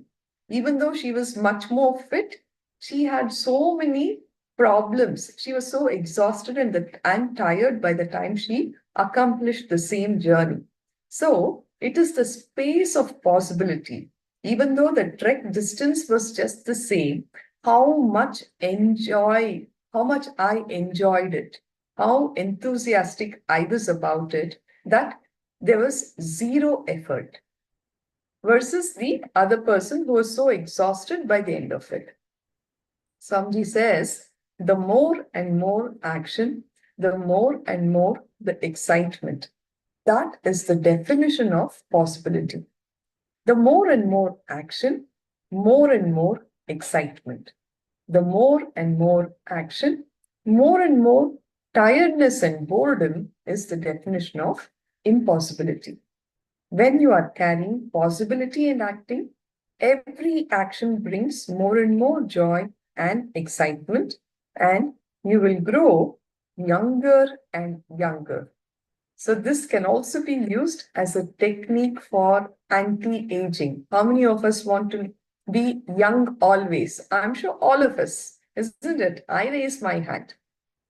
So remember, yeah, Guru Prasadani is all up there, both hands up. Yes, ma. I'm sure it is the same for the others. Nityalingodbhavanaya, Atma Jyotikananda, Alex, Ken Norton. Yes, who doesn't want to? Always young. Yes. So when you carry the space of possibility and act, that action will bring so much of joy and excitement that you will grow younger and younger. Internalize this one truth. It may be the same number of steps, the same distance, but the effort, the result, everything will be different if you carry the space of possibility with you. Travel in your life also with the possibility in your heart. You will see, one, every step does not tire you. It adds to more and more excitement. See, when you walk with impossibility, every step adds anxiety, not excitement. Whereas when you walk with possibility, every step adds excitement. And when you reach the goal, you won't even feel tired that you did so much, because when you were walking, you did not feel tired. All people who are successful in life never look back to see how much they have accomplished. And these are the ones who are always in the space of possibility. People who are around them will tell, hey, my God, how did you manage doing this? But they themselves are so excited, so enthusiastic, so raring to go with life, always wanting to take on so much more. They don't even feel that they have accomplished so much. They never feel tired because the whole journey that they have traversed, they have never experienced tiredness, they have never experienced boredom, and more importantly, they did not feel stuck with any impossibility. This is the way you move on in life, carrying the space of possibility in your heart. And you become your own Kalpataru. the wish-fulfilling tree. Whatever seed gets sown into your space can become the reality of your life from your space of possibility. All of us carry the energy to make what we want as reality in our space. Whether you want health, wealth, happy relationships, bliss, completion, whatever you want, causing that in your life, ability to cause that in your life is life, isn't it? Internalize. What is life at the end of the day? Ability to cause whatever you want as reality is life, isn't it? What else is life? Your suffering is your suffering because you are suffering, says Swamiji. Nobody dumps it on you. You allow that suffering to happen inside you. You invite it into yourself. Nobody dumps it on you. You are suffering. Your suffering is only because you are suffering. If the impossibility comes inside you in the form of remembering, eject it out. See, whenever you take on any job, the first thing that your mind will come up with is impossibility. Swamiji is saying, eject out impossibility again and again. Re-eject it out, reject it out, reject it out. Always only remember possibility, remember possibility. It becomes a member. When you remember possibility, it becomes a part of you. Reject impossibility. This is the essence of Kalpataru. Rejecting impossibility and remembering possibility. The ability to build the possibility inside you is tapas. Not allowing impossibility in you, re-ejecting impossibility is renunciation. Building the biomemory of possibility is real tapas. The ability to build possibility is tapas. Rejecting impossibility is renunciation.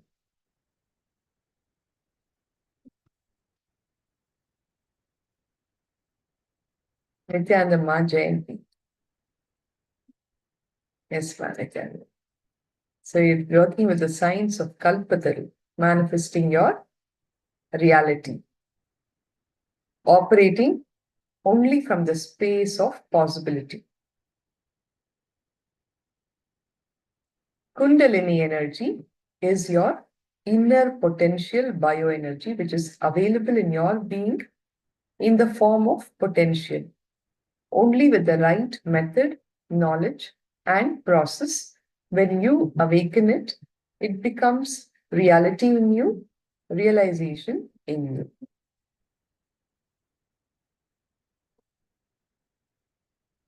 Kundalini energy is your inner potential energy, the inner potential bioenergy, the physiological psychic energy. The Kundalini Shakti, once awakened, has the possibility of manifesting everything that you want as reality in your life.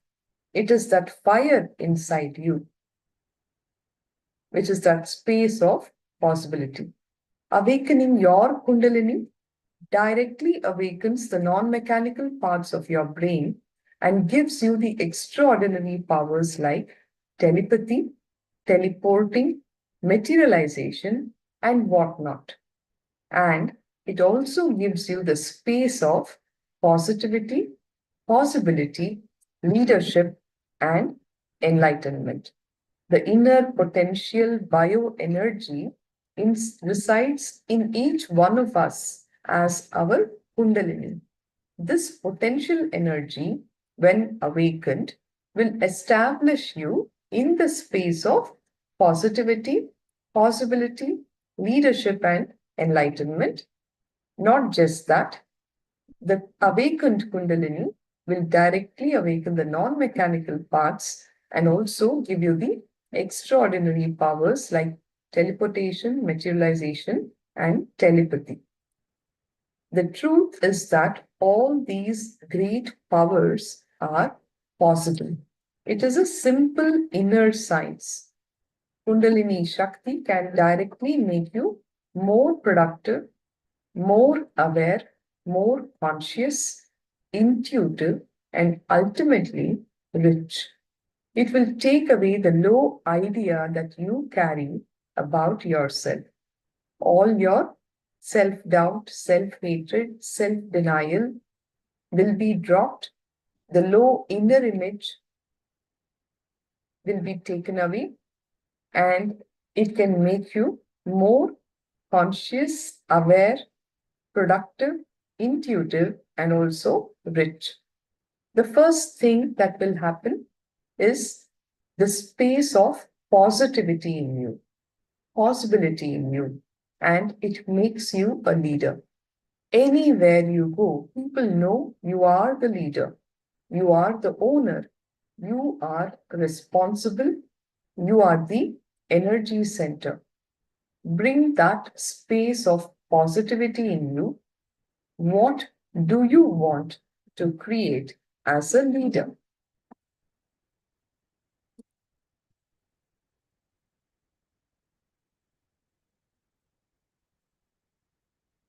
So, are you all ready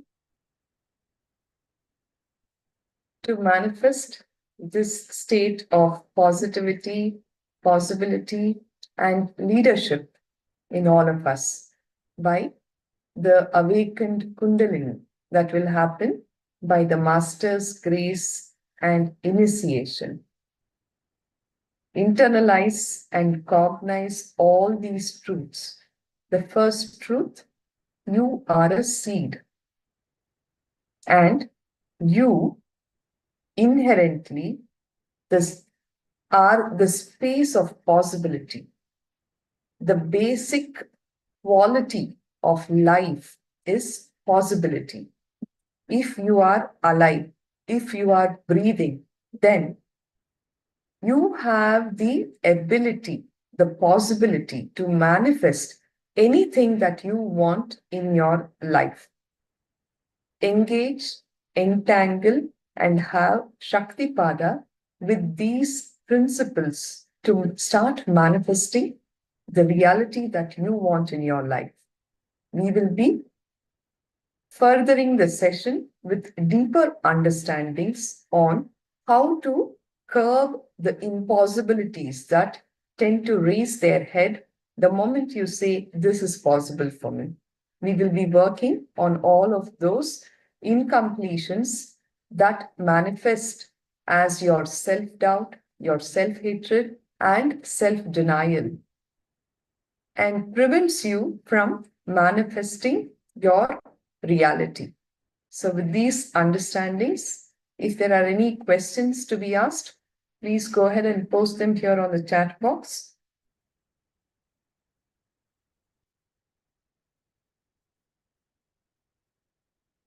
I can take them. You have a couple of minutes.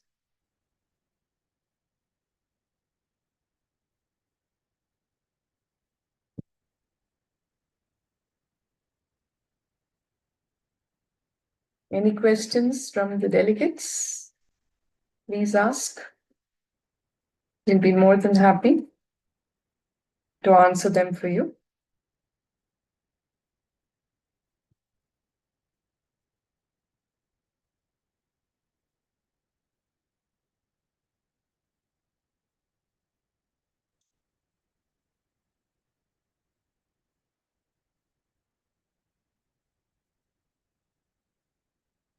Okay, I don't see anybody.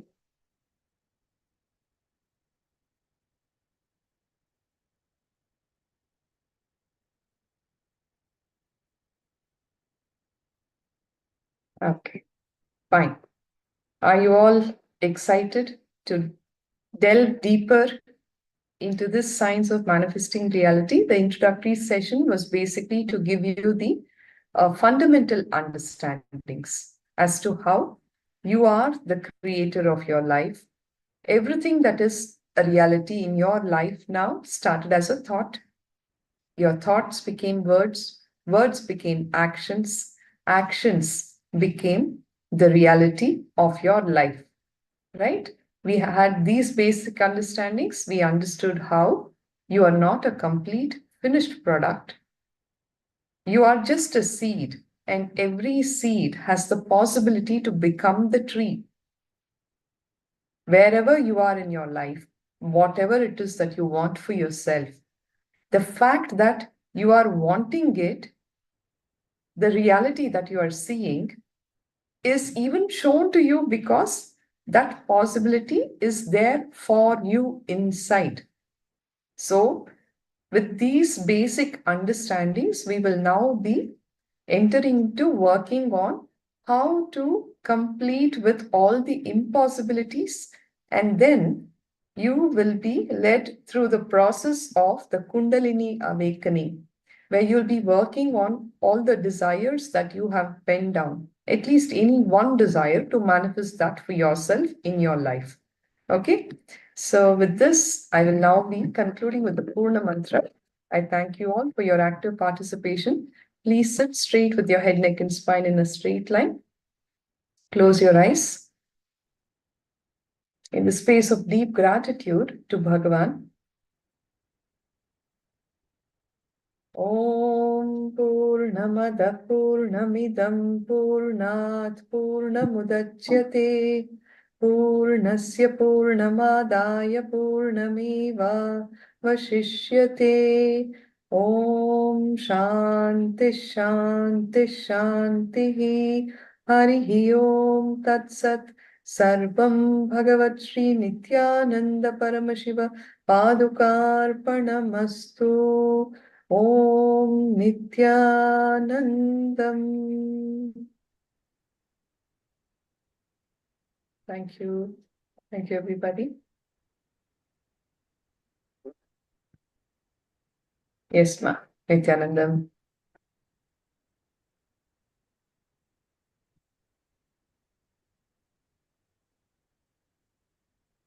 Nithyanandam, everyone.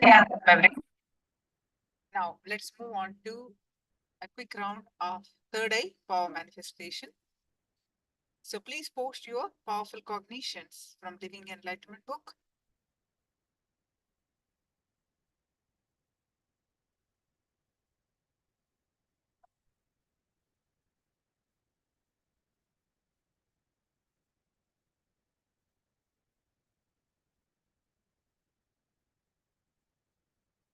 We're going to do the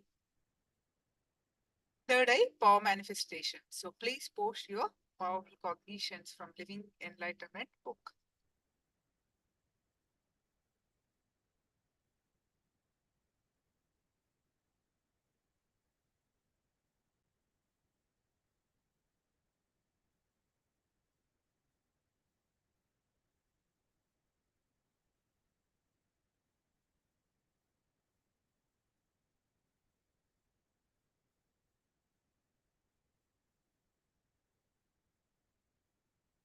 So Atma Jyotikananda and Alex Ishana Shivashan.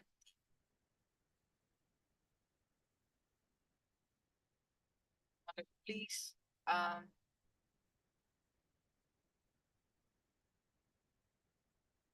come online.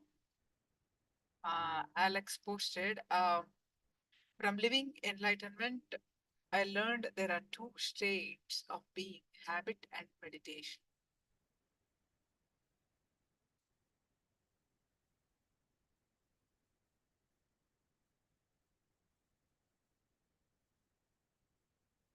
Happiness is a temporary feeling created in the mind. Bliss, the seventh body, is the true reality. The causeless, unending happening inside you of spontaneous energy. All right, so anyone is there to post the powerful cognitions? Once you're done, let's move on to the manifesting the power of third eye. So intelligence is being aware and spontaneous. Wonderful. So please straight with your head, neck, back, straight line. Visualize Swamiji's form in your third eye.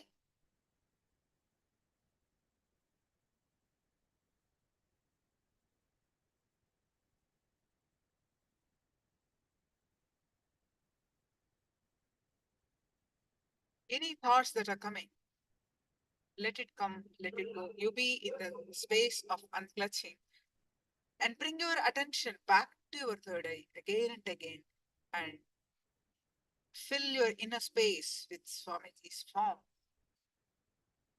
And with this, start chanting the Mahavakya. Om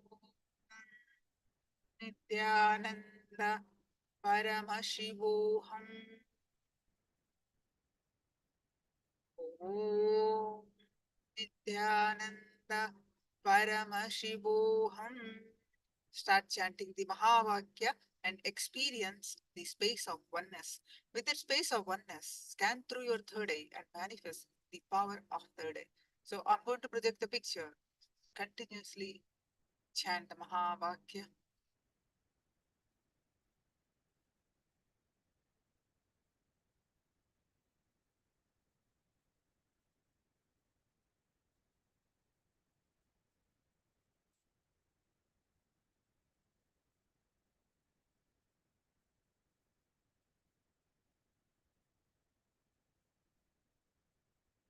Experience the space of oneness. The space of oneness. Scan through your third eye. I'm projecting the picture now.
Yes. Now, please go ahead and post whatever you were third eye revealed in the chat.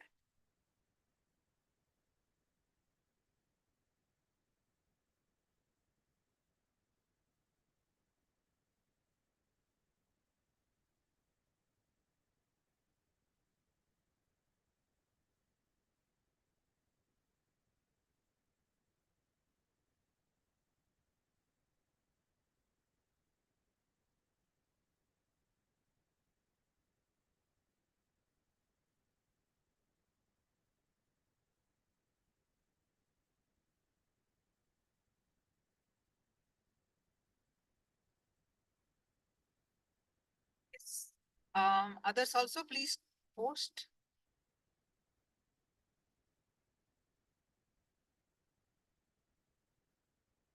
Yes, a few more seconds before I project the picture.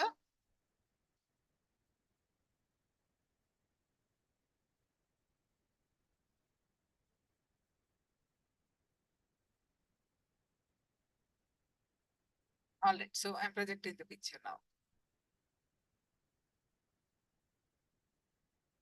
So this is what I projected. So let's see your responses. Pink flowers, one yellow flower, green grass. Night buildings. Okay, so one yellow color, a little bit matching. Saw a tiger. Maybe in this forest, maybe there. Paramashiva revealed blue and white colors. All right, so now it's time to get into next session. Your next Acharya is here.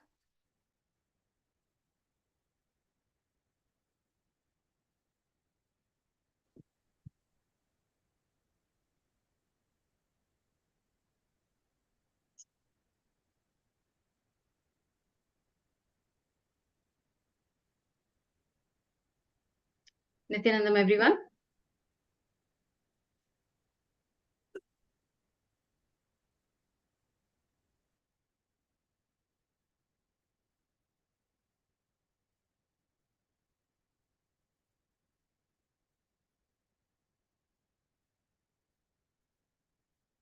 Nithyanandam. Yes. Good to see you, Ma Jayanti. Yesterday, actually, I was looking out for you, Ma. You were missing yesterday. So I was wondering, where is Ma Jayanti?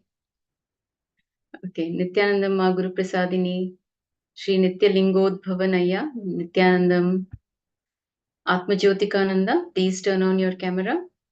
Welcome, Ma Alex Ishana Shiva Shakti. Welcome to the session. Kindly turn on your cameras.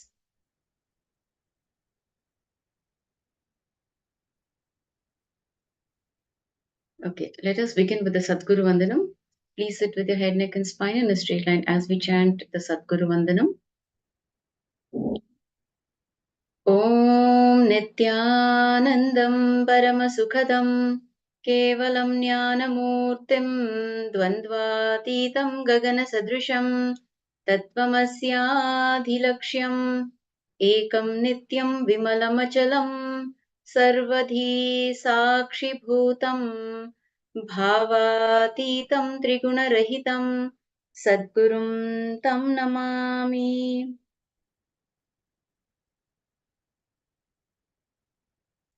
I welcome you all with my love and respects. It's good to see you, Ma Alex. Turned on your camera. You're here. Yes. Nice to see your beautiful faces. So please keep yourselves visible. Yes, today we are doing the Kalpataru. The topic is Kalpataru, the science of manifesting reality. How do we manifest the reality that we want in our lives? So we will be learning further how we not only manifest the reality that we want, we also start having mature conversations with ourselves and with all others in our lives. So this segment, we will be learning about how life manifests with maturity and how mature cognitions and conversations are the key to manifest powers immediately. So, what is matured conversation? Understanding the basic principles of life and deciding to live with it is having matured conversation. So you can have matured conversations with yourselves, you can have matured conversation with others, with nature, with God. You can start having matured conversations with everything and everyone around you. Everything consists of energy. So without further delay, let's get into the segment.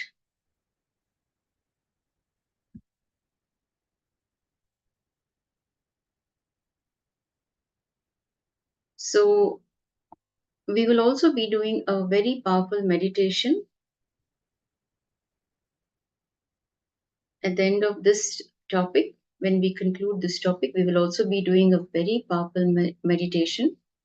So if you have any friends, who can be in this program, if you feel that just by bringing them into this program, you can help them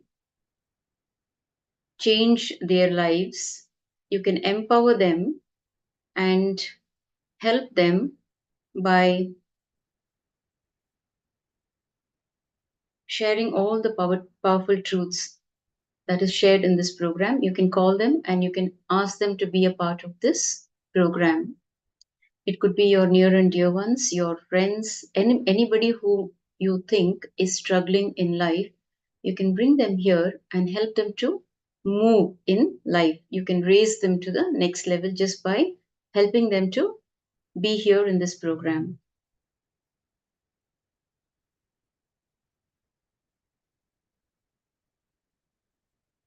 You can message them and you can invite them to be a part of this program. You can share the link with them.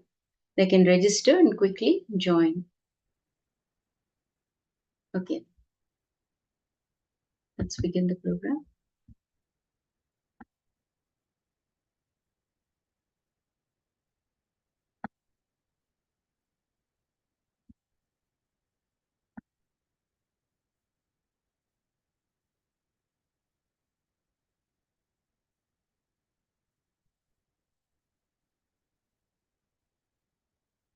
So, having matured conversation with ourselves.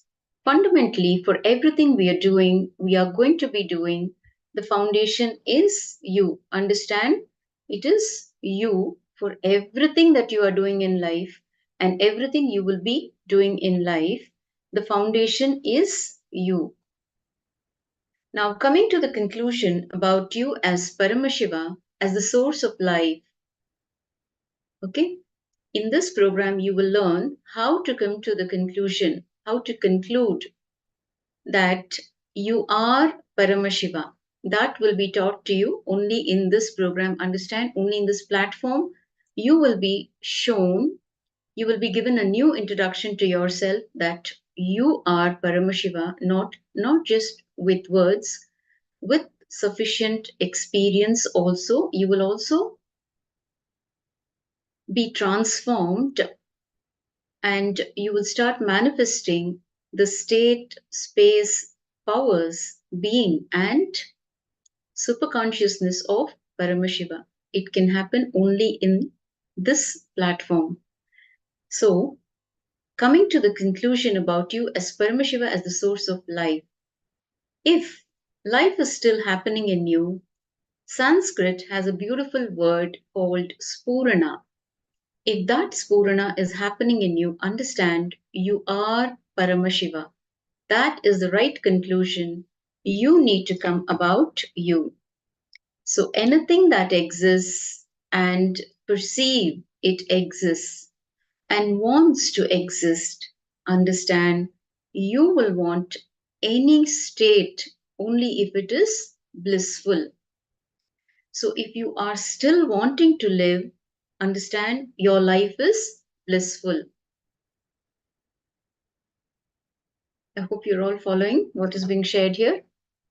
See, anything that exists and perceives it exists and wants to exist, you will want that state only if it is blissful. If you are still wanting to live, then please understand your life is blissful and that is why you even want to live. So you can exist under any title as a man, a woman, old, young. But as long as you exist, you are a pure reflection of Paramashiva. Let us look at the Shastra Pramana. Pusan ekar se Yamasurya Prajaptya Vyuha Rasmin Samoha Tejoyat te Rupam Kalyana Tamam Tatte Pashyami Yo Savasau Purusha Sohamasmi. O Bhushan, consciousness, which is the nourisher, sustainer of all, the primeval solitary traveler, the disciplining principle of all, is like the bright effulgent sun and is the Lord of entire creation, which is his subject. Please remove all your rays of this radiating, brilliant, golden light which had blinded me, so that by your grace I can have the divine vision of that most auspicious, graceful, beautiful form of yours, that which is there. The glorious sun is the mirror of the Supreme Being, who is all pervading, pure consciousness of the whole cosmos. Indeed, I am He, that being, Sohamasmi. So, beautifully in this verse, we are getting introduced to our own selves. That self, that self realization on the path, all of us are on the path of realizing our true selves. And that is how we ended up being here in this program. So this verse beautifully introduces that self in you, that consciousness in you. So the moment you come to the conclusion that you are Paramashiva, you will look at your life large. All your suffering happens only when you look at your life short. So understand you have a long time ahead of you and you need not hurry or worry about anything. You just need to relax. That's about it. Just relax with the feeling that you have a very long time ahead of you. Because we have a very narrow perception of life and we think life is short, we suffer. We have so many desires in life that we fail to understand how much ever desires are fulfilled, desires continue to remain and continue to grow within. So there will be a point of time in everyone's life when we question, what is this life all about? Why am I here? What am I doing here? And what is my destination? So when that happens, when the questioning happens, understand the seeking has begun. You are a seeker. It is like you getting a call from Paramashiva, you receiving a missed call from Paramashiva, and then the real life happens. Now you want wealth, it is not at all a problem. You want it in the next 24 hours. That is the problem. Why do you want it in the next 24 hours? Because you believe that you only have a few years to live. Now settle down with the fact that you have a large chunk of time with you. Nothing to be hurried or worried. Your very breathing, vibration of life, and frequency will become intense. You will start having matured conversations with you as well as with life. So, all you need to understand is that you have a large chunk of time with you. You don't have to worry anymore. You don't have to be running. You don't have to feel that you're running short of time. So, when you realize that you have a large chunk of time with you, your very breathing, the vibration of life and frequency will become intense. You will start having matured conversation with yourselves as well as with life. Now, let us watch a short satsang, the powerful satsang that was delivered by Swamiji when he was physically available at Adi Kailash on this topic, maturity makes you manifest life. To have a better understanding of the topic, let us watch a short video.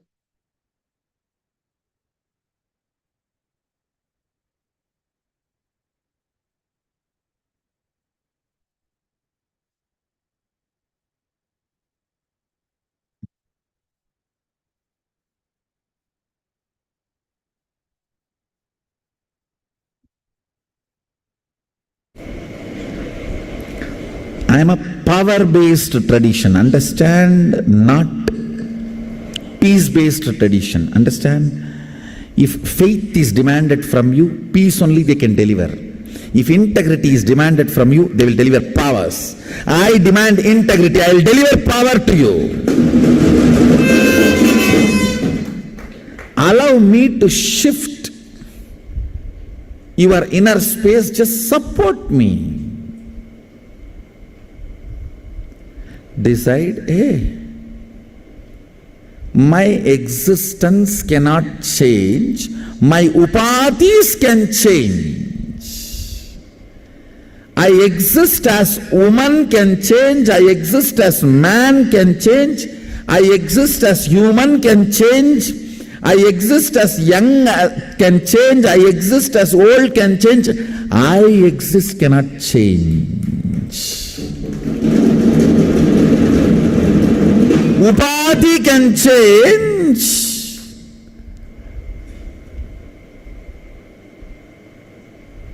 The Pratyekatma Chaitanya Jagrata, the individual conscious awakening cannot change.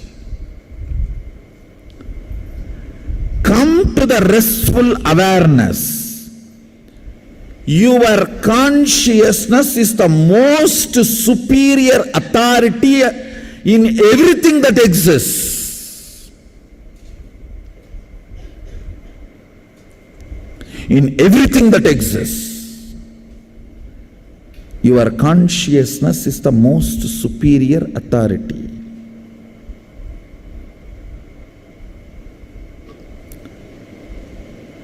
With that understanding, decide to have a matured conversation with you.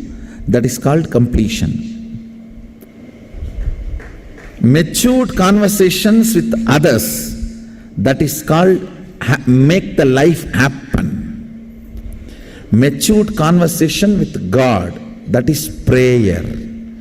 Matured conversation with nature, that is sangalpa, command, Anya to Prakriti. Let me define what is matured conversation. Understanding the principles and deciding to live with it. Understand?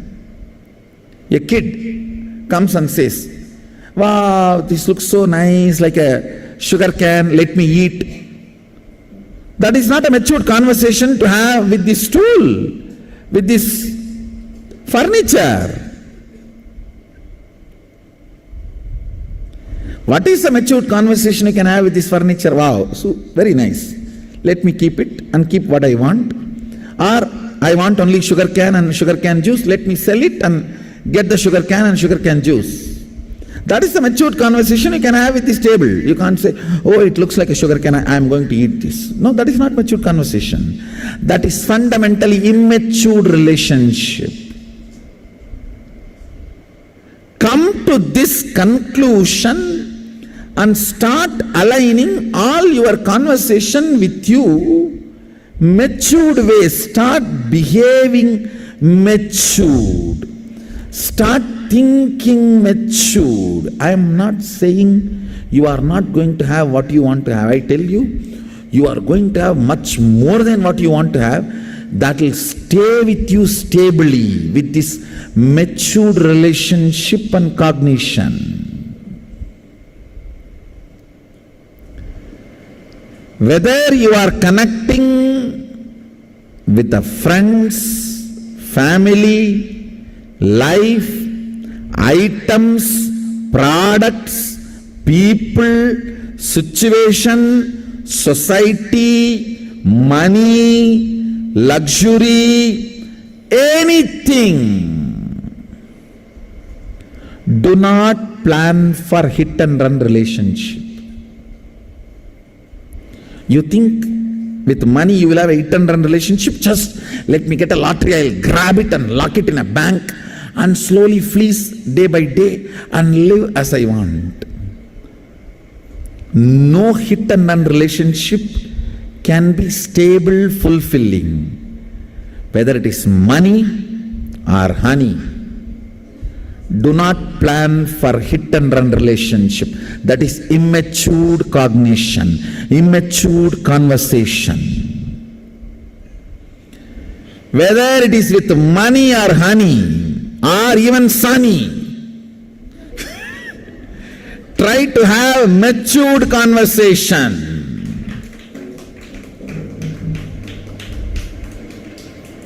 Try to have matured conversation. If you try to have matured conversation, even Sunny will shower you with money and honey.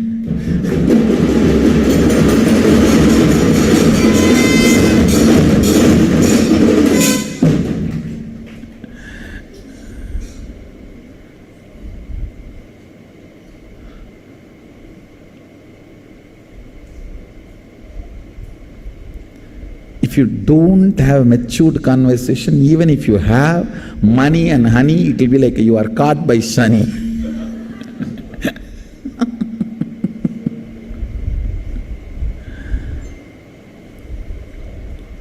Fundamentally, matured conversation turns the table around. The behavior of life towards you drastically changes.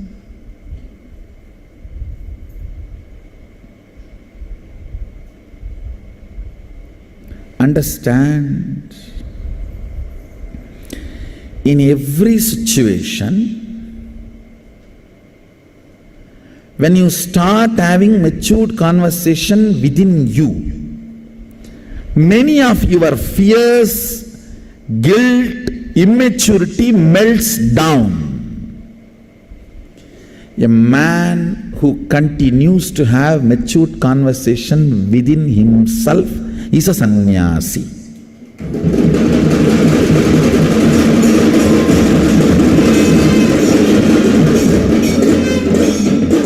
The being who started having matured conversation with all the tattvas of life, jala tattva, vayu tattva, prema tattva. Prema, love is a principle, it's a unit, it's a tattva.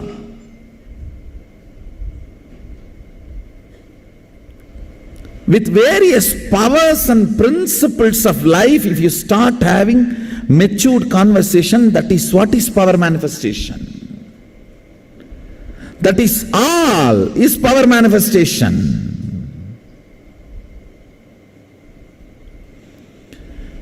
Whenever you have a matured conversation, each of the power reveals its secrets to you. See, if you try to have a matured conversation with this furniture, it will tell you, hey, you don't need to eat me as a sugar can. You sell me and you can get large amount of sugar can and sugar cane juice. It will reveal the gray area.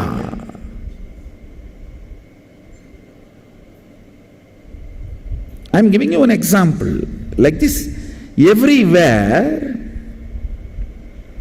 having matured conversation, sleep is immature conversation with your life.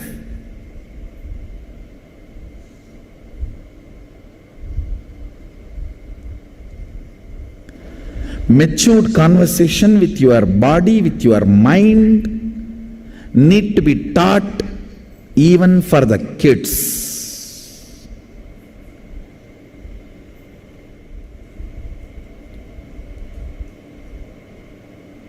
Understand, with matured conversation, immediately powers manifest.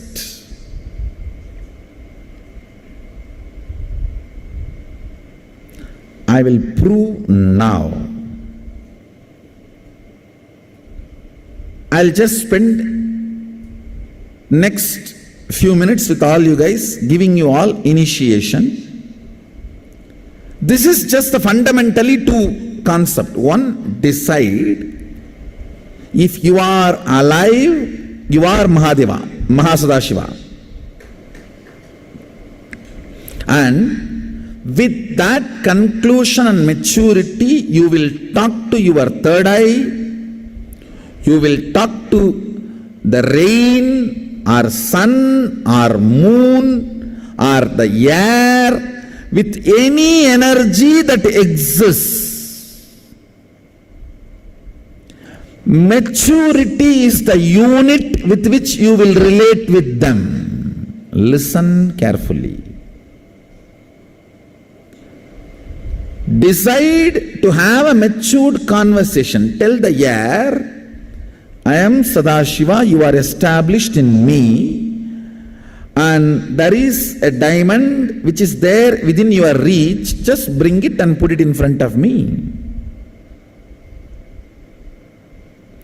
Know very clearly everything, the whole matter, Prakriti, is established on you. Nothing to be begged, nothing to be stolen, nothing to be cheated. Only people who have a low inner image plan for hit and run relationship. Just I will cheat, and tonight I will use, and tomorrow morning I will disappear. It is a cheap fellows who don't have right self-respect. Womanizers never will have a self-respect because they feel themselves so low. By the attention they get from others, they think that is the love, and they try to feel good about themselves for a time being. Life does not work with the hit and run relationship principle. Life works with a stable, matured, long-term relationship. With Surya, with Chandra, with Vayu, with Mitra, with Varuna, you cannot plan for hit and run relationship. No. Plan for a matured conversation. I am, because I am alive. I exist as Mahadeva. All of you are established in me. Prakriti functions in me. Because you function in me, we are connected and related. Please do this. Even if you need to be corrected someplace, Mitra will correct you, Varuna will correct you, Vayu will correct you, but they will not deny you.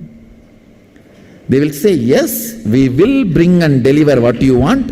Just this part, you have a small blind spot, alter yourself and align. We are bringing. It is already parceled there. It will reach here and hand it over to you. Please align it before the luggage comes.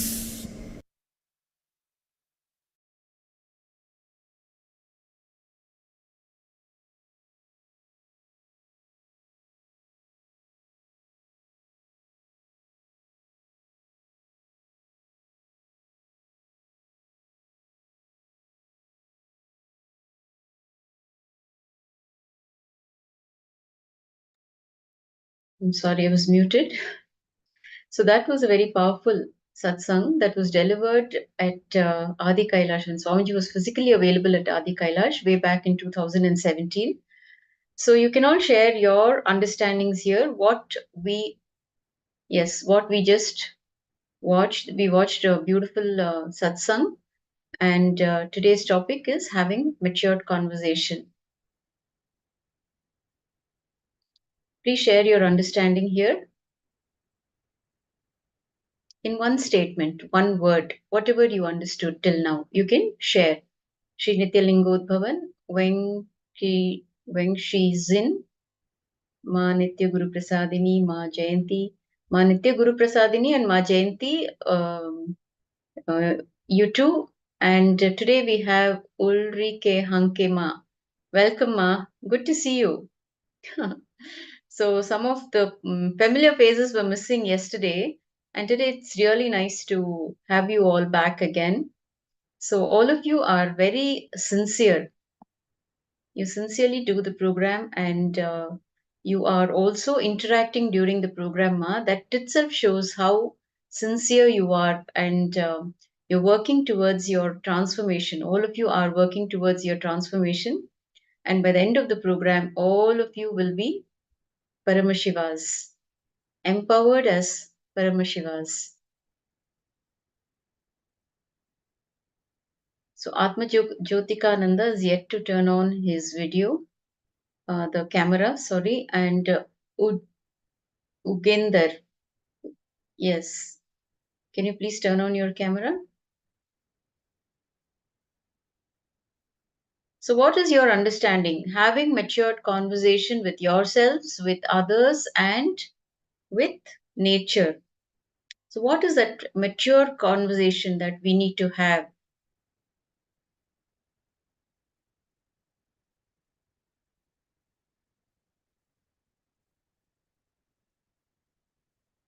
Yes, you can share your understanding here. So Ma Jayanti is sharing, selling the table and buying sugarcane to sell sugarcane juice. This is immature conversation, Ma. That is immature conversation. Okay. See, having the right kind of conversation, right? First of all, Swamiji is declaring all of you as Sadashiva. You are Paramashiva. Okay. Accepting the reality that you are the ultimate, that you are Paramashiva. Empowering yourself with powerful cognitions. That is having matured conversation. When you have the right inner image, okay? When you have the right inner image, a powerful inner image, that is having matured conversation. So, when you declare, when you talk to Prakriti, nature, when you have a matured conversation with nature, when you command the nature to bring something, it will definitely take your command, but it will also show you the gray area where you need to align yourself, how you need to align yourself. Once you align yourself completely by being in integrity, then the nature will listen to you. Okay, ma? That is having matured conversation. You are Paramashiva is reality. Accepting the reality as it is, aligning your inner image to that reality is having a matured conversation. Swamiji also says, I'm not a peace guru, I'm a powerful guru. Okay? He wants all of you to manifest powers. When we are in oneness with Paramashiva, we start manifesting powers. You got it, Ma Jayanti? So looking at a table, okay, looking at the table and calling it as a sugar cane and wanting to sell the table and having sugarcane juice, that is not having matured conversation, isn't it? That is having immature conversation.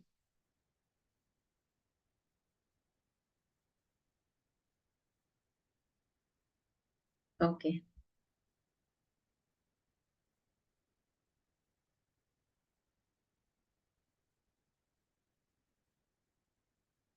So let's continue.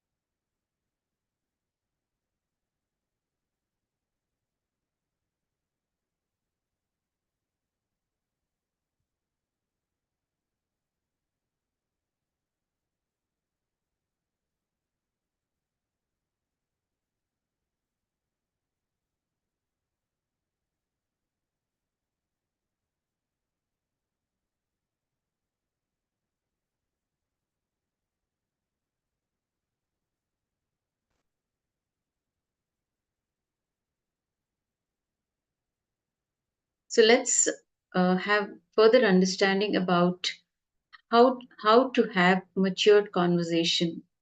So having matured conversation with yourself is creating Satya Sankalpa. Please understand. Please provide your listening. All of you, please provide your listening. If you are not able to follow something, if you're not able to understand certain words, please type here in the chat for better understanding. so that we can guide you accordingly. Having matured conversation with you is creating Satya Sankalpa. And having matured conversation with life is the right prayer. Prayer is nothing but having matured conversation. All struggles start with immature conversations with yourself, with others, and with principles of existence. With that understanding, decide to have a matured conversation with you. That is called completion. Having matured conversation with others. That is called making life happen.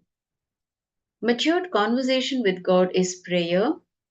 Matured conversation with nature is sankalpa, command, agnya or agnya with prakriti. That is when Swamiji shared the example of having matured conversation with nature. So when you have a matured conversation with nature and you command, okay, the air, vayu, to go and bring the diamond and put it in front of you, the air, the vayu, will definitely listen to you. It will obey you, but it will also show you your gray areas and it will tell you align in this area and I will make it happen. Okay? So, fundamentally, matured conversation turns the table around. The behavior of life towards you drastically changes. Understand, in every situation, when you start having matured conversation within you, many of your fears, guilt, immaturity melts down. A man who continues to have matured conversation with himself is a sannyasi.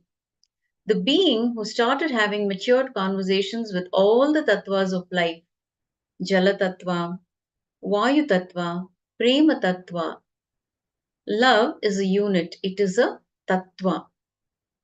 So Jala means water, Vayu means wind, and Prema means love. So the one who has started having matured conversations with all these Tattvas,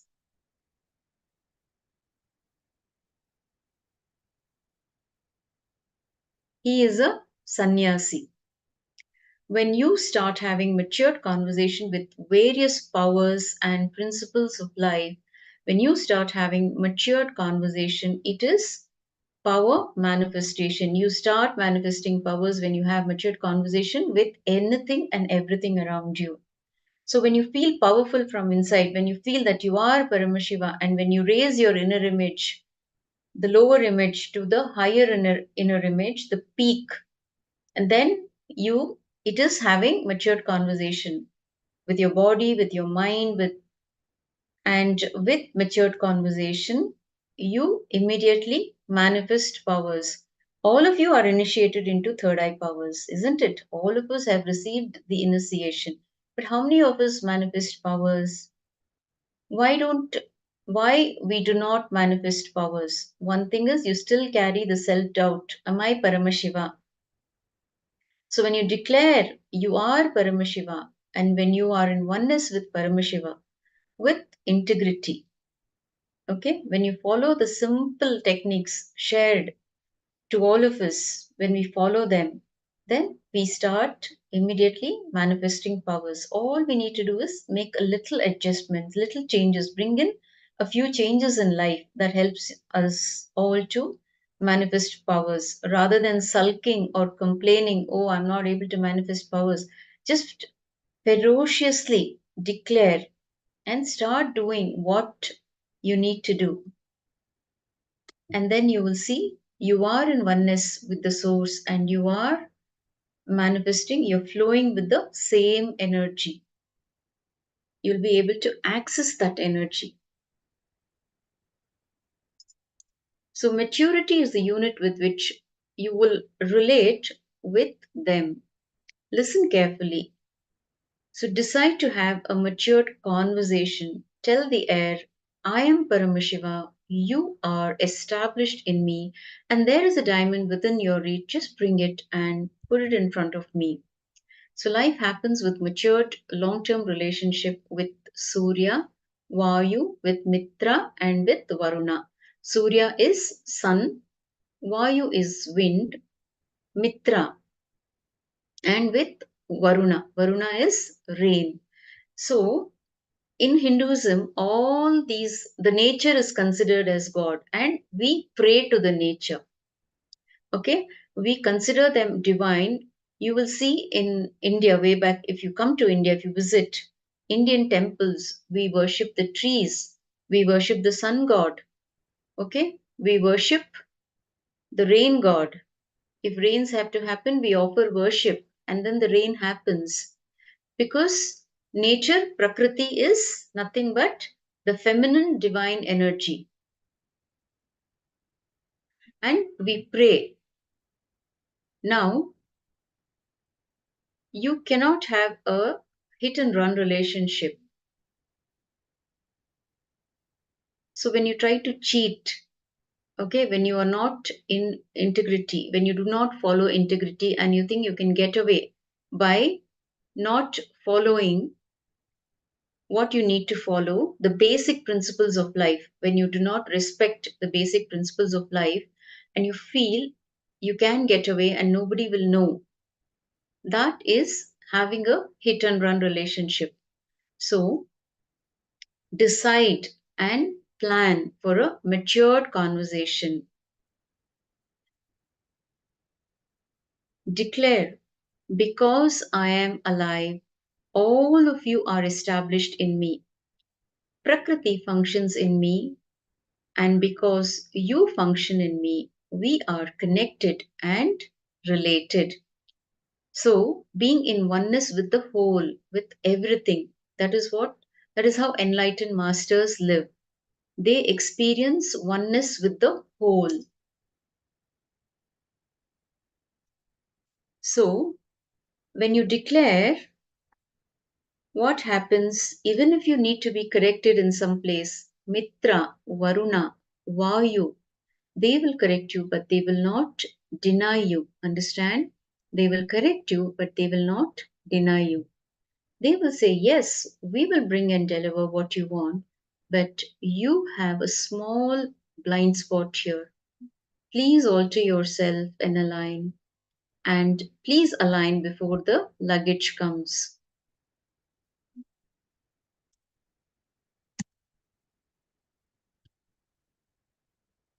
So, Ma, why do we need sleep? Ma, Jayanti is asking a question. Why is sleep called why is sleep a, let me read your question. Could I know why sleep is immature conversation? Okay, Ma. Why do you think we need sleep, Ma? What is your understanding? Why do we sleep? How many hours of how many hours of sleep does our body need? So you feel tired, exactly. See? Why do we feel tired?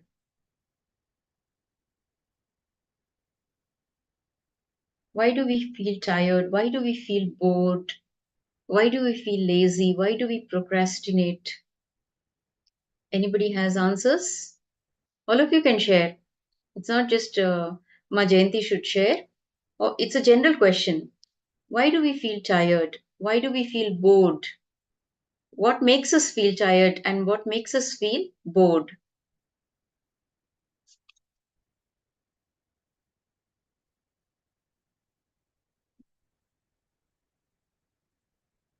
Too much thinking and confusion. Okay, beautiful.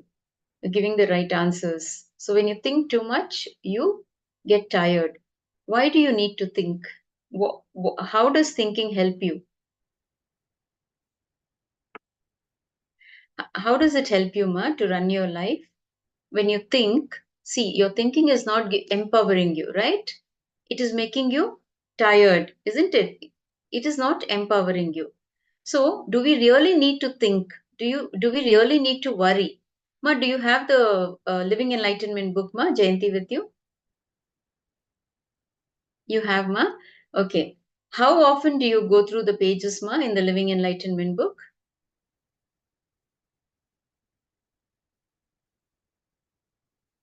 How often? Like, how many times in a day, in a week, or in a month do you open the book and read?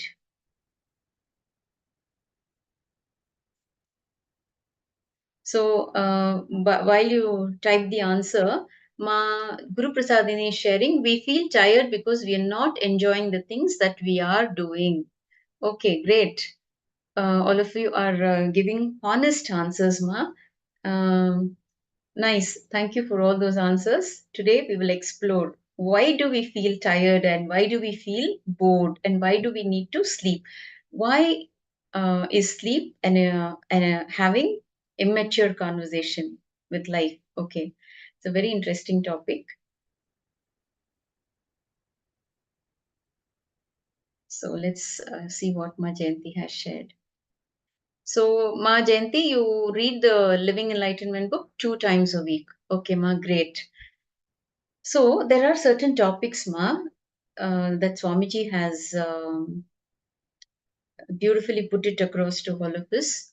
Whatever he needs to share with the world, whatever he wanted to share, and even what he wants to share in future, everything is in that book. Okay, so there is something about worry. Why do we worry? Okay, there is a topic on worry, the Manipuraka Chakra. I want you to read that chapter, Ma.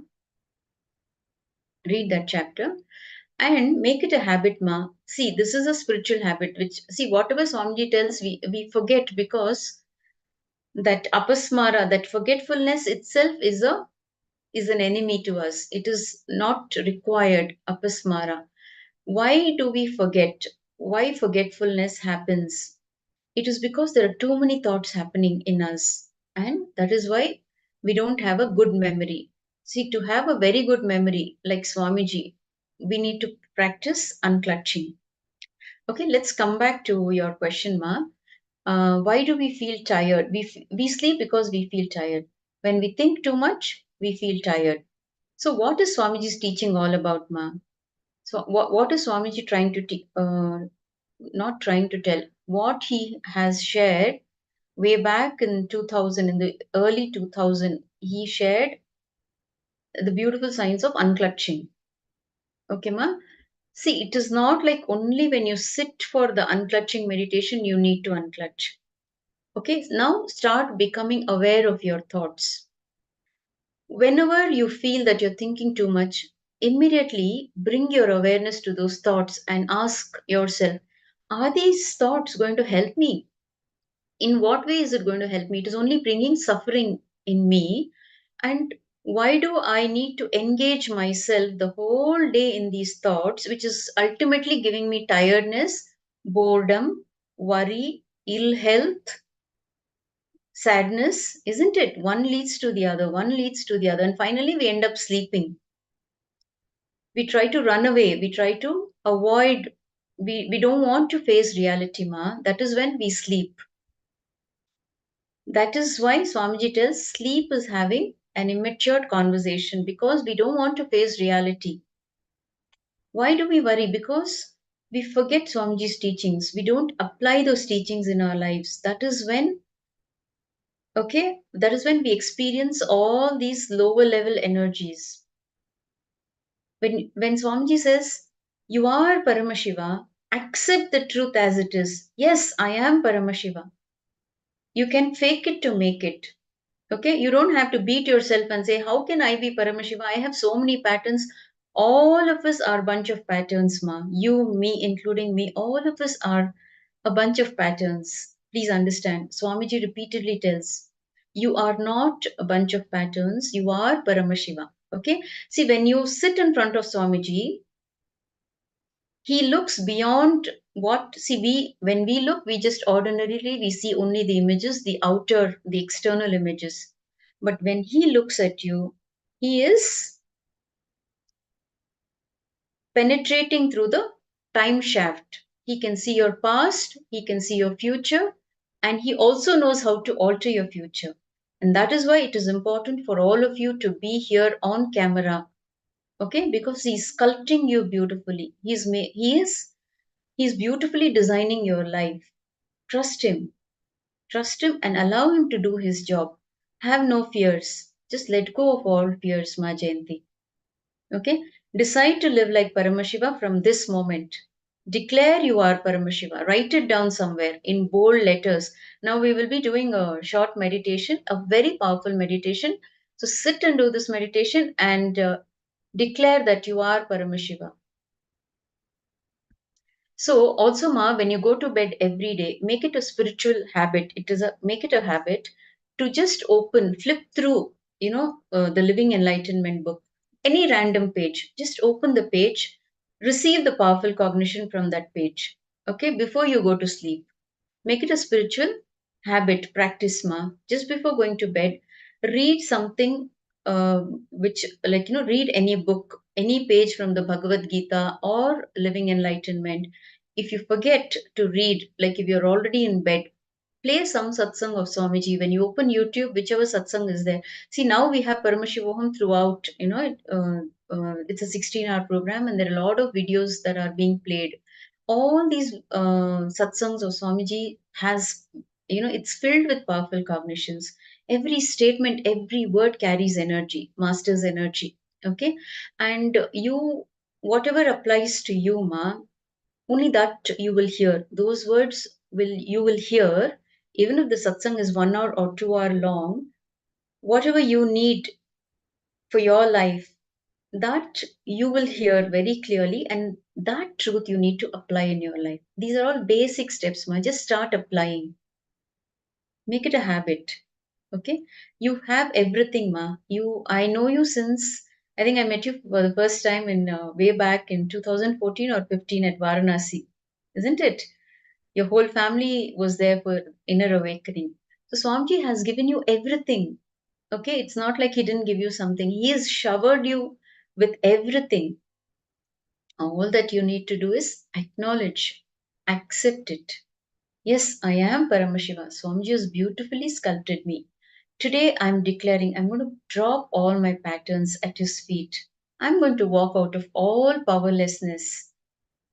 Okay? I'm going to be powerful like Paramashiva. I'm going to live like Paramashiva. I'm going to radiate Paramashivatva. That is how you need to live, Ma. And then you will see you will manifest all the right things in life. Don't think Paramashivoham program is only for a few people. His initiations are only for a few people, Ma. It is for the whole world. And you're a very old devotee. You've been connected to Swamiji for quite some time now. Okay, so he has given you everything that you need in your life. You just have to become aware of what all Swamiji has given you, Ma. He's empowered you with everything. Believe me. Trust Swamiji. Okay, have complete trust in Swamiji. He's beautifully designed your life. You just need to wake up and look around and see how he is working through you, how he is doing his job. All we need to do is just become aware, Ma, the energies that are around us. Okay, that protective energy of Swamiji is always there with us, guiding us, supporting us. It always takes care of us. Okay, so start feeling that energy around you. You're not alone. Once Swamiji's Diksha happens, first time he lays his eyes on you, it's forever, Ma. Once that Diksha happens, Swamiji looks at you, it's like, he's taken care of everything in your life for you. You don't have to struggle with anything in your life anymore. Okay, Ma? Now, in this meditation, you're just going to declare you are Paramashiva and you're going to live like Paramashiva. Okay, Ma? Done? Yes. Okay. You can type here. I declare I am Paramashiva.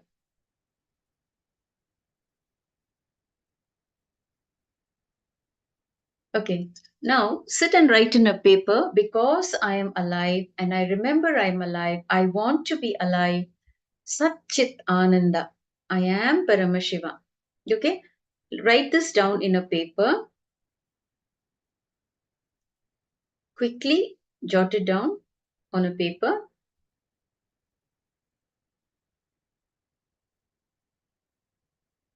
Ma Ulrike Hanke. Frederick Aya is with you? Okay, great. So he has to sit beside you during the darshan? Does he receive darshan when Swamiji is giving darshan? Is he there with you, ma? He has to be on camera. Okay, ma, both of you have to be on camera when Swami during the darshan. And please write this. Please ask Frederick Ayya also to write down this on a paper. Because I am alive, because I am alive, and I remember I am alive. I want to be alive. Satchit Ananda. I am Paramashiva. Yes. Thank you, Ma Jayanti, for declaring that you are Paramashiva. Beautiful, Ma.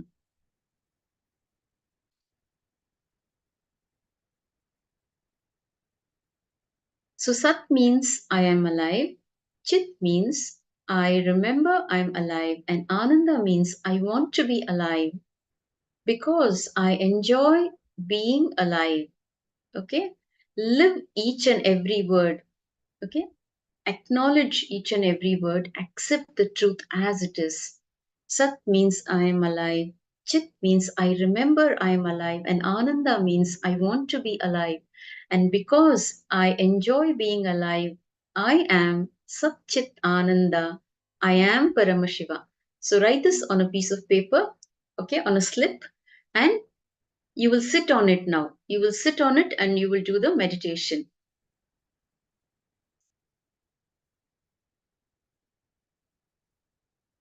So all of you here in the Zoom room, kindly turn on your cameras, follow the instructions and do the meditation. It's going to help you. Pooja Kumar, Yugender, Atma Jyotikananda, please turn on your cameras and do the meditation.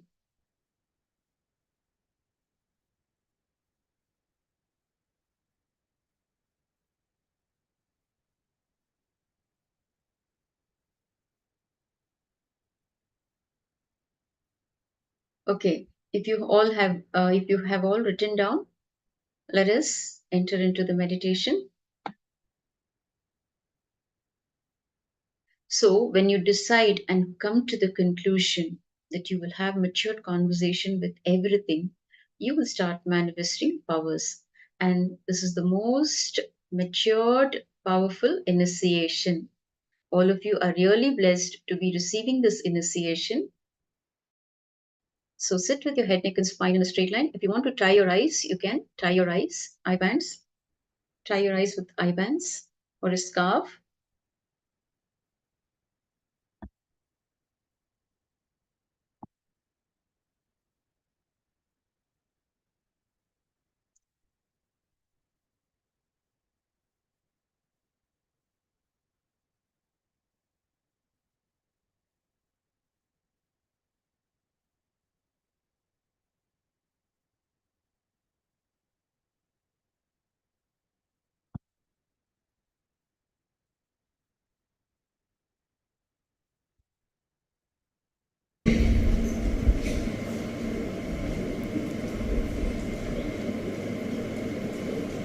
If you remember matured way only, you are Sadashiva.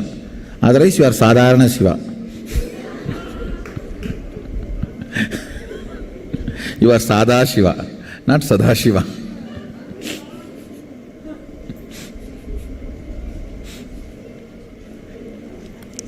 Please pen down and sit on that paper. Cognize very matured way. Because you exist, you perceive you exist, you enjoy your existence. Satchidananda. You are Mahadeva. You are Sadashiva. From that center, start having matured conversation with anything you want, anybody you want. You can even command somebody, hey, you remove your cooling glass and give it to me and go. Because you are me. I want that cooling glass on this body. You can command anything with this matured conversation, and you will see it is manifesting now. Bend down and sit. Sit straight, because I'm going to create that space of Kailasa, the Sadashiva's breathing space. This is the real Kalpataru process.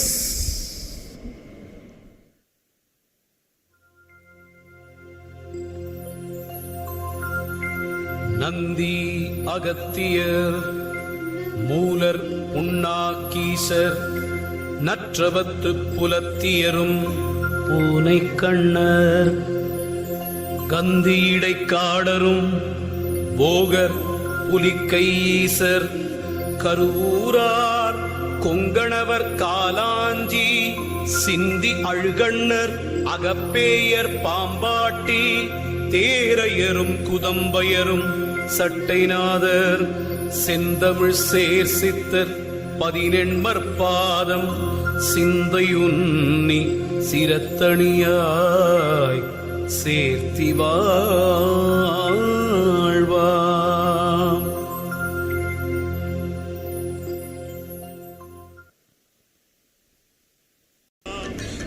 Yes, now sit with your command. With this authority, I am going to create the breathing space of Mahadeva, Sadashiva here. Breathe this inner space. So your declaration, you are Sadashiva, will become reality. From that space, start having matured conversation. Close your eyes and sit straight, because you may need all your energies inside to create the Sankalpa. So don't keep your eyes open. Sit straight and close your eyes.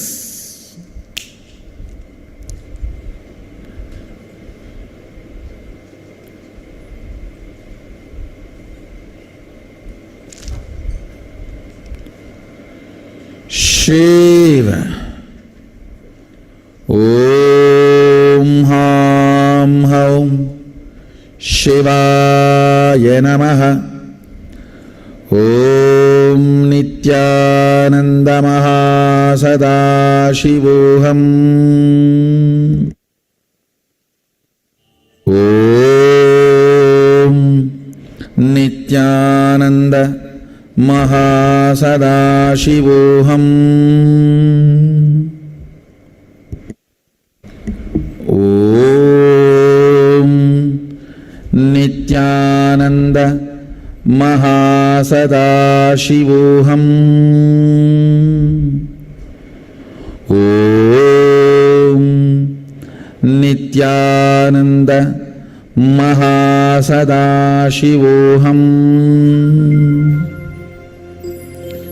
Om Nithyananda Sadashivoham. நற்றவத்து புலத்தியரும் கண்ணர் Nithyananda Sadashivoham. Karuvurar Konganavar சிந்தி அழுகண்ணர் Nithyananda பாம்பாட்டி Sadashivoham. Sattainathar செந்தமிழ் சேர் சித்தர் 18 பாதம் சிந்தையுன்னி சிரத்தணியாய் சேர்த்தி வாழ்வாம். Nithyananda Sadashivoham.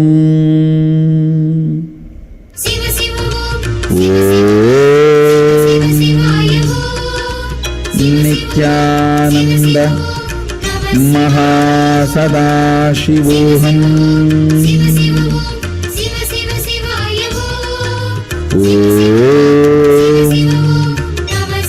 Nithyananda Sadashivoham. ஜபிக்க வேண்டாம், மனமது செம்மையாயுமை உயர்த்த வேண்டாம். Nithyananda Mahasadaशिवोऽहम् வாசியை நிறுத்த வேண்டா மனமது செம்மையாந்திரம் செம்மையாமே Nithyananda Mahasadaशिवोऽहम्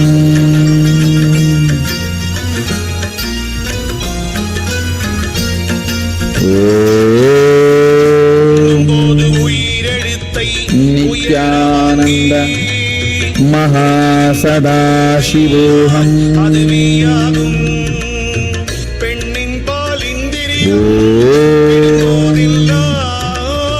Nithyananda Mahasadaशिवोऽहम् இலை மருந்தும் அதுவேயாகும் தினந்தோறும் அப்படியே செலுத்தவல்ல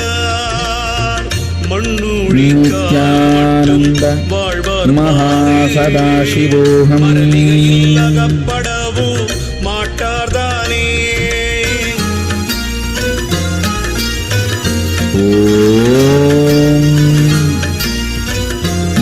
Nithyananda Mahasadaशिवोऽहम् தாண்டி நின்று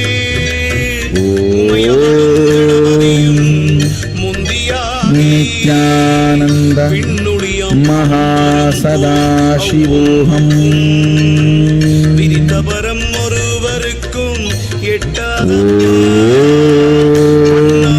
உன்னுயிர்தான் Nithyananda Mahasadaशिवोऽहम् கண்ணான கணபதி கண்ணில் கண்டால் Nithyananda Mahasadaशिवोऽहम् விந்தி நிலை தனியறிந்து விந்தை கண்ட Nithyananda Mahasadaशिवोऽहम् ஆதியந்தமான சந்தேகம் Nithyananda Mahasadaशिवोऽहम् இதற்கொவ்வாது முந்த நாள் இருவருமே கூடி சேர்ந்த Nithyananda Mahasadaशिवोऽहम् அறிந்தாக்கால் யோகம் ஆச்சு முறைமையுடன் கண்டாக்கால் சாலமுடன் கண்டவர் வசமாய் நிற்பார் Mahasadaशिवोऽहम् அவனே சித்தர் சீவமுள்ள புலத்தியரே பிரம்மயோகி Nithyananda Mahasadaशिवोऽहम् ஞானமுள்ள எந்திரமாம் சோதித்தன்னை நாட்டினால் சகல சித்தும் Nithyananda Mahasadaशिवोऽहम् Now make whatever you want as a matured conversation with those energies. If you want to have a wealth, command the wealth energy. If you want to have a relationships, command the love energy. In a matured way, from the matured cognition, have matured conversation.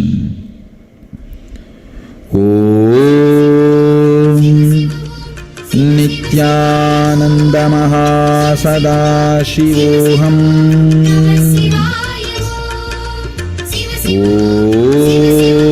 Om Nithyananda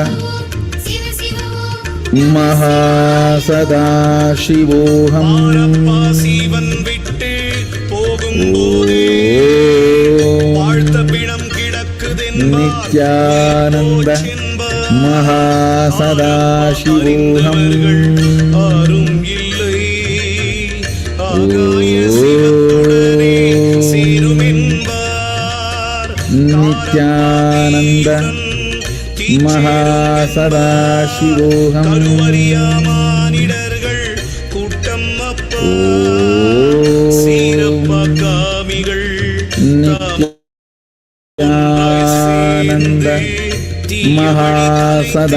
Mahasadaशिवोऽहम्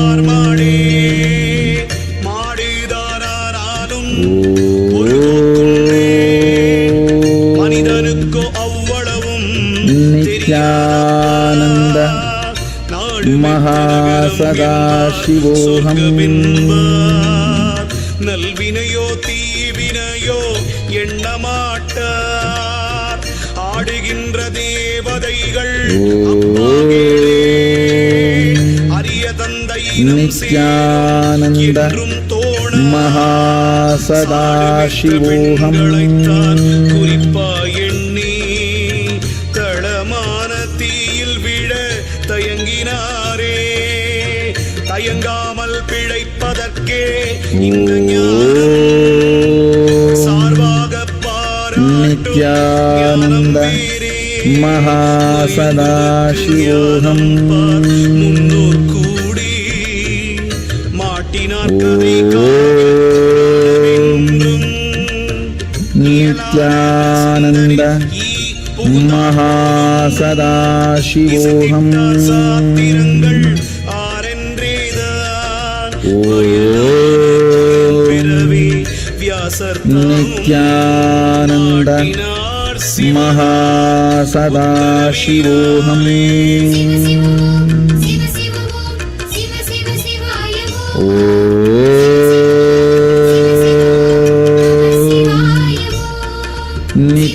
Nithyananda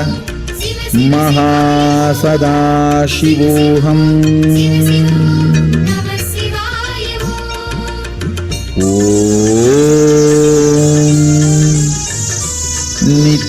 Nithyananda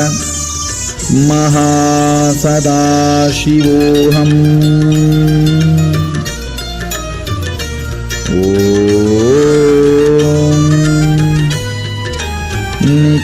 Nithyananda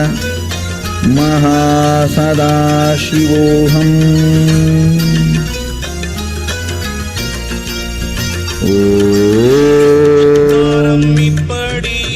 Nithyananda Mahasadaशिवोऽहम् கர்த்தாவை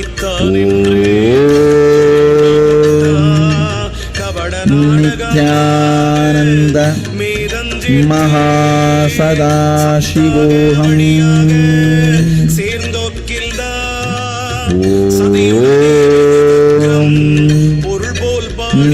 Nithyananda Mahasadaशिवोऽहम् சாத்திரத்தை பாடினாரே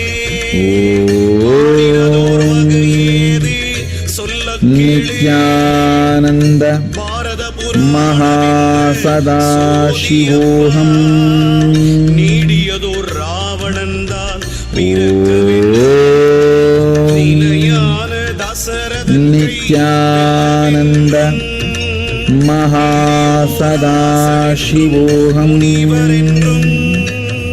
நிறையருள் பெற்றவர் என்றும் தேவர் என்றும் பாடியதோர் அரக்கர் என்றும் மனிதர் என்றும் Nithyananda Mahasadaशिवोऽहम् பாவத்தால் என்று சொல்லும் கட்டியனால் வேதமறு சாத்திரங்கள் கொள்ளிடவே சொன்னதல்லால் வேறொன்றில்லை Nithyananda Mahasadaशिवोऽहम् ஒழிந்திடுவார் என்று சொல்லி பிறப்புண்டென்றும் உத்தமனாய் பிறப்பர் என்றும் உலகத்தோர்கள் தெளிந்திடுவோர் சீடர் என்றும் Nithyananda Mahasadaशिवोऽहम्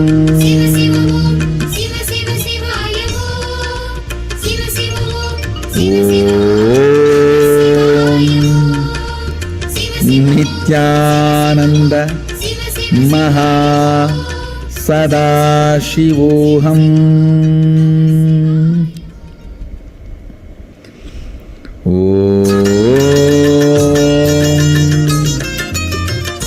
Nithyananda Paramashivoham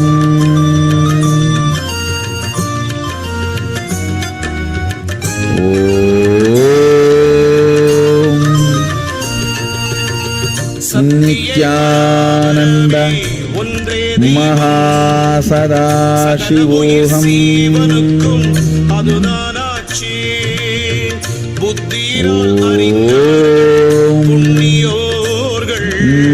Nithyananda Mahasadashivoham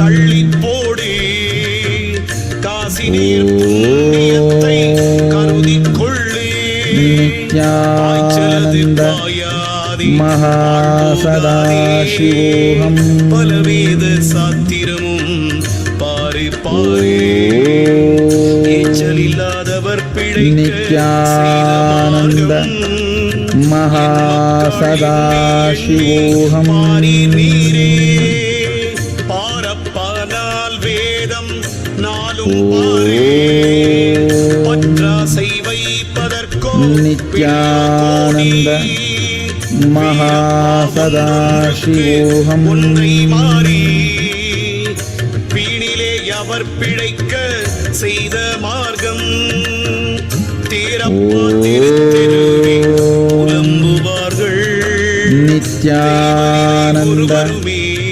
Mahasadashivoham நிலை நிற்க போராரையோ ஆச்சரியம் கோடியிலே ஒருவன் Nithyananda Mahasadashivoham உத்தமனாய் பூமிதனில் இருக்க வேணும் அதில் சேரு பயிர் செய்ய Nithyananda Mahasadashivoham திரிவார்கள் திருடரப்பா தேசத்தில் Nithyananda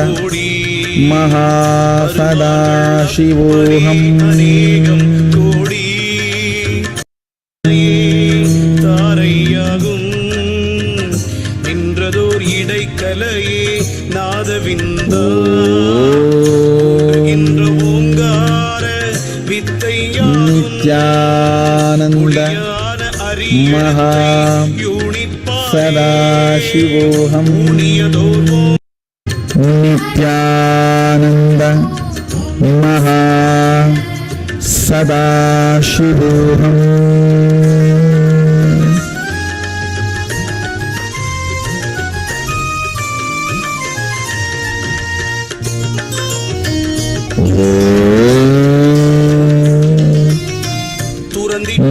Nithyananda Mahasada Nithyananda Mahasadashivoham Nithyananda Mahasadashivoham யாவருக்கும் தெரியாதே அறிந்தோமென்றே அவரவர்கள் சொல்லுவார்கள் அறியாமூட Nithyananda Mahasadashivoham சித்தியாமே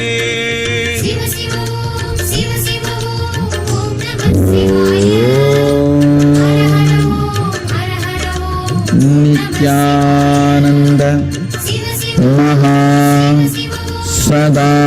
Mahasadashivoham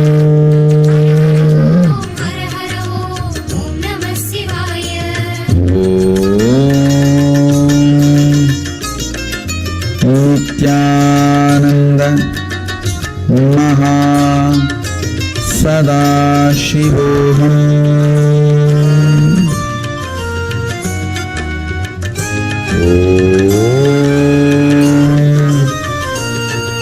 Nithyananda Mahasadaशिवोऽहम् மூலத்துள்ளே வேரெழுத்தும் வித்தெழுத்தும் இரண்டும் கொண்டு வித்திலே முளைத்தெழுந்து விளங்கி நிற்கும்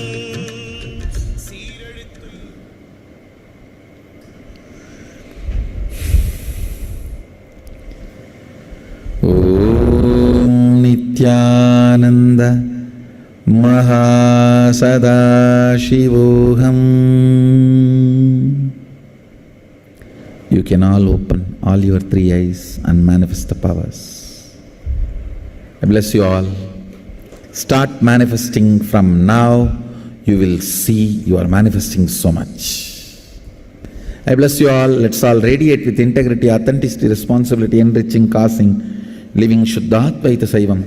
Sadashivoham, the eternal bliss, Nithyananda. Thank you. Be blissful.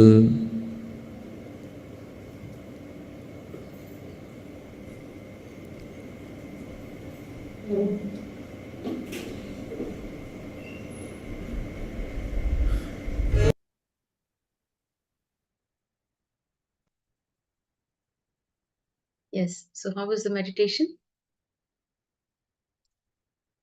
You can all relax, open your eyes.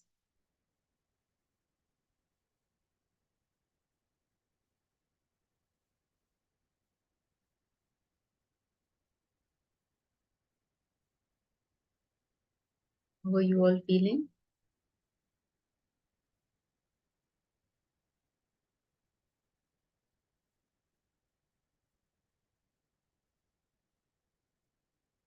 Feeling so blessed for this initiation.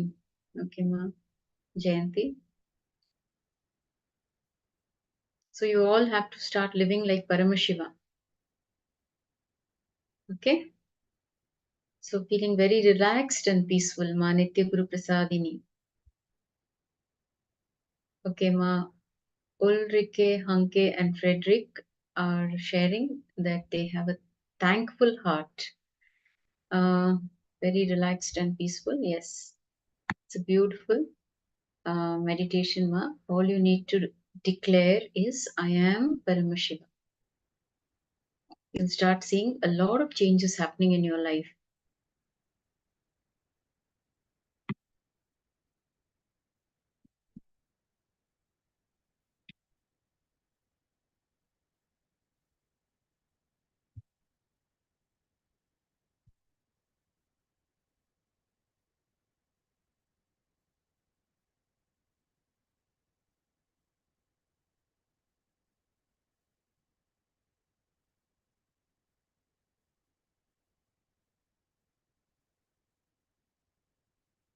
Now, in this upcoming segment, we will now be looking at the next topic, the power of words. Okay? What we will find out what is Vak Siddhi, the power of words. So, in this segment, we will be learning about the power of words, which is Vak Siddhi. So, how do we have the Vak Siddhi? How is it awakened? What is Vak Siddhi? Now, Vak Siddhi is the voice of the divine truth, giving you the ability to manifest your words as reality and to know what others will say even before they speak. So you can have this Vak Siddhi awakened only through integrity. The only basic necessity or requirement to have Vak Siddhi is following integrity, by being integrated to all the tattvas, becoming integrated.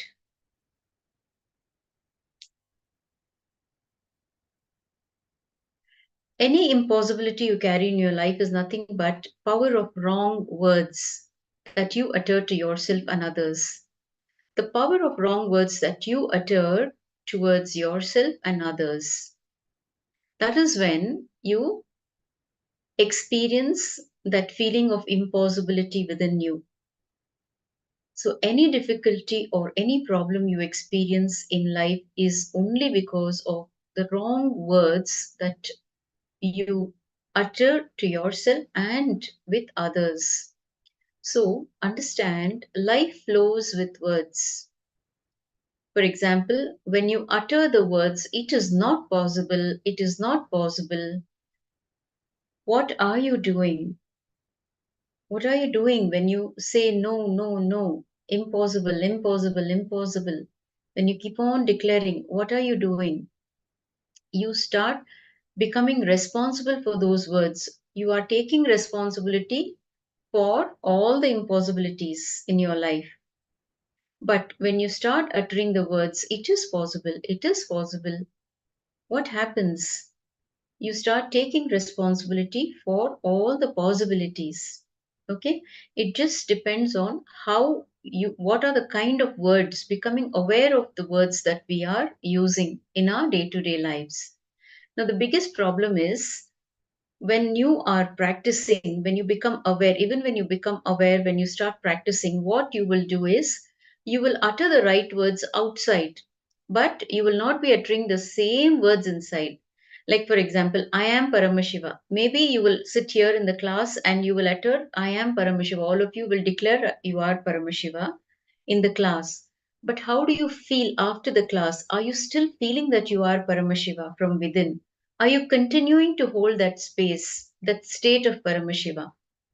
We let go because we forget. One is we forget, we don't carry that awareness with us all the time. So, in this program, you will be learning how to become more aware, how to live in the present moment and practice these spiritual truths. Okay, does that make sense? You agree with me? So, uttering the right words inside also and taking responsibility for it. So, when you declare that you are Paramashiva, how are you going to take responsibility for it? So, how is Paramashiva? See, Swamiji is he is the manifestation. Paramashiva is manifesting through our Swamiji. He is expressing through Swamiji. He is the embodiment of Paramashiva. So, how does he live? Look at him, make him your role model. Start doing everything, start mimicking him. It's okay, he doesn't mind. Okay? You can start mirroring him. Start living like Swamiji, how he sits in the satsang, how he delivers the satsang, how he's talking to each one of them.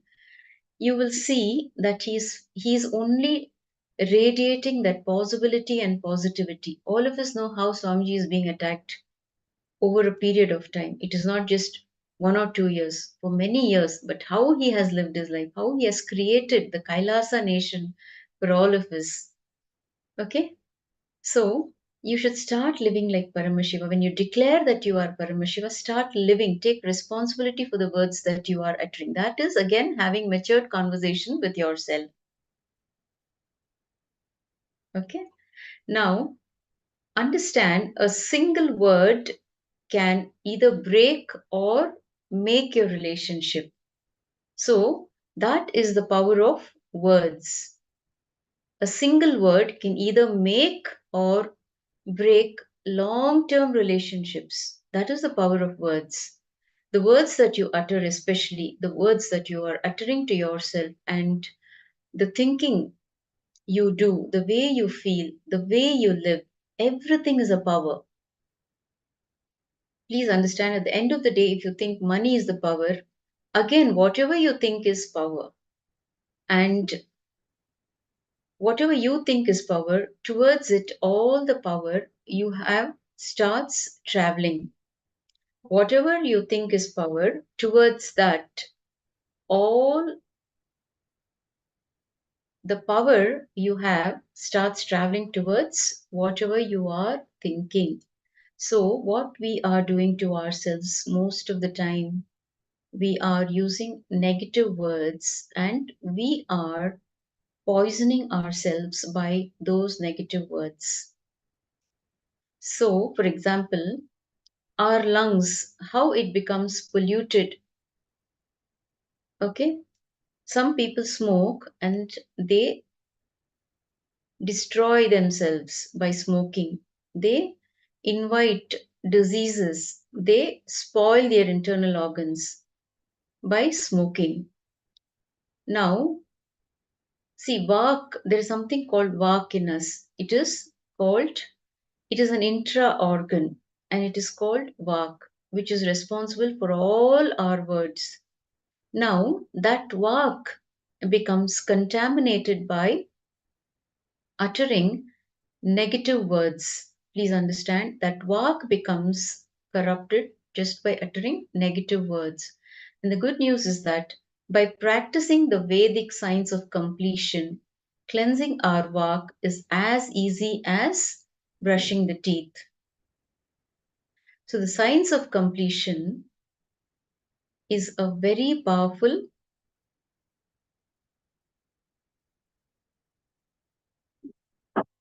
it is a very powerful truth that is being shared with the whole of humanity. Now, when we practice the Vedic science of completion, it cleanses our vak. It makes it as easy as brushing your teeth. And then the words that we express can be transformed into powerful words of blessing and making good things happen. So when we practice completion, when we start living integrity, our vak gets cleansed. And then when we bless people, when we start blessing people, we bring in auspiciousness in their lives just by blessing them. So your words carry power. Please understand, you are all not ordinary beings. All initiated disciples of Swamiji have been initiated into this power. Again, we need to just become aware that we are all not ordinary beings. We are all extraordinary beings being initiated by Paramashiva himself. Paramashiva himself has come down to planet Earth. And he is doing a very good job.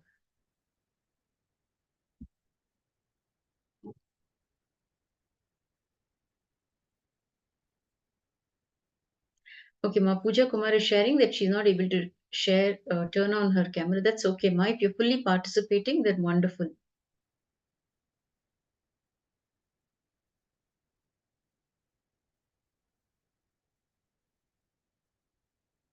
Marlin, welcome to the program. Good to see you, Marlin.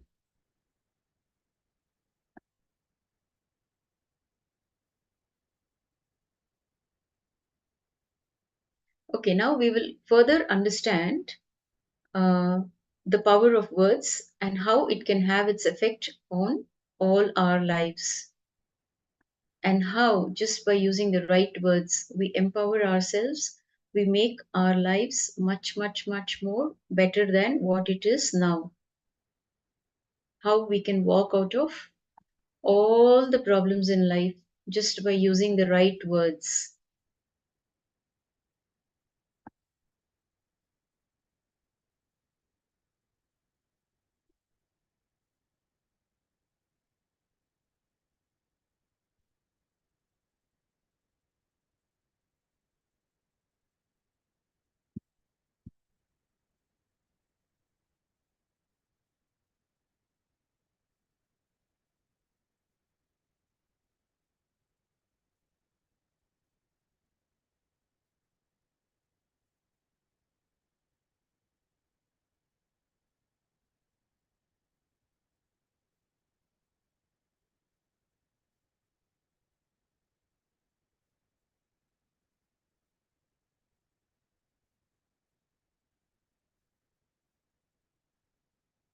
Just give me a moment. I'm just facing a technical glitch. Let me fix it.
Okay, the power of words.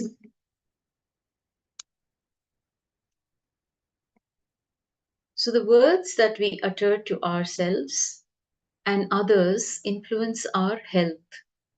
It not only influences our health, it also influences our thinking, our actions, and all other aspects of our lives. So, power of words, the heading itself says words carry power. And when we use the right words, we empower ourselves. When we use the wrong words or negative words, we only end up destroying ourselves. So, when we use positive words, all our courage and energies will be awakened to fulfill those words. Understand? When you use positive words, you are giving life to those words. So, when you give life to those words, everything, all the energies are awakened to fulfill those words. The cosmos is on our side, waiting to help us make our dreams reality. Now let us declare our dreams. Let us take responsibility for them and watch them transform our lives. When one word can make you mad, another word can make you heal. A single word can break relationships of 10 or 20 years.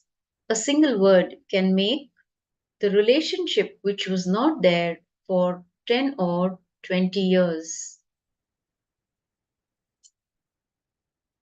Even when you decide in your feeling that you are going to take the responsibility for the words you uttered, for the words you are uttering, the power of words expresses through you. As a natural programming, you tend to hold your words up and high. When you give word to yourself and others, I am healthy, the extra kundalini awakens in your system. Please understand. When you give word to yourself and others, when you declare that you are healthy, the kundalini is getting awakened in your system and it holds your declaration as reality. It holds your declaration high and up. So the words you utter towards you, the words you utter towards others are very powerful. So become aware of the words that you are uttering to yourself, not only uttering to yourself, but to all the others in your life. What are the kind of words you use? See, it happens only because of unawareness or unconsciously we utter words. Oh, I'm lazy. I'm tired. I feel so sleepy all the time. I just want to rest the whole day. These kind of words you are telling yourself. And when you're looking at others, oh, he does not support me. She does not support me. There can be so many things that you are uttering. You may be judging people, you may be framing them, you may be giving them,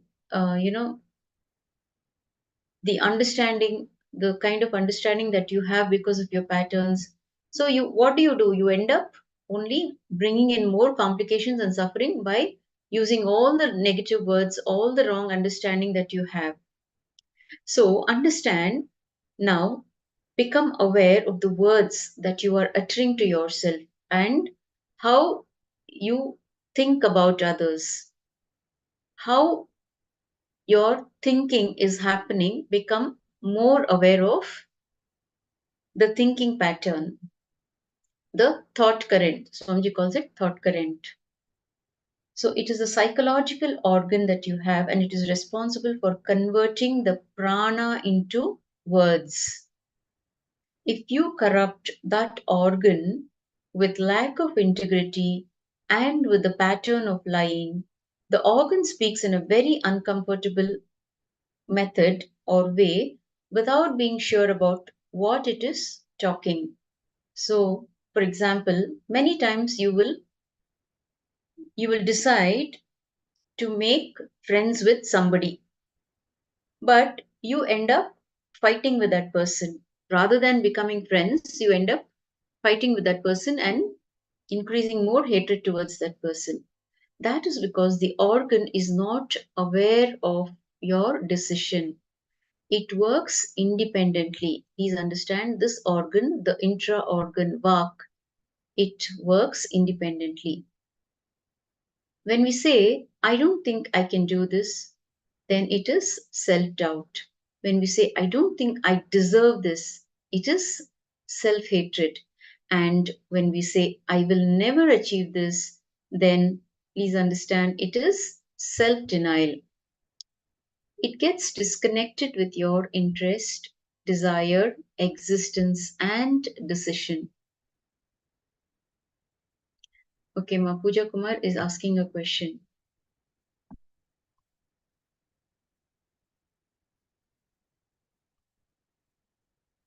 Ma, that the vak is an intra-organ and it gets corrupted due to lack of integrity. When you don't keep up the words that you are giving to yourself as well as others, that is lack of integrity. See, sometimes we only remember the words that we give others, but we don't remember that we are giving certain words to ourselves. We are telling ourselves so many things. And since morning you would have, uh, told so many things to yourself, but that you don't even remember that telling it to yourself. Like, for example, you want to eat something. You get up in the morning and you think, okay, this I'm going to make this for lunch and I'm going to have it. But by lunchtime, you have so many thoughts that you forget that you even thought about having that food. Okay, like this, there's so many things that we are telling ourselves, but we keep forgetting. We don't keep up the words that we are giving to ourselves, and we don't even remember it. The second thing is, you may be making promises to others. You may tell them, okay, I will meet you tomorrow morning at 10 a.m. But at 12 p.m. in the afternoon, you suddenly remember, oh, I was supposed to meet this person. Okay, it can happen in your office, it can happen at home, it can happen with your friends, it could happen with your children also. You give them something, you give them words, and you don't keep it up. So, is forgetfulness a symptom of corrupt vak? How can we solve? Only when you give words to others and you don't keep it up, when you give words to yourself and you don't keep it up, that is lack of integrity, ma.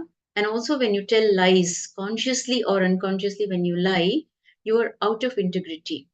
So forgetfulness, apasmara, is,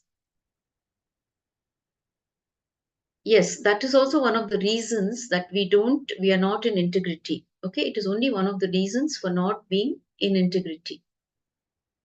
So to be in integrity, you have to start practicing integrity. You have to become aware of the word integrity. Okay, in a day, okay, from tomorrow onwards, decide I'm going to be in integrity, and try to remember, try to become aware of the words that you're giving others. Silence is the best method to follow integrity. But in this kind of an environment that we live in, it is not possible. You need to talk, you need to converse, you need to communicate. So the best thing what you can do is try to remember as many times as possible that you need to be integrated, and then it becomes a habit. Once it becomes a habit, you will live integrity. It is a powerful truth. It is one of the 4 powers. Okay, ma? So these are the basic teachings of Swamiji. When you follow these teachings, what happens? You live a complete life. You live a life of completion. Got it, ma? Ma Pooja Kumar? Yes. See, you will be taught what is integrity, what is authenticity, what is enriching, and what is being how to take responsibility. These are the 4 tattvas, the 4 powers. You will learn it in detail in one of the sessions, ma. So attend all the sessions and you will be equipped with all this knowledge.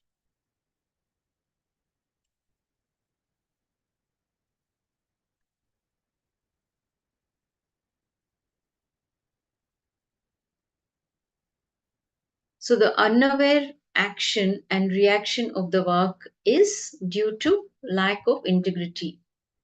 See, like Ganga, your vak has power. Like river Ganga, your vak has power. As long as you maintain integrity, the words, whatever you utter, will become a reality. So become aware now. Even in your words, do not curse anybody. Do not make that habit of cursing anybody. Even if you already are into that habit of cursing people, drop it today and decide to drop it now. Now, do not curse using your vak and do not be in the space of non-integrity using your vak. Try to always be in the space of completion. If you have given any words and you did not fulfill, sit with your vak and respect it as a conscious internal organ and withdraw that word. You can complete, you can declare completion. Every time you don't live integrity, you can declare completion. The words that you give to you and others matters. So start bringing in sensitivity and awareness to the words that you are uttering.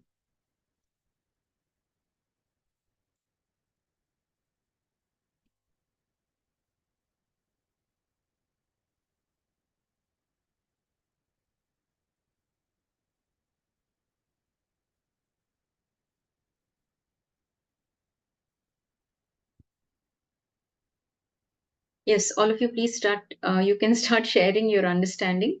You can share whatever you learned from this segment. What is integrity? What is vak? What is the power of words? And how these power of words can affect us? So you can share your learning and your understanding.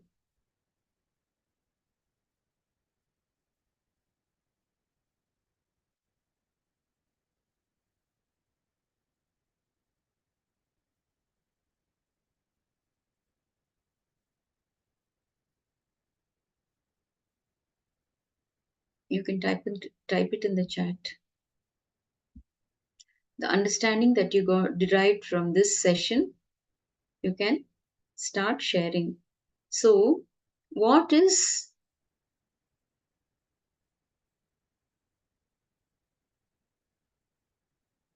the power of words? What can the power of words do to us, ma? Ma Jayanti, can you share? So we must not curse anyone even in our thoughts. Okay, ma.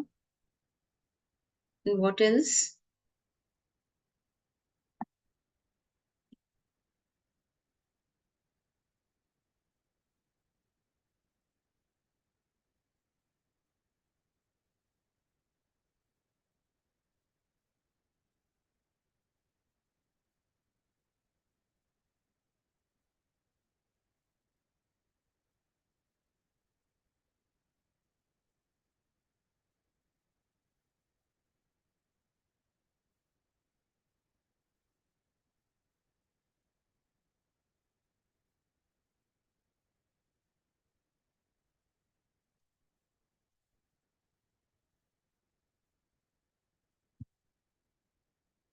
Be as good as one's word.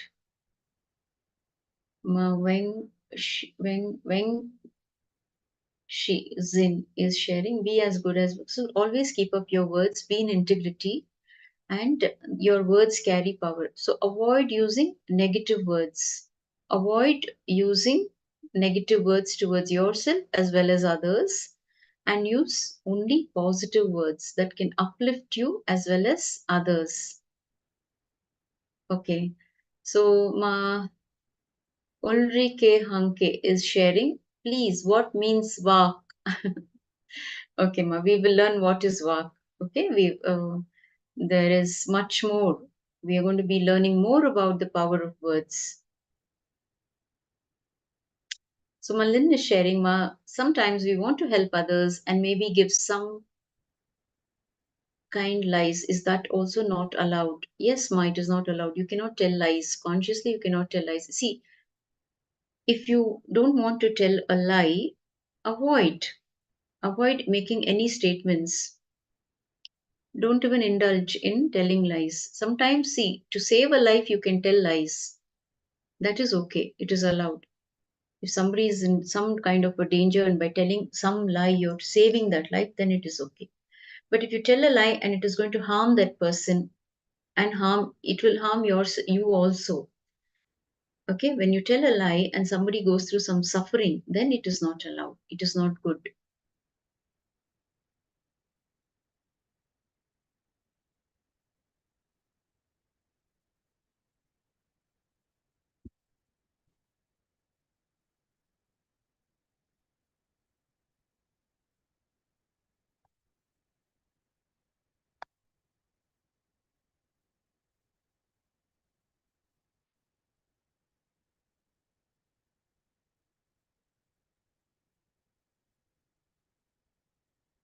So we will now be learning more about the power of words with the Supreme Pontiff of Hinduism, Bhagavan Nithyananda Paramashivoham, who has blessed the whole humanity with all these powerful truths.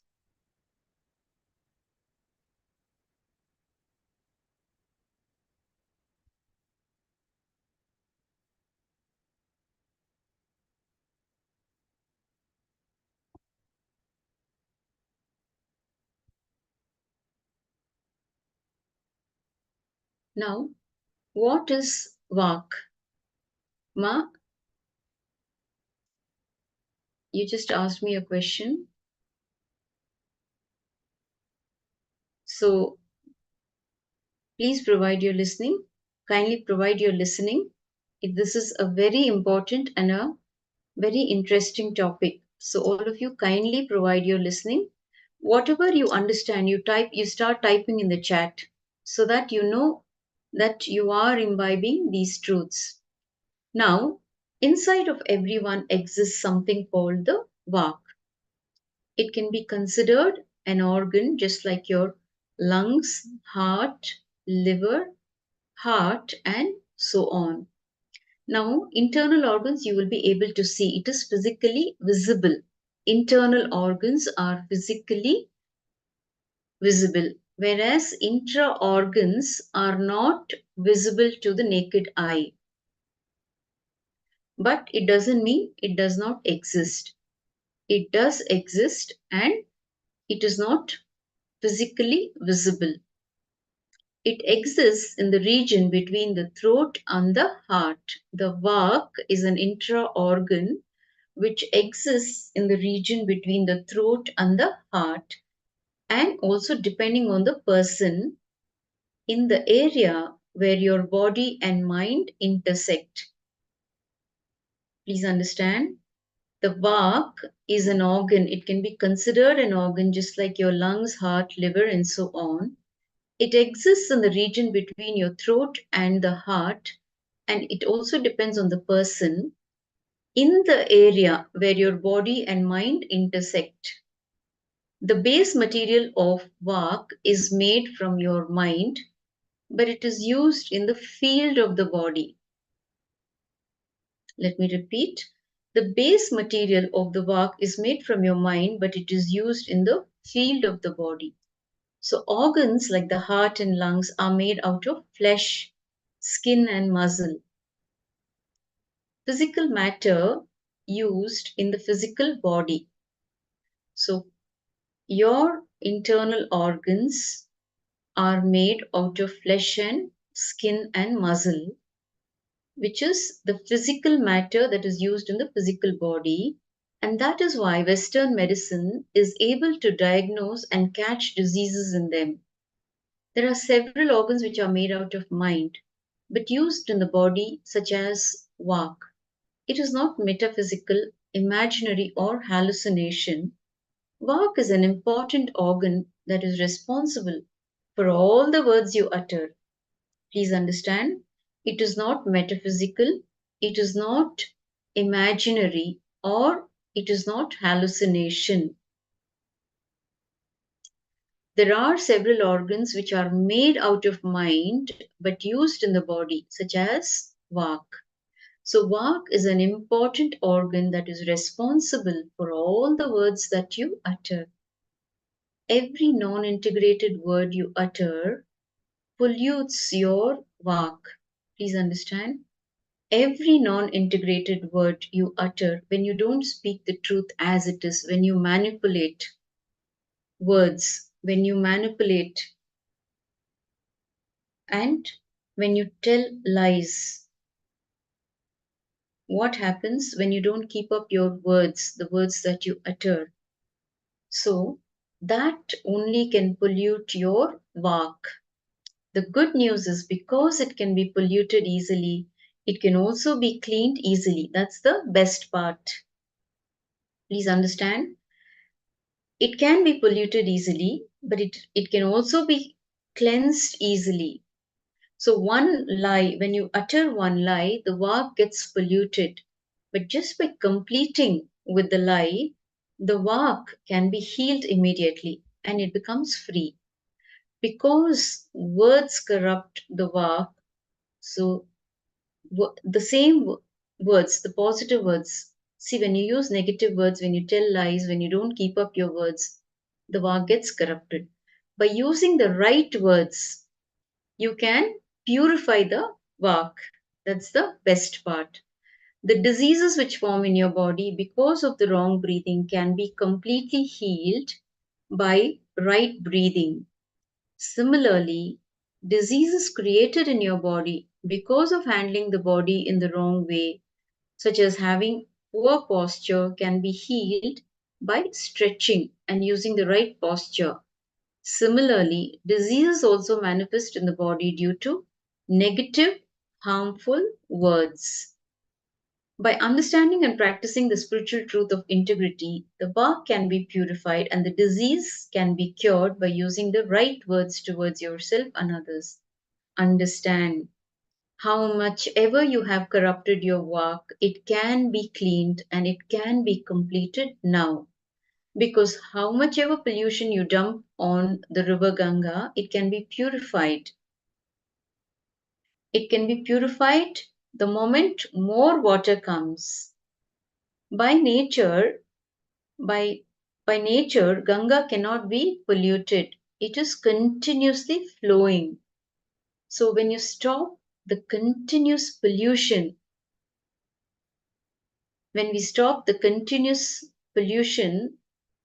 what happens? Ganga gets purified on its own without having to do anything. It just gets purified. Only because of continuous pollution, it is getting polluted. Otherwise, if the pollution stops, it can purify itself. See, continuously it is purifying itself, but continuously it is also getting polluted. Similarly, just by completion and integrity, your Vak can be purified immediately. From this, the whole science of Vak Siddhi is founded.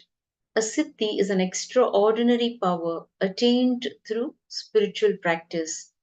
It is not difficult to practice integrity as a lifestyle. It is easy as setting aside time to brush your teeth twice a day. It becomes a habit. So when you start practicing integrity, it becomes a habit. So just as your oral hygiene is important, keeping your internal body clean is also important. Practicing integrity, becoming aware of the words that you are uttering inside as well as outside, is the purifying mechanism. So through integrity, the power of words, the Vak Siddhi is awakened. Vak Siddhi is the voice of the divine truth, giving you the ability to manifest your words as reality and to know what others will say even before they speak. So that is the power you will have when you practice integrity. Okay? So when you utter words, it will become reality, and before the other person starts speaking, you will know what the other person is going to talk. That is the power of Vak Siddhi. So what happens when you practice integrity? You will have control over your words and what others say to you. And with this ability, you will be able to create a positive impact on the world. Your words count, and so do those of others. Just because your inhaling and exhaling happens again and again at different times in different speed, almost which is not connected to each other, don't think your breathing, that is your morning, you have a different kind of breathing, and evening you have a different kind of breathing. Whether it is the morning breathing, evening breathing, and night breathing, they're all independent of each other. So please listen, the way you breathe in the morning, the way you breathe at noon, and the way you breathe at night are all completely different. They are totally different. The heat of the exhaling air, the quantity that goes inside and the quantity that comes outside, the quality which goes inside, the quality which comes outside, everything is different. But that does not mean each of your breath is independent.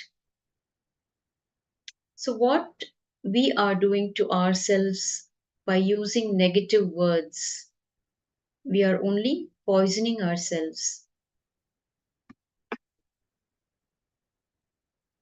Now, the words, when we practice completion and cleansing our Vak, when we keep our Vak clean by practicing completion, by being in integrity, when we express words, these words can be transformed into powerful words of blessing. And it also makes good things happen. So, when you utter beautiful, sweet words, or when you utter defensive words or abusive words, your Vak is one and the same. So, receive the powerful Vak Siddhi initiation in this Paramashivoham program. Now, there is a goddess by name Mukambika. Okay, she's a goddess who is known as Mukambika, and the temple is situated in Karnataka. Okay, this deity, she is the embodiment of Vak Shakti. This deity, Mukambika, goddess Mukambika, is the embodiment of Vak Shakti, Mahavakya. So all the acharyas, when they give Mahavakya to somebody, they will have to bring them to Mukambika because she's the Vak Devi, Lord of Vak Shakti. She is the Devi of Vak. Now, how to practice Vak Shakti, the technique for Vak Shakti? How are we going to practice? So the negative memories gets nourished by agitation, mind by dilemma, eyes by the scenes, ears by the sound, nose by the smells, tongue by the taste. Please understand, each word you utter has a taste. Not just the food you eat has a taste. Each word that you utter has a taste. So just sit and utter the word sugar, sugar for 5 minutes. You will feel the tongue experiences the taste. Okay? Try this technique. Please do try this technique for Vak Shakti. If you want to have Vak Shakti, if you want to have the power to make the words into reality, do this technique. Okay? Just sit and utter the word sugar, sugar, sugar for 5 minutes continuously. What happens is you will start feeling the taste of the sugar on your tongue. And similarly, when you utter chili, pickle, whichever word you want, you can utter. And because, see, why we are asking you to utter the names of food, because you can find the taste immediately on your tongue. Because each word brings the visualization to your tongue. When you utter the word sugar, you are visualizing sugar. So even if you don't believe, you can just sit outside your house and start blessing people.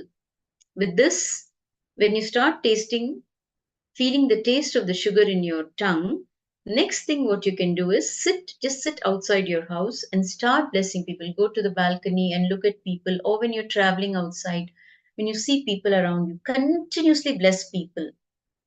Continuously bless people around you. Now, whoever is passing by, you don't need to call and tell them. You don't have to go and tell them, I'm blessing you. Just tell it to yourself. May you live long. Let you have good health. Let you have all auspicious things in life. So continuously keep telling this from sunrise to sunset, and you will experience such joy. Your tongue will have that joy.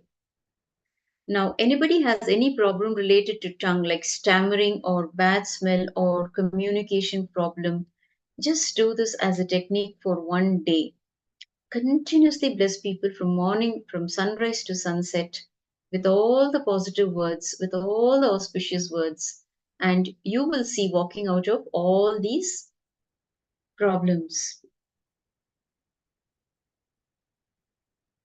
Okay, if you're not living inside India, if you're out of India, you can visit any malls and you can practice this technique there. Continuously keep blessing people. So, you don't know the power of your vak, how powerful it is. Now, when Swamiji can bless you, you have no right to judge anybody, because Swamiji doesn't judge anyone. And you are the last person to receive anything if he starts judging you. Please understand, if Swamiji starts judging people, you will be the last person to receive any good things. So be very clear, when you have good things in your life, the divine has not judged you. It has been very kind to you. Do not analyze how this can happen. Whether others get good or not, you will get good. So go on telling people, you will be happy. So much good will happen to you. When you start doing this, you will start experiencing that the positive things from, you will start experiencing it in your system, in your physical system.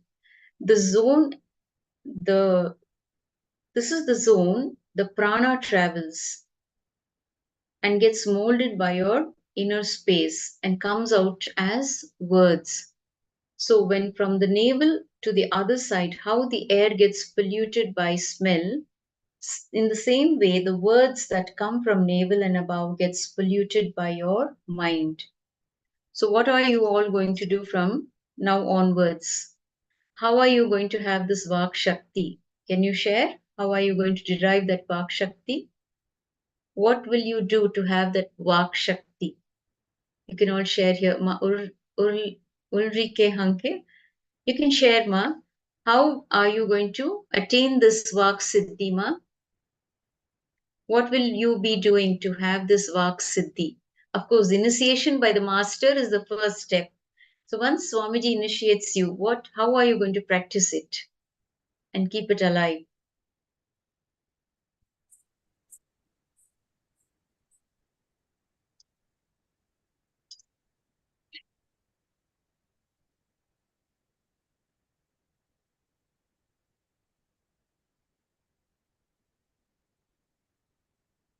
So Majayanti Kanagratnam is going to start blessing people. Yes, Ma, wonderful.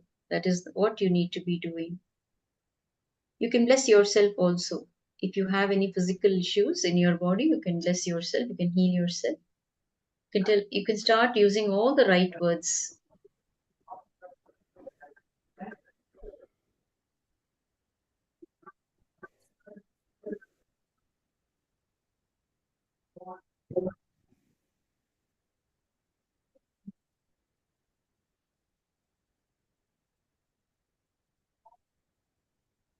Requesting all of you to mute yourselves.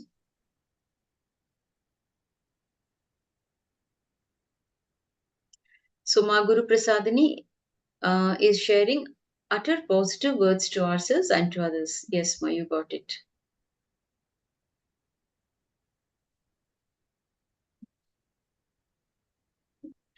Okay, so for one day, practice this. Just for one day, do this. Okay, as an exercise, you can try this. It is not about trying. You will be doing this. If you really want Vak Shakti, you will be doing this. So do this. So Ma Ulrike Hanke is sharing. I say often in my mind, I love you since some months, and there are many joys. I will do further. Beautiful Ma. The statement that you uttered to yourself for the past few months has brought you here to this platform. Understand, Ma? When you started uttering to yourself that you love yourself, then what is happening is Paramashiva is raising you to the next level. He is making you become Paramashiva. Okay, so we will continue with the technique for Vak Shakti. So for one day you will do this. Just be blissful the whole day. Okay? Let all the auspicious things happen with you. Don't tell others, I will be with you. Okay? You cannot be with them. Just leave that to Swamiji. When he says he will be with you, he ensures that he is with you. Now, go on telling, go on blessing people, continue to bless people. Let you have wealth, let you have health, let you have all the good things. And suddenly you will see that you have raised to the level of God. The most simple way to be God is to behave like God. Do not claim, just live like God. So don't sit and analyze how to make it true. Just sit and do it. You will understand how much joy it brings in your life. Just these words, the positive words, the genuine feeling towards others, to make others happy, to make wanting all the auspiciousness to happen in others' lives and continuously blessing them, you will see how joyful your life becomes. So here Swamiji is revealing one of the important meditation technique. This will be annam, means nourisher to your being. This action will be a great yagna, great sacrifice through which your God consciousness will grow. You will start having Vak Siddhi. If anybody believes I have Vak Siddhi and believes you also want to have the Vak Siddhi I have, take this as a technique. So try one day like giving it a chance. The whole day, whomever you see, continuously go on blessing them. Continuously when you bless them, you will catch the joy in it. You will see you are raising in consciousness. Even if you feel shy to do it aloud, mentally do it. And you cannot say today, I bless all the people I meet. No, that is cheating. Whenever you see any individual, for every individual, start doing it. You can do it mentally. Suppose you're sitting in a bus, you're traveling by public transport. Look at each person getting into the bus and bless them. Let you be healthy, let you be wealthy, let you have all the happiness in the world, let you be joyful. Okay? Let you get connected to Swamiji. That is also a beautiful blessing, Ma. Start blessing people to have the divine connection. Many people are missing out because they are not aware. Okay? Let's start blessing people and bring them towards Swamiji. So start doing it one whole day. When you do it for one day, you will start seeing the results. So make it a conscious practice. Let you become consciously aware of practicing this every day. See, one whole day you do this, you will start seeing results instantly. But to maintain this, continuously do it.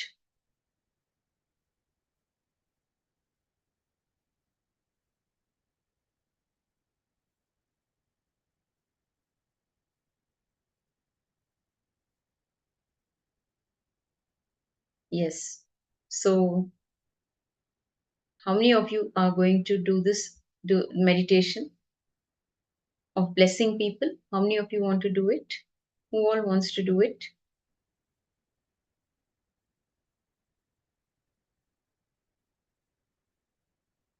So even the people who have turned off their cameras and listening, you can also type in the chat.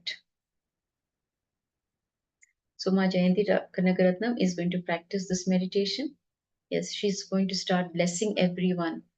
Bless all the things in front of you, Ma. The furniture, everything around you, the books, furniture, non-living things. Everything has energy. Everything carries a certain energy.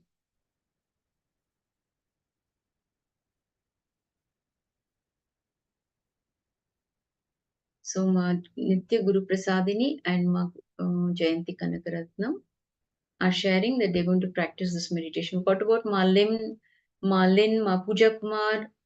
What about Atma Jyotikananda? I know it is all very late.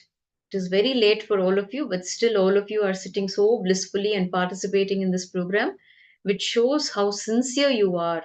How sincere you are to transform, to become Paramashivas. This sincerity is going to give you major breakthroughs in life. Yes, I will try it when I go outside. Sitting from the vicinity of your homes also, you can practice this, Ma. Start practicing it. See, any truth that you get to hear, you learn in this program, apply it immediately. Bless yourself. Bless your body. Bless your internal organs. Start blessing right away. Practice it. See, I'll tell you a secret. When I first met Swamiji, it was my brother who had introduced me to Swamiji, and he told me one thing when we went to Swamiji, when we attended programs. He walked up to me in the program and he told, any meditation you do, do it intensely, do it sincerely, do whatever Swamiji tells you, follow all the instructions. You know, that is one thing. I really bless him and I'm really thankful to him. I caught that, the moment he told it, I applied it and I could see the results. Beautiful results, beautiful experiences I used to have. Whenever Swamiji initiated us, into some meditation, I would do it very sincerely. And I would have instant results I would experience. That made me do it more intensely the next time, more sincerely the next time. Okay, so when we practice something, when we apply it instantly, we instantly see results, and that will make us, it will motivate us to do a better job again and again. Okay, we repeat it, we continuously repeat it because we like it, isn't it? We are seeing so much of expansion that is happening within us. Okay, so wonderful having all you guys sharing. And you should also share your experiences. Okay, not just what I'm teaching. It's not like, you come back with me and you come back and say, I understood this. Now you should start sharing your experiences, how you feel. See, start becoming more aware, okay, in your personal lives. After you walk out of this program, like say, today at the conclusion of the program, most of you may go to bed because it's too late. So when you wake up and how you are during the day, how is your day? How are you running your day-to-day lives? Look at the cognitive shift that has happened. Start recognizing, start becoming aware. It has happened. For each one of you, it has happened. Just becoming aware will give you a breakthrough. See, this is how I used to think earlier. And now I'm thinking like this. I am bringing in so much powerfulness. I'm feeling so powerful. At the end of the day, Swamiji tells you are divine, isn't it? All of you are divine. How does that make you feel? See, somebody would have shouted at you.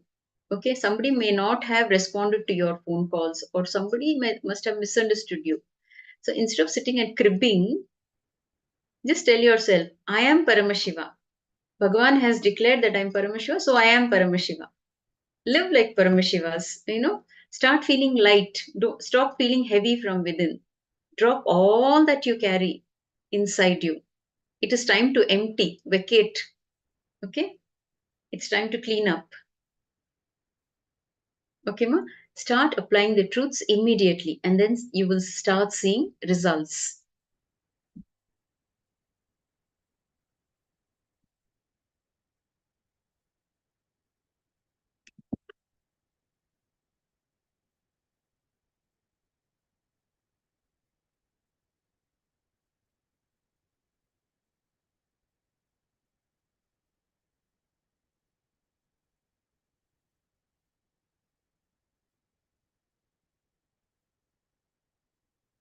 So what time is it for all of you?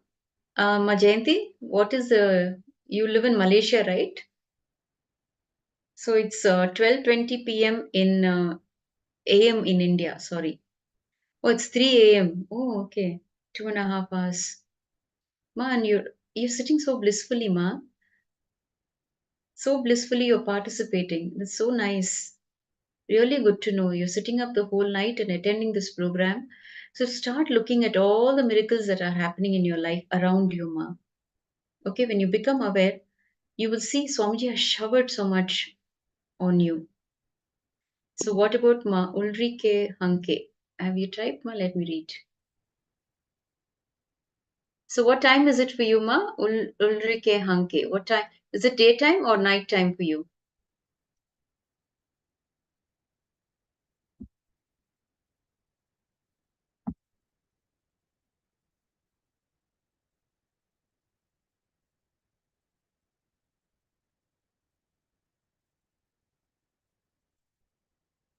It's evening. Okay. It's 8 p.m. in the evening. Okay, Ma. It's really nice. All of you have taken time to be here in this program. So Ma Jayanti saying, feeling so confident now, Ma. Yes, Ma.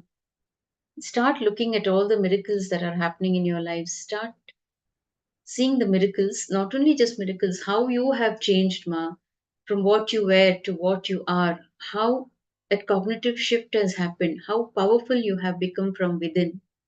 See, you're able to stay up the whole night and you're attending this program. So basically, you are a seeker, right? That seeking has brought you here to this platform. Now you are a transformed being. You are no more a normal being. You are an extraordinary being. Understand, all of you here in this program are no more ordinary, powerless beings. You're all extraordinary, powerful beings. So, on that note, I would like to conclude this segment with the Purna Mantra. Let us chant the Purna Mantra. Please sit with your head, neck, and spine in a straight line. Your hands in the Anjali Mudra. Let us chant the Purna Mantra. ॐ पूर्णमदः पूर्णमिदं पूर्णात् पूर्णमुदच्यते पूर्णस्य पूर्णमादाय पूर्णमेवावशिष्यते ॐ शान्ति शान्ति शान्तिः हरि ओं तत्सत् सर्वं भगवत् श्री नित्यानंद परमशिवं पादुकार्पणमस्तु ॐ नित्यानन्दम्. Thank you all for your participation. Our next Acharya is here, Madayami Swami. Thank you, Ma. Nithyanandam. Nithyanandam, everyone. Yes, thank you, Ma. Nithyanandam.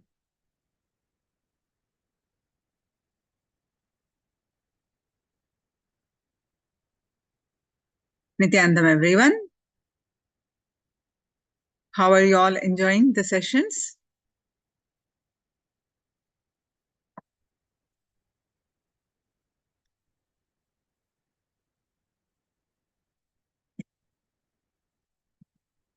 Yes, now we're going to do the third eye power manifestation. Please go ahead and post your powerful cognitions from Living Enlightenment book. Am I audible to you?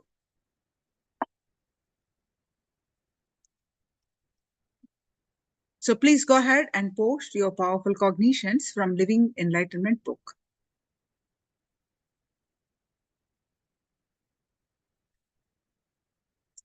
We are going to manifest the power of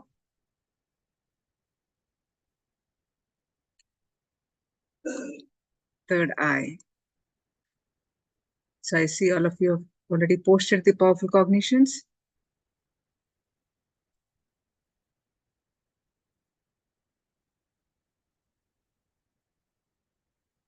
You will never make mistakes if you are deeply aware at the time of making them. When you are deeply aware, you can't make mistakes. Wonderful. All of others also, please get ready with your powerful cognitions.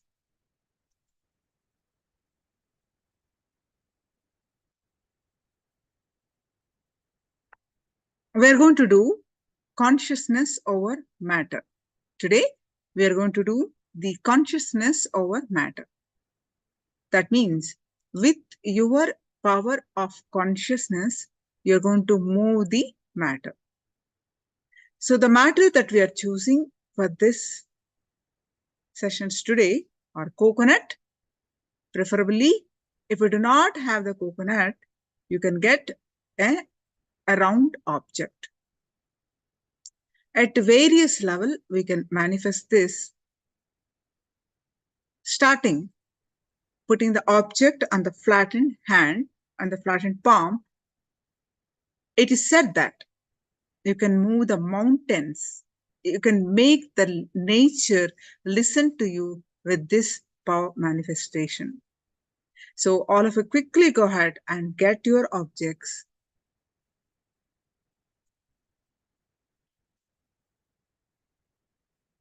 Coconut preferable. If you do not have the coconut, you can get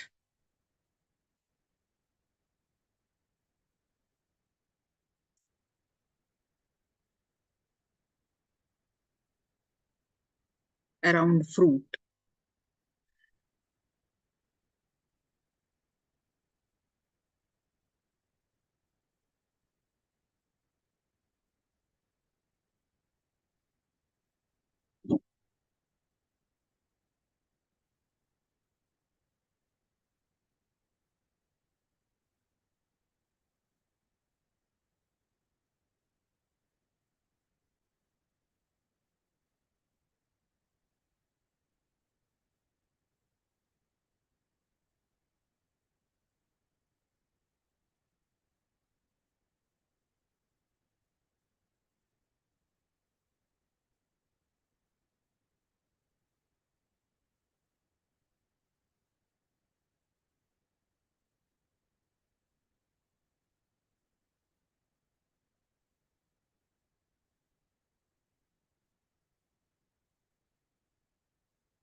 Yes, now please sit straight. Are you all ready? Yes, please sit straight with head, neck, back, straight line.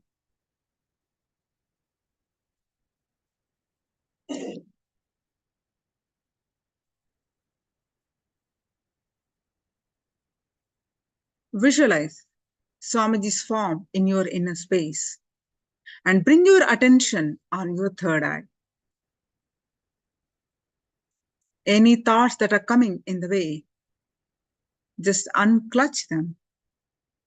Let it come, let it go. You be in the space of unclutching and bring your attention back to your third eye. And with Swamiji's form in your inner space, start chanting the Mahavakya.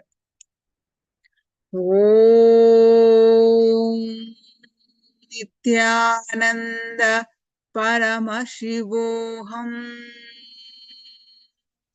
Start chanting the Mahavakya and experience the space of oneness.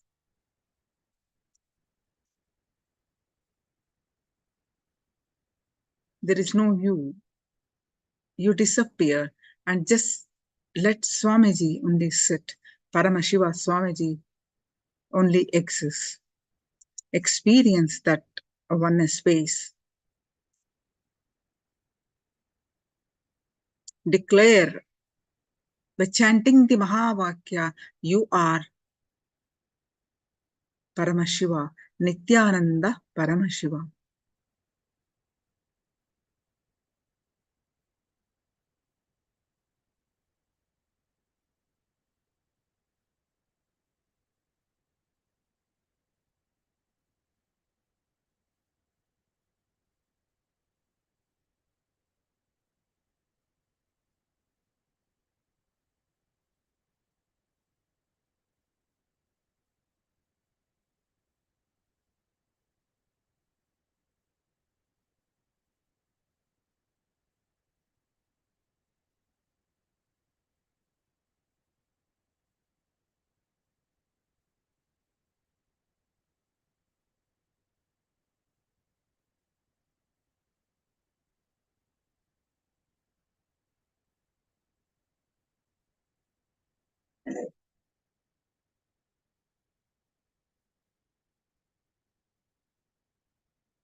I'm projecting the picture. Scan through, sorry, with the space of oneness. Intensely chant the Mahavakya and experience the space of oneness. With the space of oneness, declare the object in your hand to move. Sit with your object on your hand and declare the object to move.